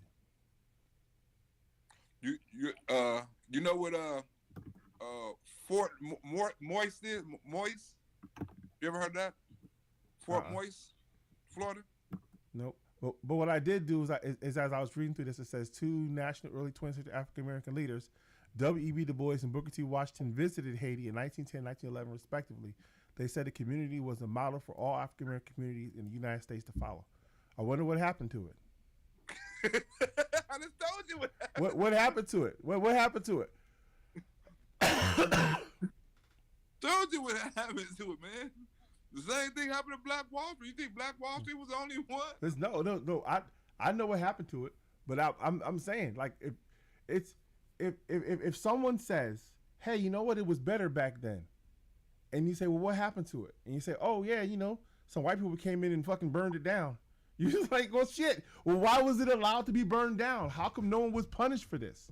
But if that's what happened, and no one was punished, no one was charged with a crime, then I would say it wasn't better back then. I'd say it was probably fucking worse, because now they couldn't just come in and burn it down. But I mean, you heard of Brownsville? Brownsville, what? Texas? No, Brownsville, New York. Brownsville. I told you about the first Democrat. Brownsville, Chicago. Mm-hmm. You ever heard of that? Nah. Google that right quick. Just tell me, man. I don't want to look it up. Just tell me. You know the answer. Just tell me. Okay, well, drop it. You said we didn't have we wasn't living prosperous for long periods of time. Black communities was this why you was asking me about the economic boom, right? So what I'm saying is I'm giving you facts because you like facts. So I'm asking you to Google stuff. So if you tell me, out to the people. so if you told me, hey, there's this one city right here in North Carolina that was really prosperous, and because for that reason, every black person in America was definitely prosperous. No, I asked you to Google something else. No, I mean, listen, you can point out cities probably all over the place where people were prosperous, and I could probably point out places where people weren't. I didn't say people. I said communities. Right, communities, people, whatever. However you want to parse out the word. All I'm saying is that. Can you do this for me? Can you Google any other race? Listen, I'm gonna go with what you say. In the early 1900s, blacks was doing great. I don't know what they was complaining about. I'm not gonna debate you about it no more. I'm gonna say you got it. I don't know what blacks were complaining about in the 20s and the 30s and the 40s. That shit was fucking sweet. I don't know what the fuck their problem was. I'm not gonna argue with you. I'm not gonna argue with you about it anymore because I can show it to you and fair opportunity. I can show it to you and I can tell it to you and you're gonna tell me that you're gonna give me an example of where someone was good and I say, you know what? Then it must have all been good. The niggas should have been quiet and stopped complaining so much. That was their damn problem. They was asking for equal opportunity, right? And the thing they should have stopped asking for it because they already had the opportunity because they had places where they could go where they could have moved to Haiti. No, what they had to do, they didn't get the they didn't get the financial they didn't get the federal help that other races of people got to help them get ahead. And what they was fighting for was equal opportunity in education and public funding and stuff like that. And they like, well, in order to do that, we don't want to give you your own money. What we'll do is we'll integrate you and we'll let you come to these schools and stuff like that. That reason why you don't have to ask for extra money, ask for extra this and stuff like that. We'll bring you to our community. Instead of black people saying, no, we want to stay in our own community, you know what I'm saying? We just want fair opportunity from the federal government, you know what I'm saying, to get these grants and build our own community. Because if you look up some of these communities that I'm telling you about, right, yeah, they got federal money and they built their own communities using their own money. Yeah. I got you. They didn't ask for federal government help, you know what I'm saying? But they was like, they saw all, and a lot of people like, damn, these black people are prospering like a mother. That's why I can name lots of communities inside of the United States where it was black owned and black this and black that. You can't name none right now. What do you mean there's no black communities where black? There's fucking plenty of them. Name one. Have you ever been to Washington, D.C.? Yep. All right. So okay. So if you're in Southeast and Southwest Washington, D.C., you probably see all black people that are impoverished. That's the impoverished side of town. But if you just drove north in Washington, D.C. to Northeast and Northwest, you find just as many black people that are living well above the margins, right? If you drive on Route 50 out of D.C. into Maryland, you'll find in PG County, they got a whole television show about the fucking the what's it called, the wives of the Potomac, and it's all a whole black community of people who are wealthy, right? So it exists. It existed then, and it exists today. But if you said, but that community, is that community Googleable? I live in a community that's like that. I live in a community full of black people that are living above the margins. Full of all black people. No, it's not all black people. No. What's the percentage of black people? It's probably more than half. Okay. Now let me get back to the original question I asked. Right? Okay, what's the original question? When I said black community, I said black businesses, right? You talking about community? I said black businesses. And even if we was talking about community, the black people still stay in the community that they worked in. Yeah, I got you. You just what every time I answer your question, you just find a smaller box and then you say, okay, fit it into this box, and then I give you a better answer, and then you find a smaller box and say, okay, fit it into this one. So never you. That's why I said you got it. Blaq Rosebudd, you got no Blaq. Hey, Blaq. I'm gonna repeat what you. No, let me. I'm gonna just repeat what you said. There was no reason. There was no reason for black people to have a complaint. I don't know why they were complaining. I don't know why black people were complaining. No, I'm talking now. I don't know why black people. I don't know why they were complaining. I only want to say one sentence. Go ahead. One sentence. Every stat I gave you was about black business, not about family. I was not talking about family. You were. Listen, once again, you can put whatever box you want to put in it. I'm not going to debate you anymore. I just told you, if you say that it was better in the 1930s for blacks than it is now, then it was better for blacks in the 1930s than it is now. And I say, what happened to those cities? And your answer is they burned them all down. I say, well, it must fucking suck to have a city that burned down, even though it was fucking better back then. It doesn't make any sense to me, but it makes sense to you, so keep saying it. Who said they burned the city down? Where is the fucking city now? They renamed it. Why? Regentrified. What are you talking about? Okay, all right, whatever. I'm not gonna argue with you about it anymore. I'm just gonna say you got it. You got it, and that's it. There's no debate. There's no. You said was about Durham. You said it had this many business, this many stuff. That's what I was talking about. You went on and said, well, it's plenty of people living like that now. I'm talking about black businesses and black community where the whole block and the whole community was black owned. If someone was to say to me, hey, you know what, back in 1920, there was places where black people was making money and living well. They had businesses and houses and shit. And I said, there's places like that now.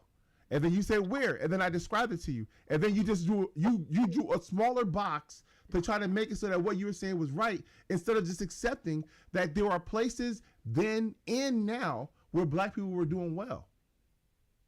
You won't accept that. You're going to say, nope, because I'm talking about where every person was black. Oh, nope. I'm talking about where, okay, how many black businesses do you think exist in Washington, D.C.?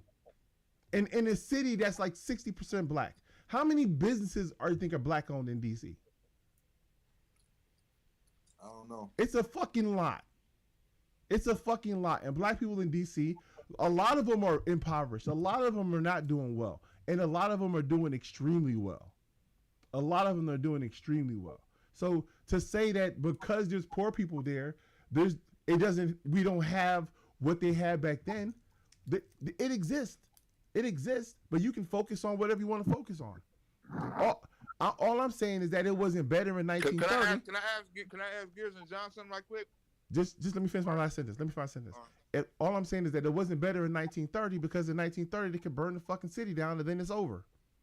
They can just kick the niggas out and say it's over and that's it. So anyway, go ahead and ask your question. Gears, did you hear the question or the answer I was giving? Right? Did you hear mostly me talk about black businesses, right, and black community? Or did you hear me talk about how good black people was living and they was living better then and they living better now? Or was I talking just about black businesses and black communities that were so-called successful? I heard you talk about black communities, if I'm not mistaken. I wasn't talking about how people living, and I wanted Adrian this to because it's so many different black communities that were successful with their own businesses, their own airports. I was just trying to tell me the airport that existed. You always talk about these fucking airports. Tell me the airport that black airport that existed. Tell me it. Tell me the black airport that existed. Oh, sure.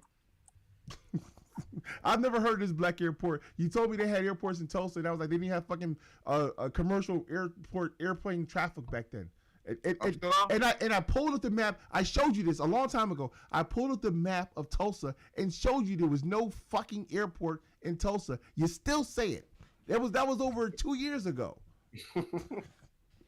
I pulled up the map of all the businesses that was in Tulsa, the fucking street, because it is a damn street. It wasn't. You make it seem like it was this sprawling community of 18 million people, and it was a goddamn like 7 blocks.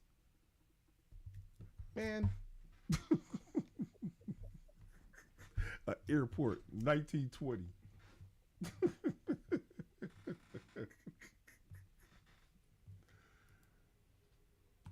Talk about Rose. You talk about this airport. You talk about this black bus line that we had in America. Can you hear me? Yes, I can hear you. Tell me, I can hear you. I can hear you. Look up Robbins Airport, Illinois. Is that in fucking Tulsa?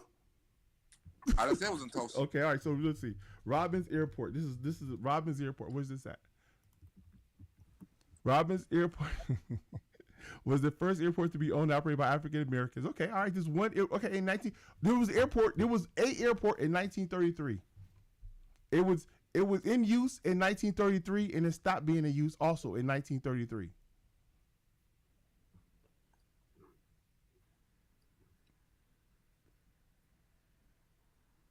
Let's see what it says here. Robbins Airport had the only flight school at the time where African Americans could be trained as pilots. The surrounding white communities did not approve of the activity, and their police sometimes arrested black pilots if they were forced. You tell me, hey, you know what? Listen, you got me, Black. It was fucking better. I got you. The motherfuckers built an airport, and immediately they shut this motherfucker down and arrested anyone that tried to learn. Sound like it was better. All right, Black, because you bringing up a black-owned airport from in 1933, right? But now that's the era I was talking about. So when it goes to my point that black people had stuff, but other communities was jealous and wouldn't want them to have it. That's why, like my grandfather say, and they came in, they took shit, you know what I'm saying? And they tried to take over, like one of my grandfather's businesses. They tried to take over all the shit, the airport, the bus lines, the libraries, all that shit. Yeah, I hear you. I keep asking. Okay, I'm sorry. Go ahead, Garrett. My bad. What I was saying is that now in present day, in 2024, we got conservatives and Republicans who make fun of black women pilots and shit like that. Did you hear about that recently? The black woman who she was kind of going viral for taking her first flight or whatever. I heard about what they're trying to do with the pilots now, and they're trying to hire more women, blacks. No, I'm not talking about that DEI bullshit. No. You talking about what Charlie Kirk said about how if he saw a black woman as a pilot, that he get on the plane? Is that what you're talking about, Gears? Was that based on that story? No, it wasn't based on that story, but it all happened around the same time. But that story was kind of wild too. Yeah, even Candace Owens was saying that bullshit too. I never heard of neither one of them. You never heard of Charlie Kirk or Candace Owens? I heard no. It's talking about the airport. Oh, you never heard about the airport? Listen, this is a wild ass story. You just put me on to. I didn't know anything about Robbins Airport because it was only in business for a couple weeks. This is I know history, my nigga. Listen, I know. Yo, I know a lot, my nigga. You say black, I know a lot. I just don't tell people. I know a lot, bro. They shut this shit. They said grand opening, grand closing. Get your shit. I saw a whole special on it. It do sound interesting though, because you have to be brave as fuck to start an airport, and then every time you drive to the airport, they lock your ass up. You're like, man, you know what, man, fuck flying. Fuck this shit. It seems like some wild shit, man. All I know is that if you drive to an airport now, if a mob of white people stopped you, you would have recourse. You would be able to say, this is illegal. You can't stop me from learning how to fly. But in 1933, all they could do was say, well, I guess we're not going to use this airport no more. We're going to go somewhere else. Sounds wonderful. Do you know what the Safe Bus Company is? Nah, what's the Safe Bus Company? You know what the Safe Bus Company sounds like? The Safe Bus Company sounds like the bus you take because the police are going to harass you. It doesn't sound like it sounds like a good thing, Blaq. Maybe you should say Google it. Maybe you should say that one down.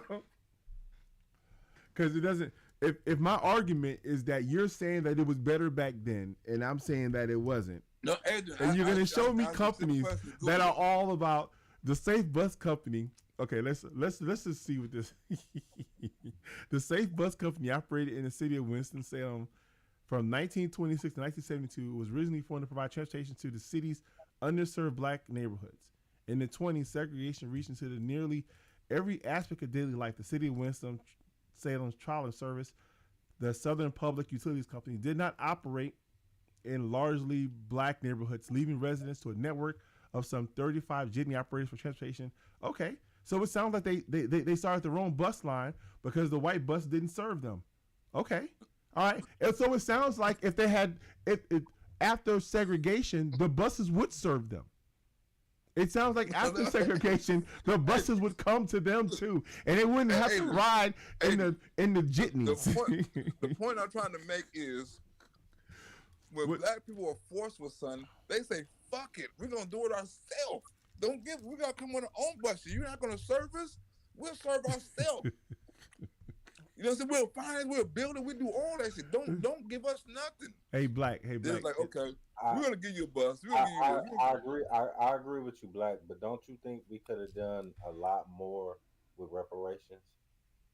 Hell no. Okay. No? Well, how? Hey, Gears, can I take your question a little bit further? How about if we just had equality? Could we have done more if we had just had equality? Because your argument is that we don't need equality. We should just fucking figure it out and use whatever tools we have to make it happen, even if it's less than. But if they gave us equality, we'd get the same they got. We get the exact same thing they had. Just gotta pull ourselves up by our bootstraps. Listen, it's not gonna happen.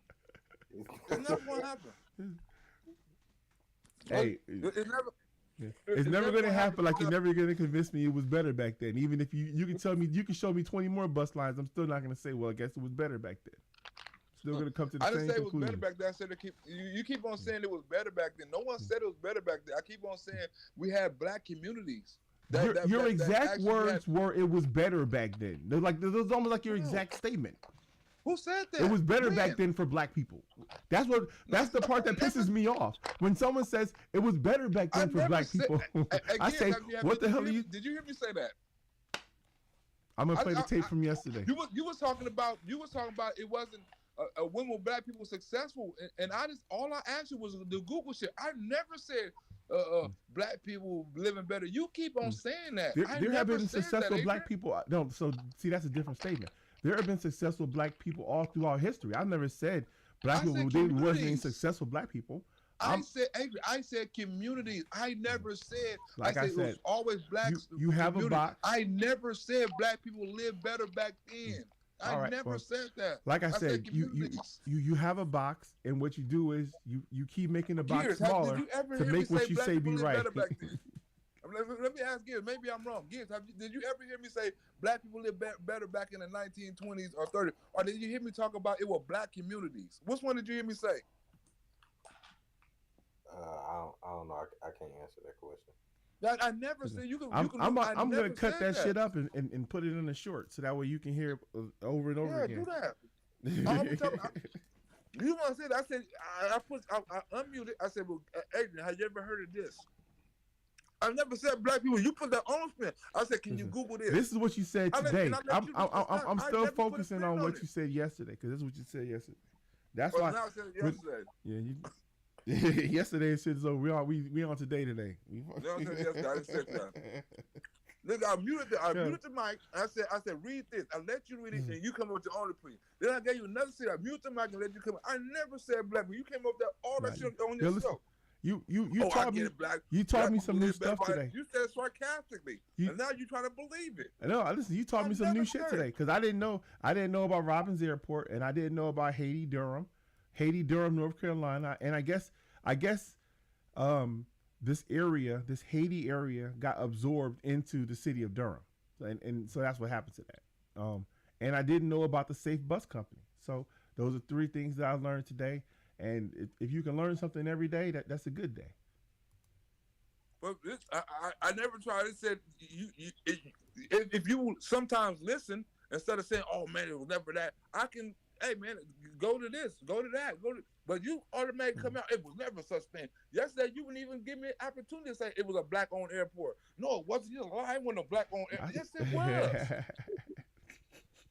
Where the hell was this? Listen, there was a black-owned airport from 1933 to 1933. So it almost, if you blinked, you would have missed it. And you cut me off, and I told you to Google it. You said, I'm not going to Google no shit like that. You said that. Listen, you know why I didn't want to Google the black-owned bus? Because you started talking about Rosa Parks and the bus. And then you said black. You were just, it was like you were just spitting out random shit. Was and that I was lying, like, though? But what does a black-owned bus have to do with Rosa Parks? And then Rosa Parks. I said it was bus Rosa services Parks that Rosa Parks could have called, but it was done as an activist because Rosa Parks had a car. Rosa Parks. Okay, wait. Where was? Okay, no, wait. Black is. No, go ahead, Gears. So, even if that's true, right? It's true. So right, but I believe it's possible that maybe something was wrong with her car, that she was taking the bus. You know what I'm saying? No, she was an activist. She was there because it was somebody who done it a year before Rosa Parks done it, and it didn't get as much publicity as it. Remember, you can Google it. The first Rosa Parks. This is true. Rosa Parks was an activist. That is true. I've heard that before. Yeah, that part is true, right? I heard that. So, but listen, whether Rosa Parks had a car, could have been in the car, should have been on another bus, whatever the fuck, Rosa Parks was, even if she was doing what she was doing because she was hoping, or what they say now, wish a nigga would. If she was wishing a nigga would try to take her seat, she was sitting where she was supposed to sit on the bus, and a white man played the game. He played the game.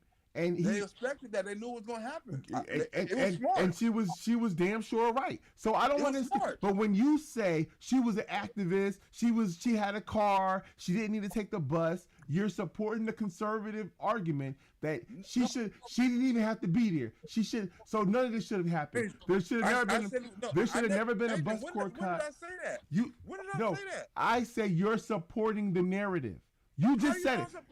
Because I'm telling you, that's how I perceive it. That's how I perceive it. Like you're supporting. How you gonna tell me you see what's going on here? You support that. He's gonna tell me what I support. He's gonna tell me what I think. Let me ask you this. He's gonna tell me what I said. Okay. Wait. Before you ask the question, Gears, ask the question, right? So why is it important to say that she had a car? Unless you're trying to discredit what she was doing. Why would you have to say that she had a car? Why would it matter? Yeah, that's what I was gonna get into. What's the correlation with her not having a car and her being on the bus? Because I think you was trying to lead up to saying that she could have.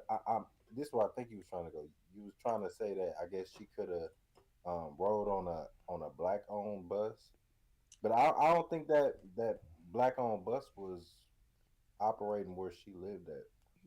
Wasn't she in Alabama? Wasn't she? Because that bus company was in Winston-Salem, North Carolina. But maybe they got a route in Alabama. I heard. You want to hear the answer? Yeah. You got it. The go against what both of y'all just said, Adrian. The reason why I brung up the whole point And I never said it was stupid. I said it was smart so they can bring attention because that was part of the civil rights movement. It was smart of her to do that because she knew it was going to happen and it was already planned. That was smart of her. The reason I brought up the car and stuff like that, because I'm letting you know that she didn't have to do that and it was planned, which was smart. I'm not saying anything against it. I never said anything against it. It was smart what Rosa Parks done because it was somebody who done it before and it didn't work. So whoever they got Rosa Parks, she done it and it worked to a T. She became a national symbol. But she was an activist, and I'm not mad at her. I was happy for Rosa Parks. She's a part of history. I never said I had anything against that. But it wasn't when it was like she happened to be riding the bus. She knew it was going to happen. It was a plan, a protest, and it was smart. Who said anything against it? Blaq, let me give you a little pushback. If you saying that somebody did it prior to her, right? If it didn't work for her, how was it guaranteed that it was going to work for Rosa Parks? They must have revamped it, redone it. You know what I'm saying? And Rosa Parks probably knew exactly what to do. I don't know, but it did, and it did work for Rosa Parks. And whoever was planning the protest, evidently thought it was going to work because they didn't want to use Rosa Parks. It wasn't me. I think the first was a man. You know what I'm saying? And they couldn't use a man, so I guess they used a woman. So they must have knew the woman was going to work. But whoever done it, it was smart. The whole conversation, I'm not going to get up, I'm doing this, and it was smart. I don't think anything going on.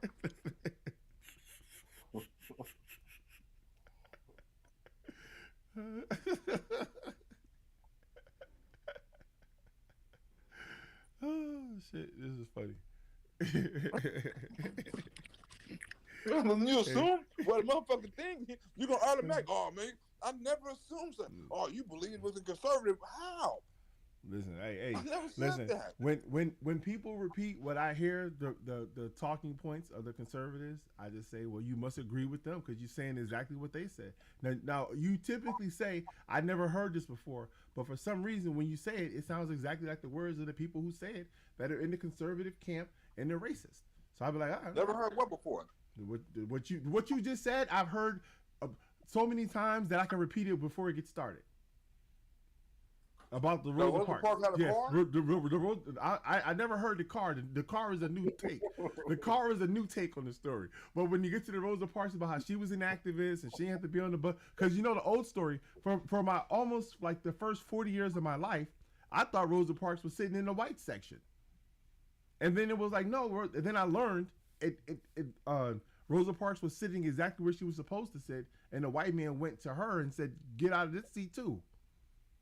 So because he caught a bus where it was really no blacks on the bus, and ultimately, eventually, it was going to happen, and she was prepared for it. It was smart, Adrian. Listen, so they just hired Rosa Parks to just ride that fucking bus up and down the street until the white man got on and told her to get up. She was doing it for the right reason, to bring attention to equality. You know what I'm saying? On black people, it was smart. It raised awareness. Because back then it wasn't no internet and none of that shit. Let me ask you a question. Do you think it was necessary, or you think that they were taking it too far? At that time, it had to be necessary because we didn't have a voice. This is part of freedom of speech. We didn't have freedom of speech. But this is but all of these things that were happening was the build up to the Civil Rights Act. They were asking for equality. They were asking for the end of segregation. They were asking for equal rights. And eventually they said they pushed the government to the Civil Rights Act because the government didn't want to do it, but they did it because it was like if we don't do something, a spark is going to happen and something worse is going to happen. They didn't. Rosa Parks didn't do it for equality. Then she brought it to bring awareness on, and it was a whole different. See, what people think realize is it wasn't one specific thing. You know what I'm saying? That the black people fighting for. They'll fight for everything, drinking water. It was plenty of people that went down in restaurants and sit down and wouldn't be removed. They wasn't in the history books, you know what I'm saying? But or they in the history book, but their name ain't brought up like a Rosa Parks. People that went into the restaurants and sat down and refused to, you know what I'm saying, get up. You know what I'm saying? People that got beaten for drinking at white water faucets and stuff like that. So it was more than just a bus or a march or the voting. It was a collection of things. Okay, but what were those people all in every single one of those instances? What were those people fighting for? They were fighting to bring awareness of what was going on in the black community. No, they were. It wasn't the black community. They were bringing anything to. What do you think they were fighting for? What do you think that Rosa Parks was asking for in demanding that she didn't have to give up her seat to this white man on the bus? Equality. Equality. Right. Exactly. So it didn't matter if it was the bus or the restaurant or a hotel or wherever it was. They were all asking for the same thing. All of these things happened after the Civil Rights Act was passed. What are you talking about? What are you talking about? What are you talking? No. What? They did. Rosa Parks happened after the Civil War. What year at Rosa Parks happened in? What the hell is wrong with you, Adrian? What year was Rosa Parks happening?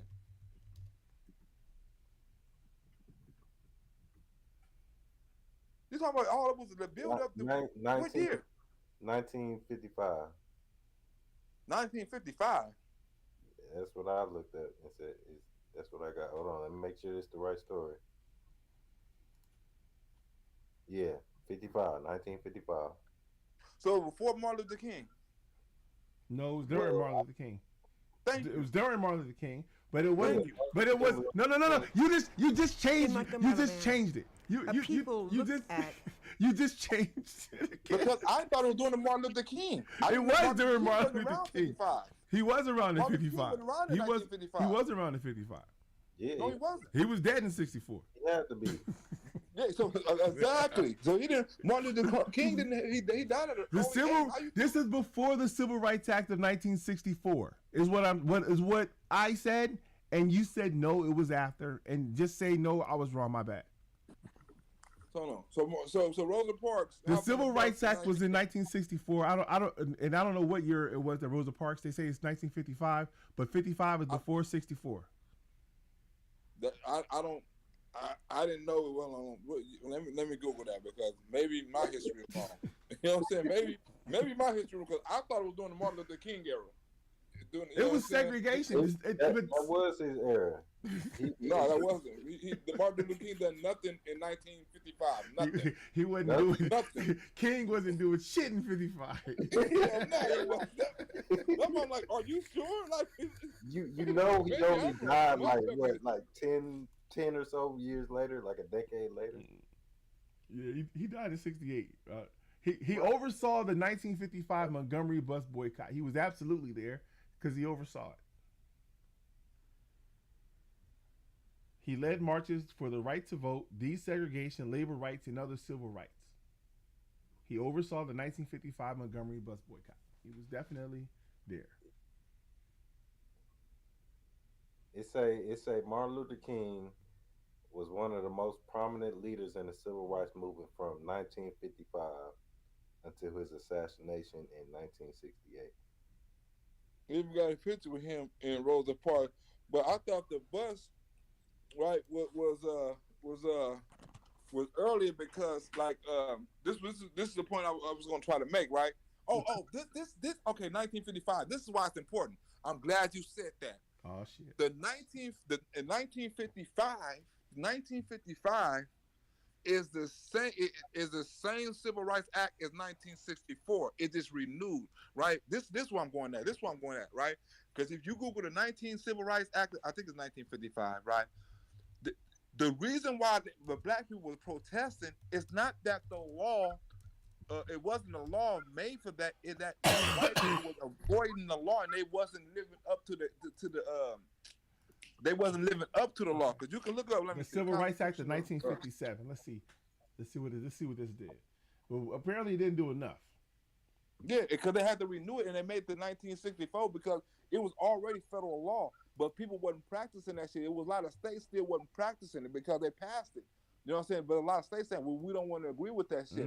So a lot of states had to. So a lot of states were like, interesting.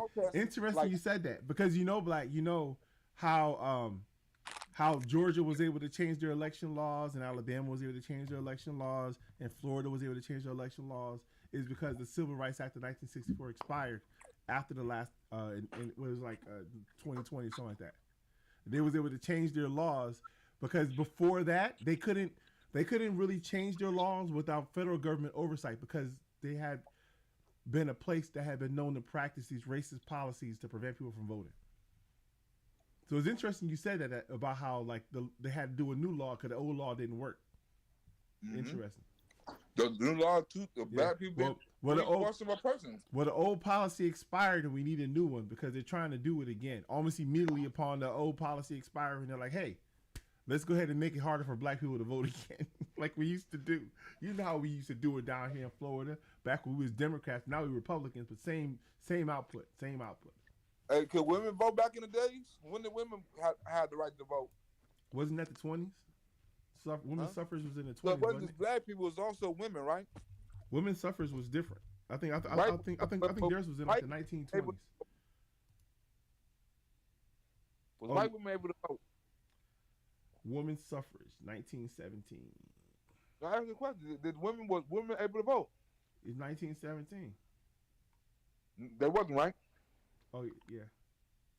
Okay, so it wasn't just white men was discriminating on black men. He was the alpha male. He just discriminating on the Hispanics, women, all kinds. Well, as long as you find a favor in him, then keep praising him. Say, well, he's just doing what he do, being alpha. He's just being alpha. Get your punk ass out the way. One alpha over here. You think black people wasn't doing that in their own country? I don't know. I've never lived in any other country. Okay. So I'm only measuring the country I'm in, right? The country I'm in, I say, there's talk about the shit.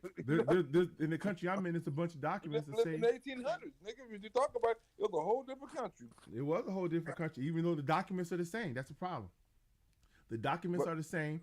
The laws are the same. All the stuff is the same. Laws ain't the same. Ain't no documents the same. The Constitution ain't changed.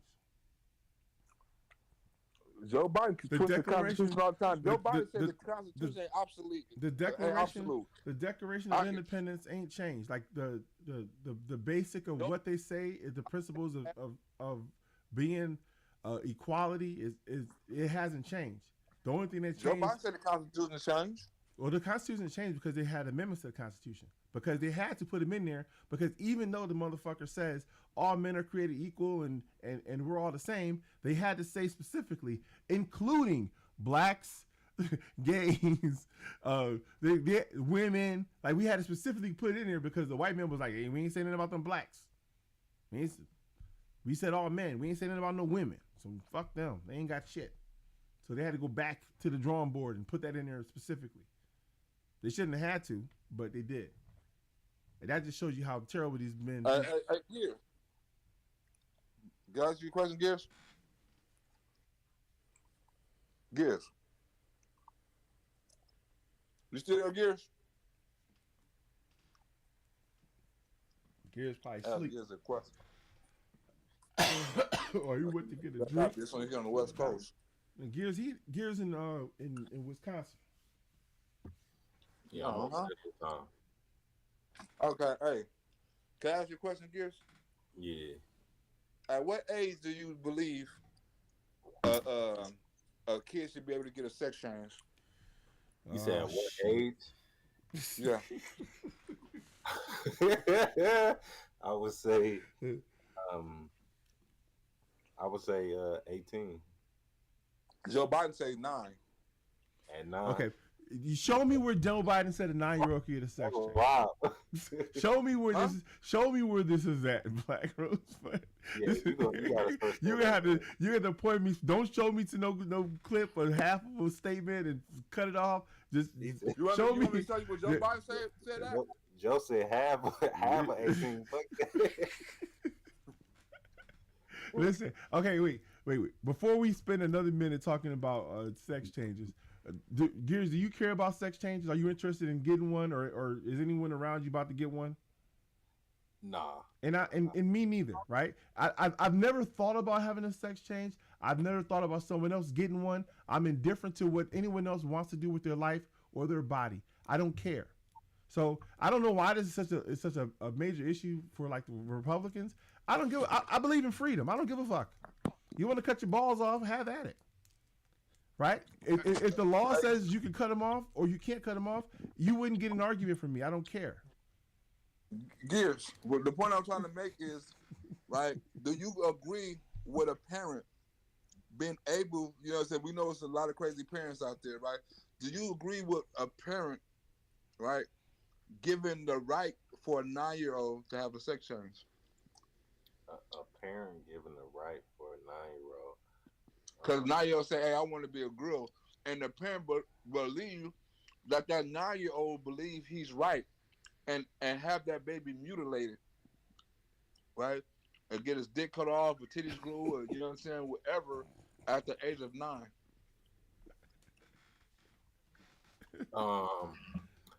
I don't think any parents should be making that decision for a child to, you know what I'm saying, get their genitals cut off or anything like that. You know what I'm saying? So Biden said you should. That's wild. If that's true, that's wild. Am I lying, Adrian?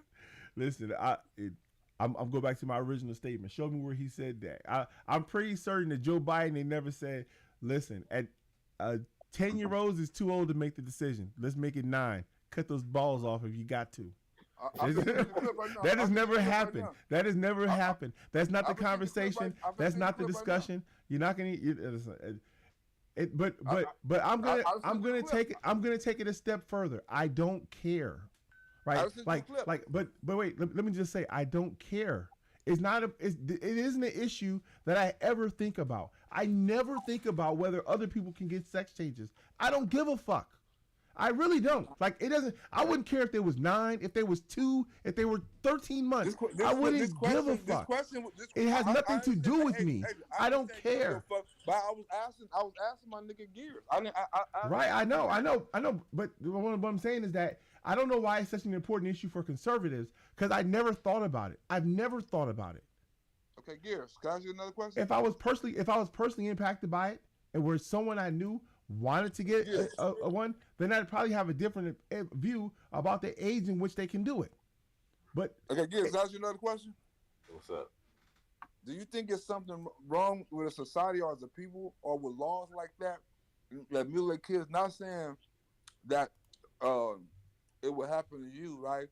But but as a Christian, one of the things that God says, or you know what I'm saying, or you know, whatever you may be, it said, protect the kids, don't harm the kids, right?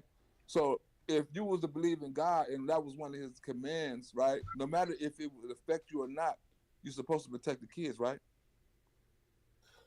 And that would be protecting kids. I would agree that we should be protecting kids, but I also want to add that in the Bible, I believe God was killing kids. So I don't know if you want to use the Bible as like your moral source or whatever. You know what I'm saying?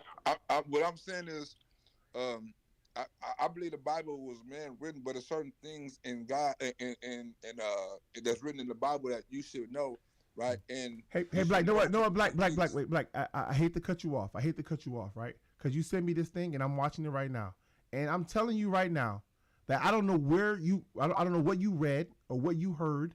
I'm listening to this person ask the question about discriminatory practices against transgender people. She don't say nothing about making a decision about cutting off penises and getting sex changes. That's not even part of the damn conversation. I have no idea how you can say, hey, you think a 9-year-old should be able to get a sex change, when that wasn't even a question I was asking what they're talking about. Go ahead, keep going what you're talking about.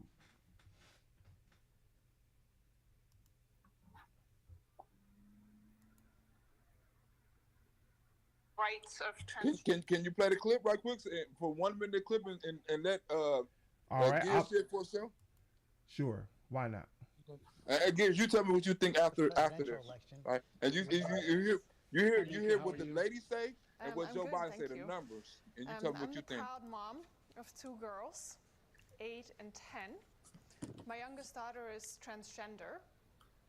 The Trump administration has attacked the rights of transgender people, banning them from military service, weakening non-discrimination. Oh shit, you can't hear that? No. No, can't hear. What the hell? Let me see why you can't hear it. Maybe I wants to hear.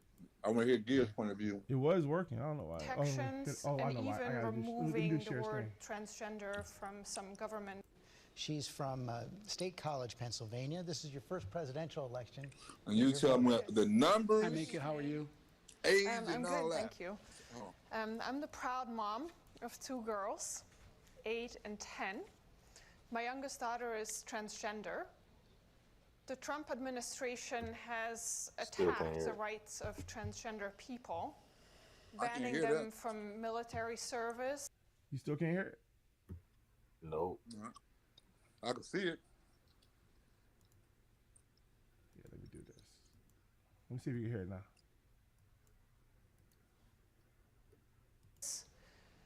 Weakening non-discrimination protections and even removing the word transgender from some presidential election. I'm good, thank you. I'm the proud mom of 2 girls, 8 and 10. My youngest daughter is transgender. The Trump administration has attacked the rights of transgender people, banning them from military service, weakening non-discrimination protections, and even removing the word transgender from some government websites. How will you, as president, reverse this dangerous and discriminatory agenda and ensure that the lives and rights of LGBTQ people are protected under U.S. law? I will flat out just change the law. Eliminate those executive orders, number one. You may recall, I'm the guy who said, I was raised by a man who, I remember I was being dropped off. My dad was a high school educated, well-read man who was a really decent guy, and I was being dropped off to get an application in the center of our city, Wilmington, Delaware, the corporate capital of the world at the time. And these 2 men, I'm getting out to get an application to be a lifeguard in the African-American community because there was a big swimming pool complex. And these 2 men, well-dressed, leaned up and hugged one another and kissed one another. And I'm getting out of the car at the light, and I turned to my dad. My dad looked at me and said, Joey, it's simple. They love each other. The idea that an 8-year-old child or a 10-year-old child decides, you know, I decided I want to be transgender. That's what I think I'd like to be. It'll make my life a lot easier. There should be 0 discrimination. And what's happening is too many transgender women of color are being murdered. They're being murdered. I mean, I think it's up to now 17. You can pause it now. To that number, but it's all right. So this is not for you, Blaq Rosebudd. Did anybody hear? No, this is not for. This is not for Blaq Rosebudd to answer. Did anybody hear Joe Biden say that a 9-year-old can get a sex change? Did anyone hear the woman ask the question whether a 9-year-old could have a sex change? Did anybody hear that? Nah, I didn't hear that. That wasn't what the fuck he was even saying. Like, this is why I ignore most of what the fuck the Republicans say, because it's bullshit. Because that Adrian, the first thing she said is, "I have a 9-year-old transgender." I heard that part. And Joe I heard Biden that part. just said just now. Hold on. And Joe Biden just said just now, I don't think it's the decision to tell a 9 or a 10-year-old. They just said the numbers. Okay, you know what? I'm not stupid, and I don't think you're stupid. I just think that we both have a misunderstanding about English that they're using in this fucking paragraph, because they didn't. What you say they say is not what they said, and I read it. I didn't Read even the transcript. It was static. I read the fucking thing first before I played it. Then I said, "What the fuck are you talking about, Blaq? That's not what he said." That's why I was so pissed off, because what you say, he said. You said, Joe, you want to hear Joe Biden say that a 9-year-old should get a sex change? Yeah, let me hear that, Blaq. And then we turn it on. That's not what the hell they just said. It was nowhere near what they just said. I can read the transcript right now, Adrian. It says, coming from Mika Hack. She's from Blaq. Blaq. We listened to it twice, and I read it. It does not say what you say it said. It does not say what you say it said. It does. It says I have 2 girls, 8 and 10. No shit. No shit. Okay, wait. You're right. It does say she has 2 girls, 8 and 10. What it doesn't say is that Joe Biden says that they should be able to get sex changes. Nowhere in there does she even mention a fucking sex change. Okay, you want to read this part? Read the part where she says she got a sex change. Read that part. When you read that part, we'll start listening to you. What's that? There was nothing in there about. She was talking about discrimination. Okay. She was talking about discrimination. She was talking about discrimination. She was talking about discrimination. She asked about discrimination, and Joe Biden's response was, "We're going to end those executive orders, which are discriminatory." You told me to read it. I'm going to read it. It says right here, my dad looked at me and said, Joy, it's simply they love each other. The idea that an 8-year-old child or a 10-year-old child decides, I decide I want to be a transgender, that what I think I like to make my life a little easier, there should be zero discrimination. And what's happening is too many transgender women. He said it should be no discrimination of an 8-year-old. He just said that, man. No, you, Blaq, you're not. I'm not fucking stupid. Come on. I'm not stupid. You said Joe Biden says that a 9-year-old can get a sex change. Those were your fucking words. Those were your. Blaq, nope, we're not going to change what you said. You said sex change. And I said, there's no way Joe Biden said that. And then we played it 3 times, and then you read it. And in none of the ways that we've heard it or you heard you read it, does Joe Biden say that a 9-year-old should get a sex change or can get a sex change. Doesn't say it, didn't say it, wouldn't say it, doesn't make any sense. I don't know where the hell you got that from, but you know what? What up? Can I hear something, Gears? Yeah. Glib is echoing. Okay, Gears, this is what I want you to hear something, right? I want you to hear something, right? And you tell me what you hear, right? You tell me what you hear, right? I want you to hear this right here. Here you go, right here. And you tell me what you hear.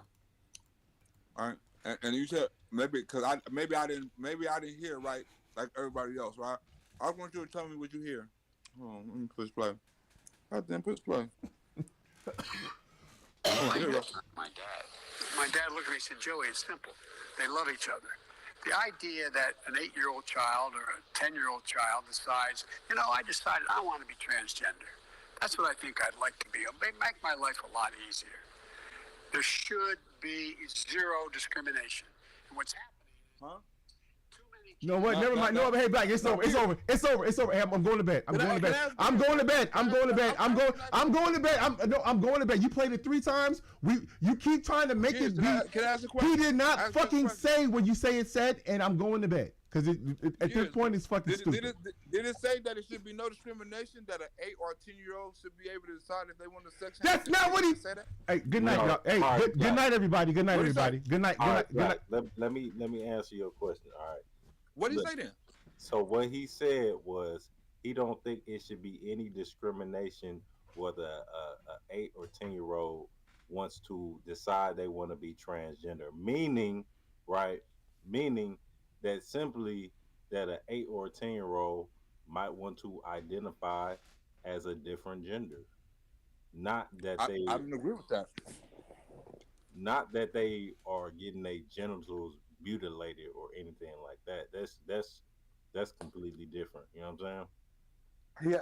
Look, I don't think that's right. But Blaq, I don't think that's any different. Get over here. You can Google it yourself. Look up Joe Biden because he said it against. He said it with the other dude, Mulvaney. He said it again, once again he said it multiple times. Blaq, we played it 4 times in a row. Is it gonna become something if we listen to it one more time? If we, like if I play it right now, is he gonna actually say what you say he said? Oh, hey, all right, Blaq. It said exactly what I said. No, we didn't. No, we didn't. No. He said it should be no discrimination on the kid. I mean, he's okay with it. Blaq, no matter what you say. Blaq, I got a question for you. Yeah. All right. Can you admit that there are grown people who are transgender who have not undergone a sex change procedure? Yeah. Are they still transgender? No. No.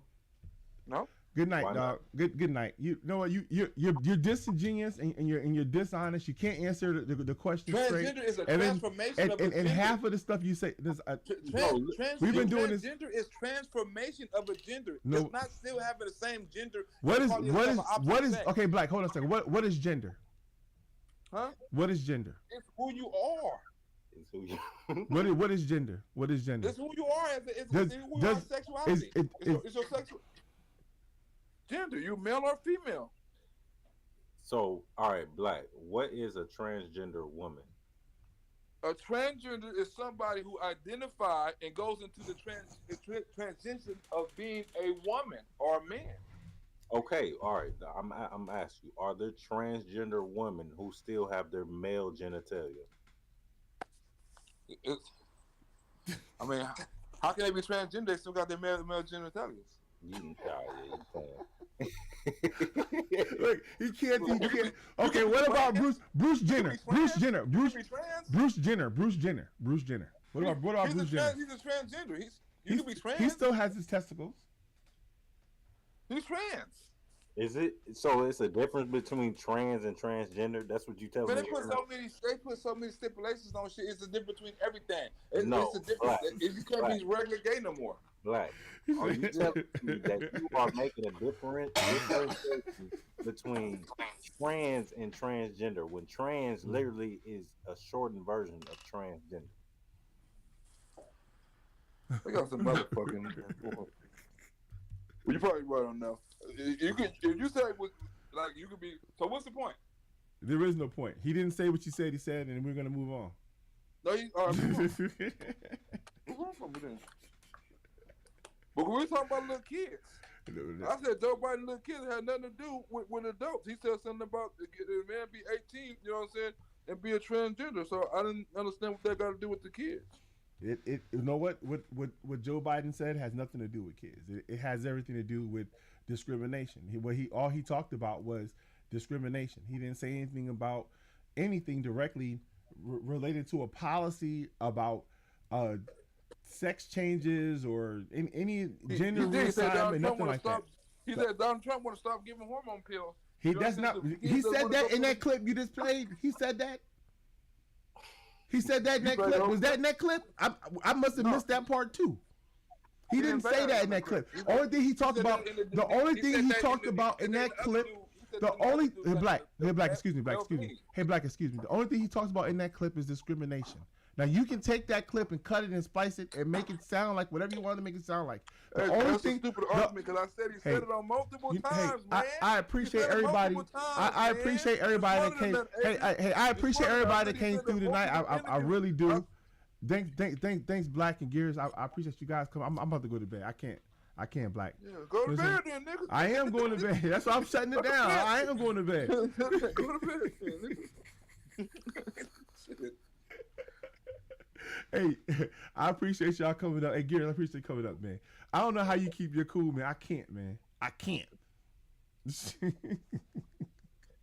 because I don't know. Politics is just kind of like entertainment for me. Yeah. I ain't in too deep in it, but I know this nigga Black be trolling me, man. He just trying to get. He gonna call me at 10 o'clock in the morning and want to do it again. Watch. But I'm gonna tell him no tomorrow. I got shit to do tomorrow. Hey, but I appreciate y'all clicking on the play button, hit the like button. I don't know if I'm gonna do this again with Black, man. Got my blood pressure up. All right, y'all. It was fun though. It was fun. I'll holler at y'all later. Peace. All right, Glib.